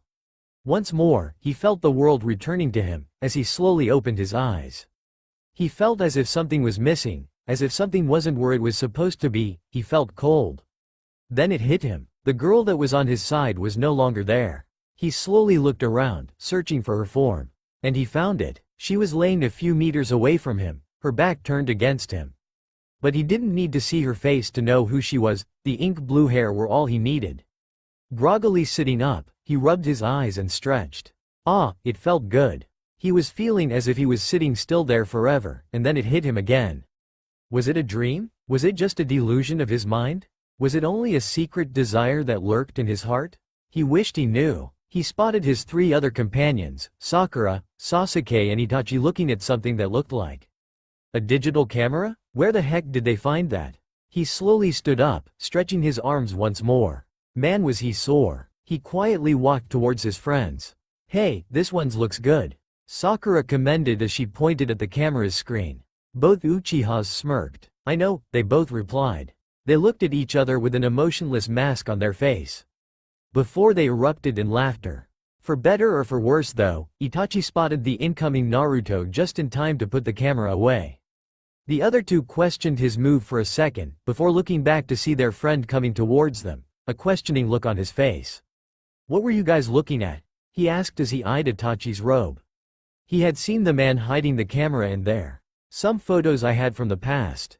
Nothing of your concern, Naruto, Itachi stated calmly. Really? Can I take a look too? Naruto asked enthusiastically, but Itachi shook his head. I'm sorry, the camera is out of battery, he skillfully lied, neither his eyes nor his face betraying emotion. Naruto nodded sadly. Well, let's get ready. We've got a long way ahead, he said cheerfully once more, and they all nodded at him, satisfied that he didn't push the matter. It had been 10 minutes after Naruto had woken up, and for some reason, his 3 companions persuaded him to wake up the still sleeping girl. He sighed and agreed, as the others went around, scouting they said for. He neared the girl, only to realize she was already awake, sitting up and looking around sleepily herself. Ohio, Hinata-chan, come on, we've got to get going, he said, the last words getting out a bit softer than he intended. She smiled back, a happy smile that was. Woo, she's cute, and for once, Naruto didn't argue with the ringing voice in his mind. He just didn't want to. She slowly raised herself from the ground in a standing position. Ohio, Naruto-kun. Let's get some breakfast, she said softly with a smile once more, her thoughts not letting her focus on the fact that Naruto was this close. He nodded and they both started walking towards the center of their encampment, wanting to prepare the fire for their meal. But as they walked, they both had one question in their minds. Was it a dream? Sir, I think we found them, a young man stated, his gray-white eyes gleaming with anticipation. The one who was probably the leader nodded. Are you sure they aren't civilians? He asked once more. Attacking innocent people wasn't really his forte. Yes sir, one of them is confirmed to be our runaway. The scout is one of our best, he can't be wrong, the same man replied, wanting to reassure his captain. The other man nodded again. Very well. Remember, she must be taken alive. We have permission to eliminate any other opponent. Am I understood? He said as he looked back at his squad. They all nodded. Good, let's go, and with that, they all leapt towards where the oncoming battle was supposed to take place. Itachi's head quickly perked up from his ration. He felt it again, and this time, it wasn't a rabbit. He knew this feeling, he knew these signatures, and he knew this power. One word could clearly resemble every thought that passed in his mind. Trouble, everyone, get ready. We've got company, he said quietly as he looked forward into the bushes, as if expecting something to pop out of there. And it did. A blur of motions and 9 Hyugas stood in front of them. The company immediately stood up in a defensive position. How the hell did they find them anyway? What are the Hyugas doing here? Sasuke asked incredulously. They didn't expect company in the forest, so the girls, or Itachi, hadn't set up a genjutsu to hide their identities. Thus, playing innocent simply wouldn't fool them so easily. We are here to take Hinata back to Konoha. Hiyashi-sama has some really interesting intentions towards the traitor, one of the men said, earning a glare from the one who stood in the middle. Silence, he hissed, even if she's a traitor, she's a shinobi and the former heir. Show respect, he commanded, and the other man eyed him incredulously. Show respect to a traitor? Are you? Shinobi always respect each other, enemy and ally alike.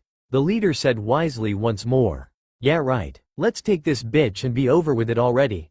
The Hyuga countered arrogantly once more. The captain sighed as he shook his head. Anyway, we request Hinata to come with us quietly, and no trouble or unnecessary losses will take place. The Hyuga captain said calmly. The company looked between each other, as if they were talking with their eyes. Then they all erupted in enormous fits of laughter, though Hinata was a little more composed, knowing the seriousness of the situation, so she restricted herself to giggles. Oh, you really think we will let Hinata-chan go back in this shithole you call family? Naruto said, eyeing the ninjas with malice. Every sign of the cheerful mood vanished as everyone, except Hinata, who looked at the ninjas sadly, almost pitying them, glared daggers through the Hyugas. Well, at least as much as Itachi can glare when his emotionless mask is on the turned-on side. Hinata is our friend, Sakura said, cracking her knuckles in anticipation. She really wanted to warm up. Yeah, well, Hinata is the only one who can actually stand my Otuto, so why take her away? Sasuke said with a smirk and a shrug. Itachi didn't question his reference to Naruto. He knew that the two had something special from the moment he saw them at that restaurant. Hey, why must I be the Otuto? Naruto asked, his face a mix of frustration and confusion. Sasuke kept his smirk though. I'm older than you, Dobi, he simply stated, and Naruto crossed his arms over his chest. Damn it, he mumbled under his breath, making even Itachi grin, even if it was only for a split second. Anyway, Hinata-chan's not going anywhere. You've got to get over my dead body before you take her away. The blonde of the company shouted as he prepared himself for combat. The captain sighed, so be it, he said as he activated his Byakugan. Wait, won't the tall one say something too? Asked one of the squad members.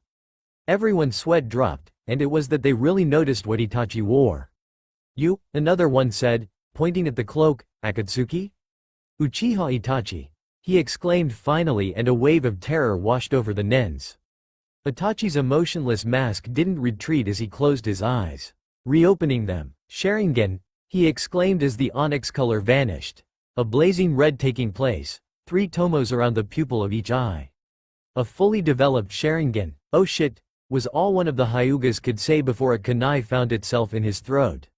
His companions looked incredulously at the falling corpse and then back at Itachi. They hadn't even seen the blade coming. They all activated their bloodline, preparing to combat the renegade. All Itachi did though was reach in his robe and take out his katana. He sighed, fools, he whispered as he shook his head. In a flash of red and black, he was off. So, we're gonna sit here and relax while your bro has all the fun? Naruto pouted as Itachi kept fighting the Hyugas with apparent ease. 2 of them were already trapped in a genjutsu while 1 lay dead, leaving 6 more to go. Seems so, Sasuke replied with a sigh. He too wanted to test his strength against the legendary bloodline. Well, he could always spar with Hinata or something, but they just didn't have a chance. Hey Itachi, save some for us will ya? The younger Uchiha shouted, and he barely stole a glance of his brother's smiling face before it became the one of an emotionless killer once more. Itachi stepped aside, avoiding another palm strike from a Hyuga. The momentum proved to be to his advantage, as he launched a roundhouse at his opponent's exposed ribs. The man barely managed to block the strike. Even so, the force of the blow launched him back and onto a tree, rendering him unconscious from the power of the impact. 5 to go. Damn it. Remember, our target is the girl. Go catch her, the captain commanded as he dodged one of Itachi's strikes. He felt lucky to even be alive against the nin. His 4 remaining men nodded and left to engage with the other 4. The captain was the only one remaining against the Uchiha betrayer. His kunai clashed with Itachi's and each wrestled for dominance over the other. So, the great renegade now has a group of underlings? And what a company. Your brother, a Haruno, the demon vessel and our clan traitor. Must be interesting he said with an actual grin. Itachi gave a mischievous smile. He noticed that the man referred to Naruto as demon vessel, rather than demon brat, as most in Konoha did. Yes, he had done his little research the last time he had visited Konoha, incognito that is. The Hyuga jumped back, knowing that the rogue could soon win over. So tell me Itachi, why didn't your brother kill you on sight? He asked curiously.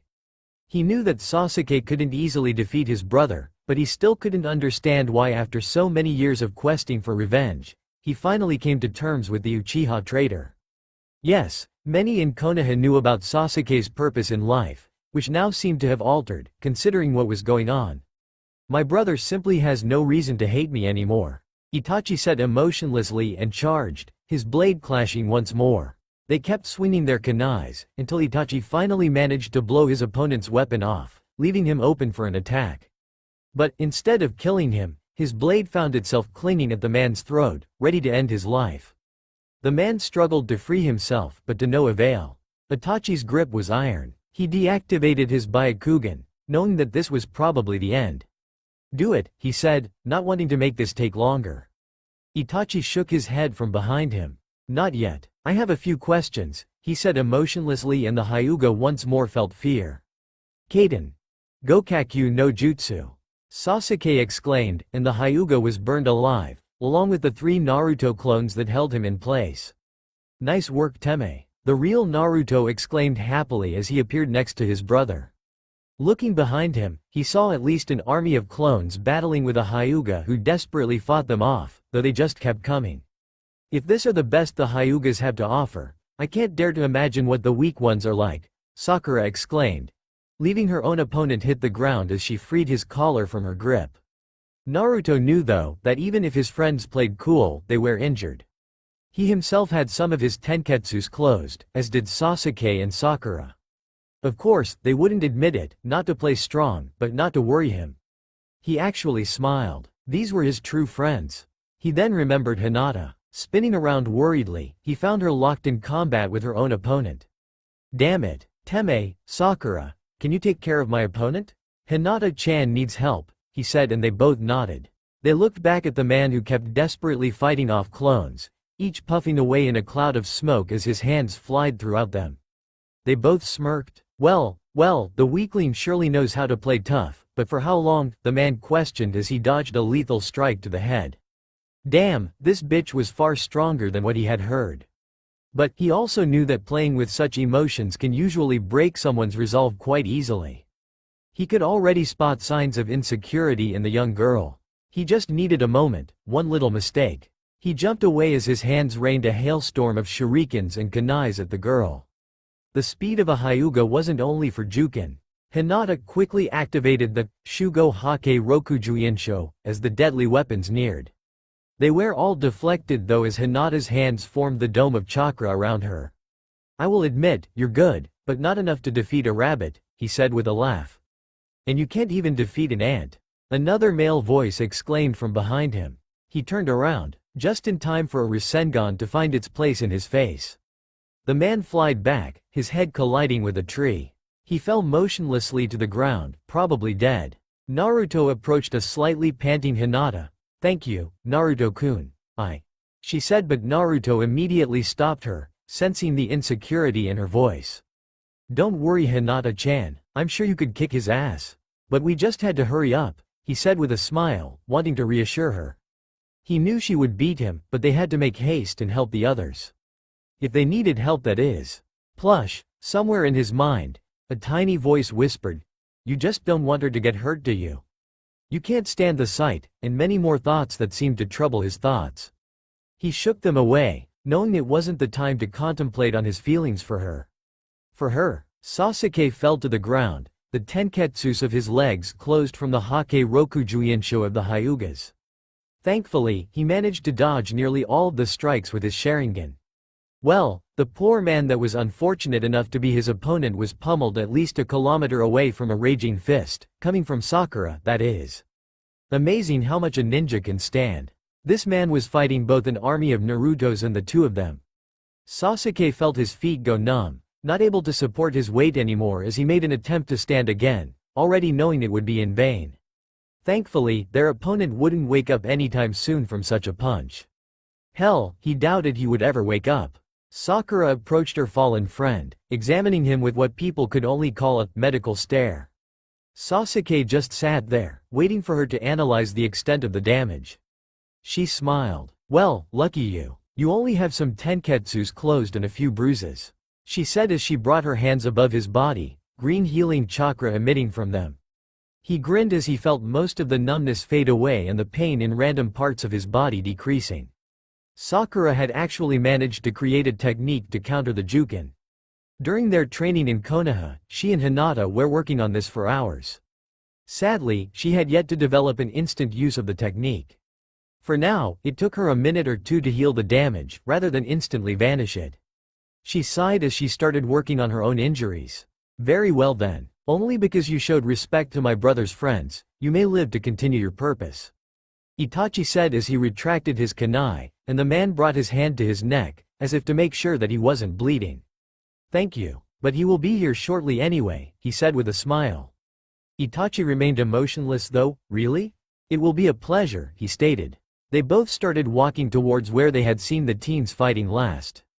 Naruto neared his fallen brother, who sat next to Sakura, who seemed to still work on a wound she had at her side. He sighed as he sat down himself, tired from the chakra he used in the fighting. Hinata sat next to him, a slight blush on her face. "Well, that was a hell of a warm-up," he finally exclaimed, grinning widely at his friends. They all grinned back in response, Hinata giving her always soft smile. And what a smile it was indeed. Naruto shook his head once more. Damn, these thoughts didn't tell to leave him alone. It was quite hard though, considering the object that triggered them was sitting next to him. "Kids, I've got someone who would like to talk to you," Itachi's voice was heard and they all perked up. They immediately took notice of the man standing next to the rogue. They restrained themselves from jumping up for battle though. If Itachi had allowed him to live, that meant that it was important. The man who previously seemed to be the leader of the now annihilated squad bowed, and then actually smiled. "I am truly sorry for what my men did.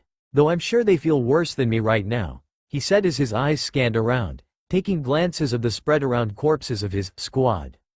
Naruto and Sakura grinned, Sasuke smirked, while Hinata smiled. That much for opposing a bunch of chunin. Itachi mumbled to himself, but they all got it. Well, he didn't intend them not to hear anyway. "But what are you doing here in the first place, Hyuga-san?" Hinata said, curiously looking at the man.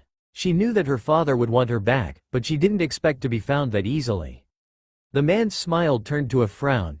"Hiyashi-sama wants to take you back in the estate, throw you to a branch family, place the cursed seal on you and have you attend maid duties, Hinata-sama. He would also seal your Byakugan," he said, the last words flying sadly off his mouth. All eyes went wide for a second, and Naruto couldn't help but look apologetically at Hinata. He was the one who put her in this situation after all, and he felt guilty. Hinata was scared by the news.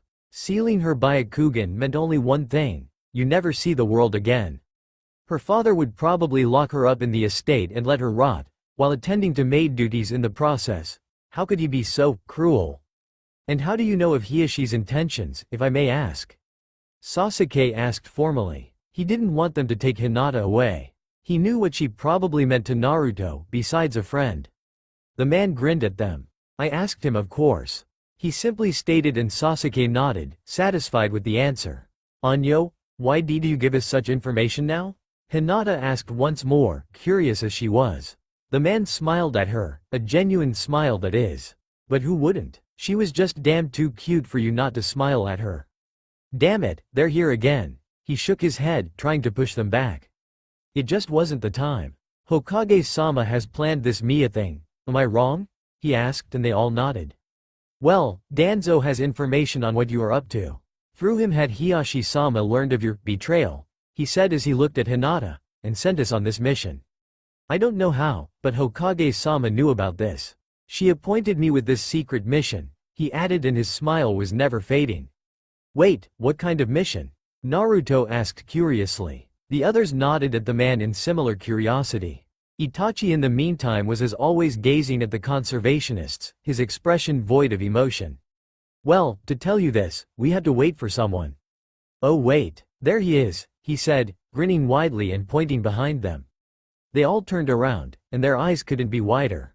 You really think they can make it? A gray-haired masked Junin said as his one visible eye gazed at the Hokage boringly. Tsunade sighed, I believe so. What I'm afraid of are Danzo's root, she said a little worriedly. Kakashi's eye formed that all-familiar upside-down U that indicated his signature smile. Oh don't you worry, I'm sure that if he reached them, it's the root officers who should be afraid, he said reassuringly. The Hokage smiled at him. Guess you're right, she said as she turned around and looked at the village through the glass wall of the Hokage tower, gazing upon the series of structures. Her eyes darted away from the village walls, off in the forests. I just hope they're safe, she thought to herself with a sigh. Wait, this is... A masked nin exclaimed in total horror from his hiding spot in the trees. He and his partner had observed the battle and generally the whole situation unfold from their hiding place. Yes, the other man exclaimed in disbelief himself. What was he doing here anyway? All looks of utter shock came back full force when Naruto grinned so widely that one could think his face could break in half. There, a few meters away from them stood a man, not older from them, with red hair and scarlet outfit. His emotionless emerald eyes had black lining around them, reminding you the eyes of a raccoon. Everyone knew him, yet only Naruto had a feral grin on his face. Gaara, he shouted so loud that everyone was sure that he was heard all the way to the town they were before. But he held himself as a thought crossed his mind. Wait, what are you doing here? He asked, eyeing the emotionless ninja up and down. Gaara had actually quirked a smile. The others watched the scene in mild amazement. Uzumaki, he said with a nod. That's my name all right. Naruto replied. Had Gaara lost his mind along with Shukaku back then? The case cage is here to escort you to Suna. The Hyuga interrupted the awkward situation, and now all incredulous looks turned to him. Why would the case cage escort us? Sasuke asked as if they were crazy. I owe Uzumaki a favor. They were surprised nonetheless, that it was Gaara who broke the silence. Last time Sasuke had checked, Gaara was a bloodthirsty killer. Naruto grinned at their confusion. Sasuke hadn't joined the mission to save Gaara from Akatsuki, thus he didn't know certain things. They all knew that asking more questions could only add in the awkwardness of the situation, so they decided to drop it for now and allow the case cage to do what he came for. But suddenly, Gaara's hands extended, as if wanting to grasp something. Sabaku? Q, dessert coffin, he whispered, and Naruto's eyes went wide, recognizing the technique. What the hell was he up to? He realized that Gaara's sand had not gone towards his friends, but behind them seeming to try to grasp something that lied on the tree. And it did. Seconds later, with a motion of Gaara's hand, two men imprisoned in a mound of sand came flying out of the branch, floating above the group. Only their faces, which were hidden by a mask, were visible throughout the sand coffin. Everyone frowned, remembering that they would also have to deal with hunter nins. Did they follow you here? Naruto asked the Hyuga. He shook his head. No, Hiyashi-sama was the only one besides Danzo who knew of what we were up to. Plus, neither my men, nor I had sensed them around. They must have followed their own trail here, he said as he eyed the masked nins. He was sure that he could sense their fear even if he went a mile away. So, they must be Danzo's men, Sasuke said as a smirk crossed his face. The others nodded in agreement. If they could see under the sand, they would easily take notice of the men shivering. Gaara's techniques were quite famous. A glare from Itachi's red gaze told the men everything they needed. Spit it out, and they did. In only a few minutes they had learned everything. Danzo had his own network spying on Naruto, hoping to find an opportunity or reason to kill him. No luck till now. They also swore that they were the only men that Danzo had sent, for now. You may live, only to tell Danzo to leave my friends alone, Gaara stated coldly as he eyed one of the hunters. Yes, yes, we will do anything, said the other one as he nodded his head. Or at least tried. Gaara glared at him, and with the clench of his fist, the man was reduced to nothing but blood. The sand hit the ground, and blood started seeping out of it. The mound quickly retreated, entering back into Gaara's gourd, leaving a pool of fresh blood behind. All teens shivered at the sight. Why did you kill him? The still-alive hunter asked, horror to every word. A sign of what will happen if my request is taken for granted. Gaara replied coldly once more. He freed the prisoner and he quickly knelt, not wanting to displease the Cage in any way. Yes, Cage-sama, your message will be delivered, he said boldly, fear still emitting from him. He vanished in blur of motion as he headed back to Konoha at full speed. The man kept running and running, jumping from tree branch to tree branch, wanting to get as far away from the sand demon as fast as possible. Even without Shukaku, Gaara wasn't one to trifle with. His movements came to a halt as a burning sensation caught his stomach, making him black out for a second. The shock was soon replaced with pain, enormous, unyielding pain. He brought his hand to his midsection. Something warm, something like a warm liquid was staining him. He raised his hand to eye level. It was a red liquid, it was blood, his blood.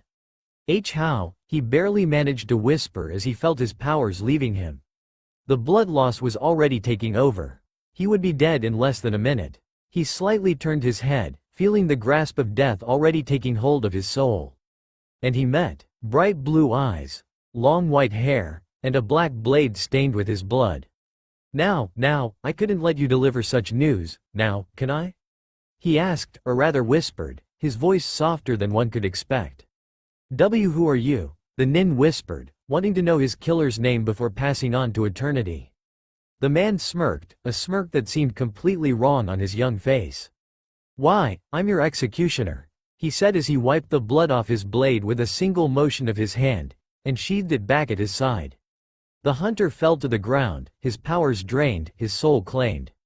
The swordsman landed next to him, eyeing the corpse for a second before turning to walk towards the direction his victim had come from. The wind carried his soft, evil laughter through the forest as it danced between the trees. So, Tsunade Obaa-chan asked you to help us? Naruto said curiously. Gaara nodded. Yes, the Hokage asked Suna for help on this delicate matter, the red-haired teen replied. Naruto grinned widely. So it wasn't that Tsunade had requested Gaara to go and help. It was he who had come on his own. Sasuke smirked. And you came alone? He asked, not clearly understanding why he would come all on his own on such a mission. Gaara nodded. More people would attract attention. You already are a group of 5, so even more would make it hard to travel. He said. True, that was quite logical if you thought about it. Fine, we should get going though, Cage-sama, Itachi said, showing at least some respect to the boy. He already knew of Gaara's powers. He was there when they extracted the demon anyway, or at least his astral image that is. Gaara nodded, agreeing with Itachi's way of thinking. Come on, I'll make this quick, he said as sand started drifting out of his gourd. Itachi immediately caught the idea of what was going on, and leaned near Gaara, whispering something in his ear. After a minute, Gaara's face plastered a smirk. The others questioned his move but didn't react. They just waited as Gaara's sand swirled around him, seeming fascinated by the small conversation with Itachi. He nodded, allowing the renegade to know that he agreed. Let's get going, he said, and his sand swirled underneath the teens, lifting them up in clouds of sand. Sasuke and Sakura sat on one cloud, the strange sensation of leaving the concrete ground fascinating yet scary altogether. Naruto and Hinata on another one. Hinata giggled as the sand lifted her and Naruto from the ground, the sensation of it being a little awkward as she had never experienced it. There wasn't that much of sand in Konoha, and she had never been to a beach. Itachi was on the same cloud with Gaara. A smirk plastered on his face at the sight of a slightly nervous Naruto, a fascinated Sakura and Hinata, and an emotionless Sasuke. Yeah, things worked out just fine. You know, I could always put everyone in different clouds, Gaara whispered as he two-eyed his companions. Itachi smirked. Nah, I'm sure they will be fine like this. I can't change my mind now, can I? He asked, his smirk never fading. Gaara smirked back. No, you can't, and with that they were off towards Suna. The Hyuga had started his own little journey back to Konoha. Someone had to inform Hiashi of what happened, which he would actually alter a little, and of course, give the real report to the Hokage. Everything seemed just fine as he kept walking down the road towards the town, too bad it wasn't. They were flying above the forest, each couple on its own cloud. But how things were going with each individuals? Well, not much of Itachi and Gaara. They were both staring blankly forward. Gaara didn't seem to pay the slightest effort on this little journey, while Itachi just enjoyed the ride and the feeling of the wind on his face. Do you think that Itachi purposely arranged this on the clouds? Sakura asked as she looked down. She quickly regretted it. Man, were they high. Sasuke smirked. I don't think so, he said, and his voice seemed to bring Sakura back from her "don't look down" mantra. I know so, he added, his smirk never fading. Sakura joined in the mood as she grinned back at him. They both looked to their left, where Hinata and Naruto seemed to be engaged in a conversation. Look, Hinata-chan, I'm sorry. Naruto said almost apologetically at the young girl sitting next to him. She looked at him incredulously for a moment. What was there to be sorry for? I mean, you didn't have to come with us, now you're in trouble with your family, he said, this time apology painting his words. But Hinata did the last thing he expected her to do at the moment. She smiled. Naruto-kun, it was my choice to come, and I don't regret it, she said boldly as her smile kept gracing her face. Naruto stared at her, images of his dream flying in his mind. At the sight of that smile, he wanted to hug her. He wanted assurance that she didn't blame him for anything. He wanted to feel this warm feeling once more, this feeling that Uer wanted. He needed it, but he restrained himself. What would she think of him if he just hugged her all of a sudden? It would be weird, and she might even push him off, irritated or angered from his move. He didn't want to risk it. He didn't want their friendship to have a bad turn simply because he would try something so stupid like hugging her. But she was a friend. Friends can hug each other, right? But what could he say? Friends hug each other. I needed to hug someone. No, that would sound weird. Maybe with an excuse like that it was cold? No, Hinata wasn't stupid. She could surely feel the atmosphere all right. The wind that blew through them wasn't cold. It was a rather warm, rejuvenating breeze as they kept flying over the forests. He relaxed. The sensation reminded him of how he felt when he was around her, this tranquility that seemed to grace his senses whenever she was around.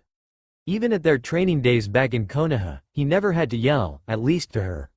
She always listened, always. It just wasn't fair. And why the heck could he want to hug her? It wasn't like he liked her or something, right? Damn his mind, it kept giving him a headache whenever he tried to sort out his feelings. Well, for Sakura, he didn't really have to sort out anything. He was thinking rather rationally back then. Pretty girl equals. No matter how bad she treats me, I'll keep hunting her till she likes me back. Now that he thought about it, this was far from rational. Most guys would drop it from the first rejection, but Naruto just had to be stubborn. Just had to get her attention even if that meant that she would break his head in half. Funny, who the hell would want his girlfriend to beat him to a pulp nearly every single time he did something stupid?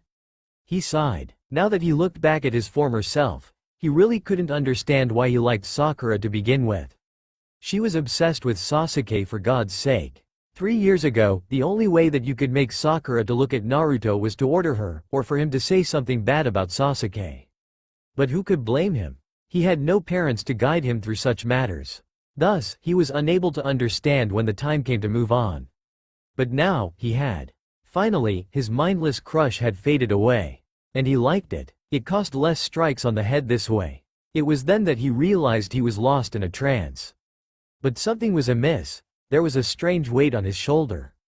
Titling his head lightly, as if afraid of what could it be, his eyes went wide at what he saw.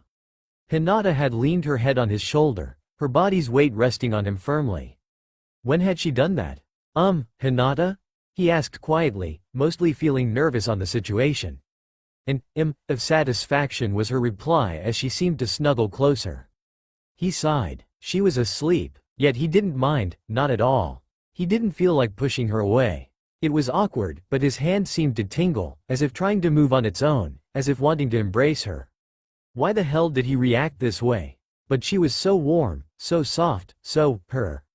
Another slight moan from the sleeping girl made him catch his breath. Damn it, did she know how this sounded? It was the cutest thing ever. Why did the word cute kept coming up every time she entered his mind? He looked forward, his eyes darting to the cloud Itachi and Gaara were on. He raised an eyebrow as he noticed the renegade looking at them over his shoulder, a grin of satisfaction on his face. Then it hit him, so Itachi had done this on purpose. Sneaky bastard. Whatever, he could thank him later. Wait, thank him? The position was supposed to be embarrassing. He wasn't supposed to enjoy it. Yet he did. He just couldn't help it. It was so strange. It felt completely different from what he felt when he was near Sakura the days he had a crush on her. It just felt so different, a completely new feeling. He couldn't name it, the word was forming on his mind, yet it faded away, leaving him wondering what was he feeling. Damn it, he noticed Itachi holding up what looked like a camera. Then it hit him again. So it wasn't a dream. He would have to thank him for this also later. By the end of the day, they had reached Suna. They were all greeted warmly by both the villagers and the ninja of Sanagakure. Gaara, of course, had to make it clear that Itachi was not to be touched and that he was an ally. Sanagakure didn't trust Itachi, but they trusted their cage. Hinata, of course, when she woke up, fainted on the spot, realizing she was asleep on Naruto. He let her lie on the cloud next to him though, waiting for her to wake up. But surprisingly or not, she had again snuggled on him. What the hell was wrong with her? Did she like him? Well, her reaction when she woke up didn't show as much by his opinion. At least, when she woke up when they arrived, she smiled shyly at him instead of fainting. She apologized in her always gentle manner about being a burden, but he quickly shoved her apologies away, reassuring her that it was no problem. How could it be? He even caught himself wishing they would travel longer. Gaara invited them to stay the night at his house. Being quests of the cage had its benefits. Here we are, the red-haired teen stated as he approached the door of an enormous building. Made of sand. You build this? Naruto asked, his eyes like everyone else's wide in awe. The house was like the Hokage Tower, if not bigger. Of course, he replied as if it was nothing. He opened the sand door and they all stepped inside. To their secret relief, the furniture wasn't made out of sand. Gaara, shouted a girl that emerged from what seemed to be the kitchen. She wasn't older than them, but sure she was beautiful. She had shoulder-length bright brown hair and gleaming brown eyes. Her body was rather curvy, though the apron she wore didn't betray any forbidden skin, as she also wore a shirt and long pants under it of course. Gaara's face plastered a smile that they would swear it was brand new for Gaara's face. She ran over him and pecked him on the lips, a spoon on her one hand. How was your day? She chirped, a wide grin on her own tan-skinned face. Gaara sighed, the usual, paperwork, killing some ninjas, attending to duties. Oh, we also have some quests, he said as he gestured the newcomers. They all had an eyebrow twitching. From the girl's expression, which was still a happy smile, the killing some ninjas part must be an everyday routine. Ooh, I'm so glad Gaara has some friends. You just didn't seem to have time for this, sweetie, she said as she kissed him on the cheek this time. His face was still smiling widely while his eyes seemed softer than usual. Naruto gazed at their hands. They didn't have reins, so he supposed she was his girlfriend, considering her behavior towards him. He was glad. Gaara didn't seem to really have an appetite towards such things. My friends, this is Sahana, my girlfriend, he said, a tint of pride and softness as he exclaimed the last word. She smiled at them, waving her free hand energetically, hi everyone. She chirped. Her attitude seemed much different from Gaara's. Naruto pointed to himself. You could even say they wear opposites, but who said opposites don't attract? He stole a glance of Hinata, her shy smile gracing her lips, her lavender eyes looking at the couple in front of them which seemed to be like longing, as if she envied them. Damn it Naruto, stop it or you'll go on another endless rant about her. Ow, come on, I want to hear you, that small voice said playfully and mischievously altogether. Shut up, it's not the time. Naruto replied. Man, it was weird talking to yourself, even if it was mentally. It was even weirder debating with it. He remembered that he used to think Hinata was weird. Man was he a fool, how could such a... Alright, He really needed something else to focus on, otherwise he was sure he couldn't hold himself. He would even start banging his head on the wall, if only to stop this from continuing.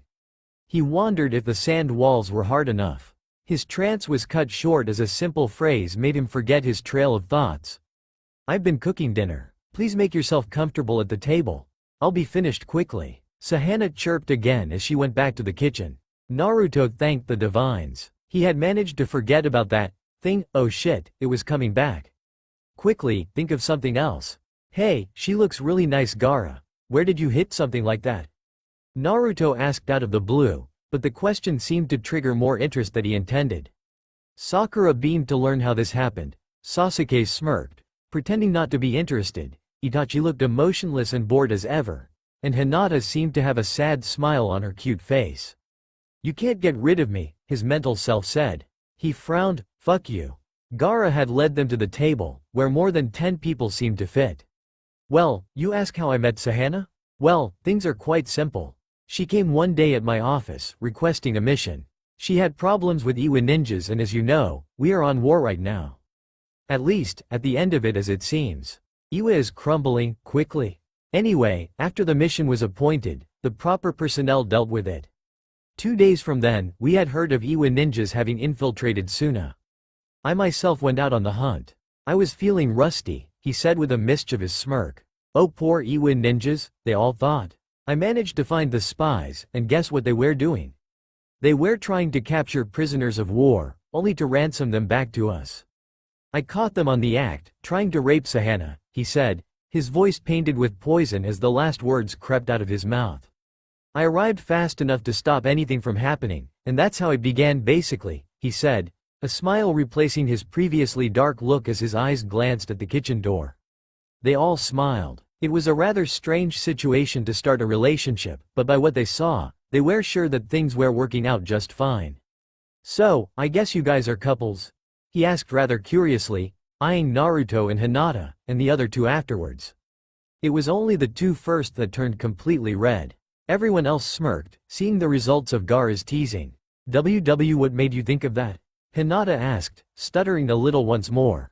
Naruto didn't mind though. He was too embarrassed to notice. "I don't know," Gaara replied rather playfully, sounding strange from a man that usually was as cold as ice. "Maybe it's just that you two look so appealing for each other," he said seriously, yet a grin was gracing his face. This made the teens blush even more.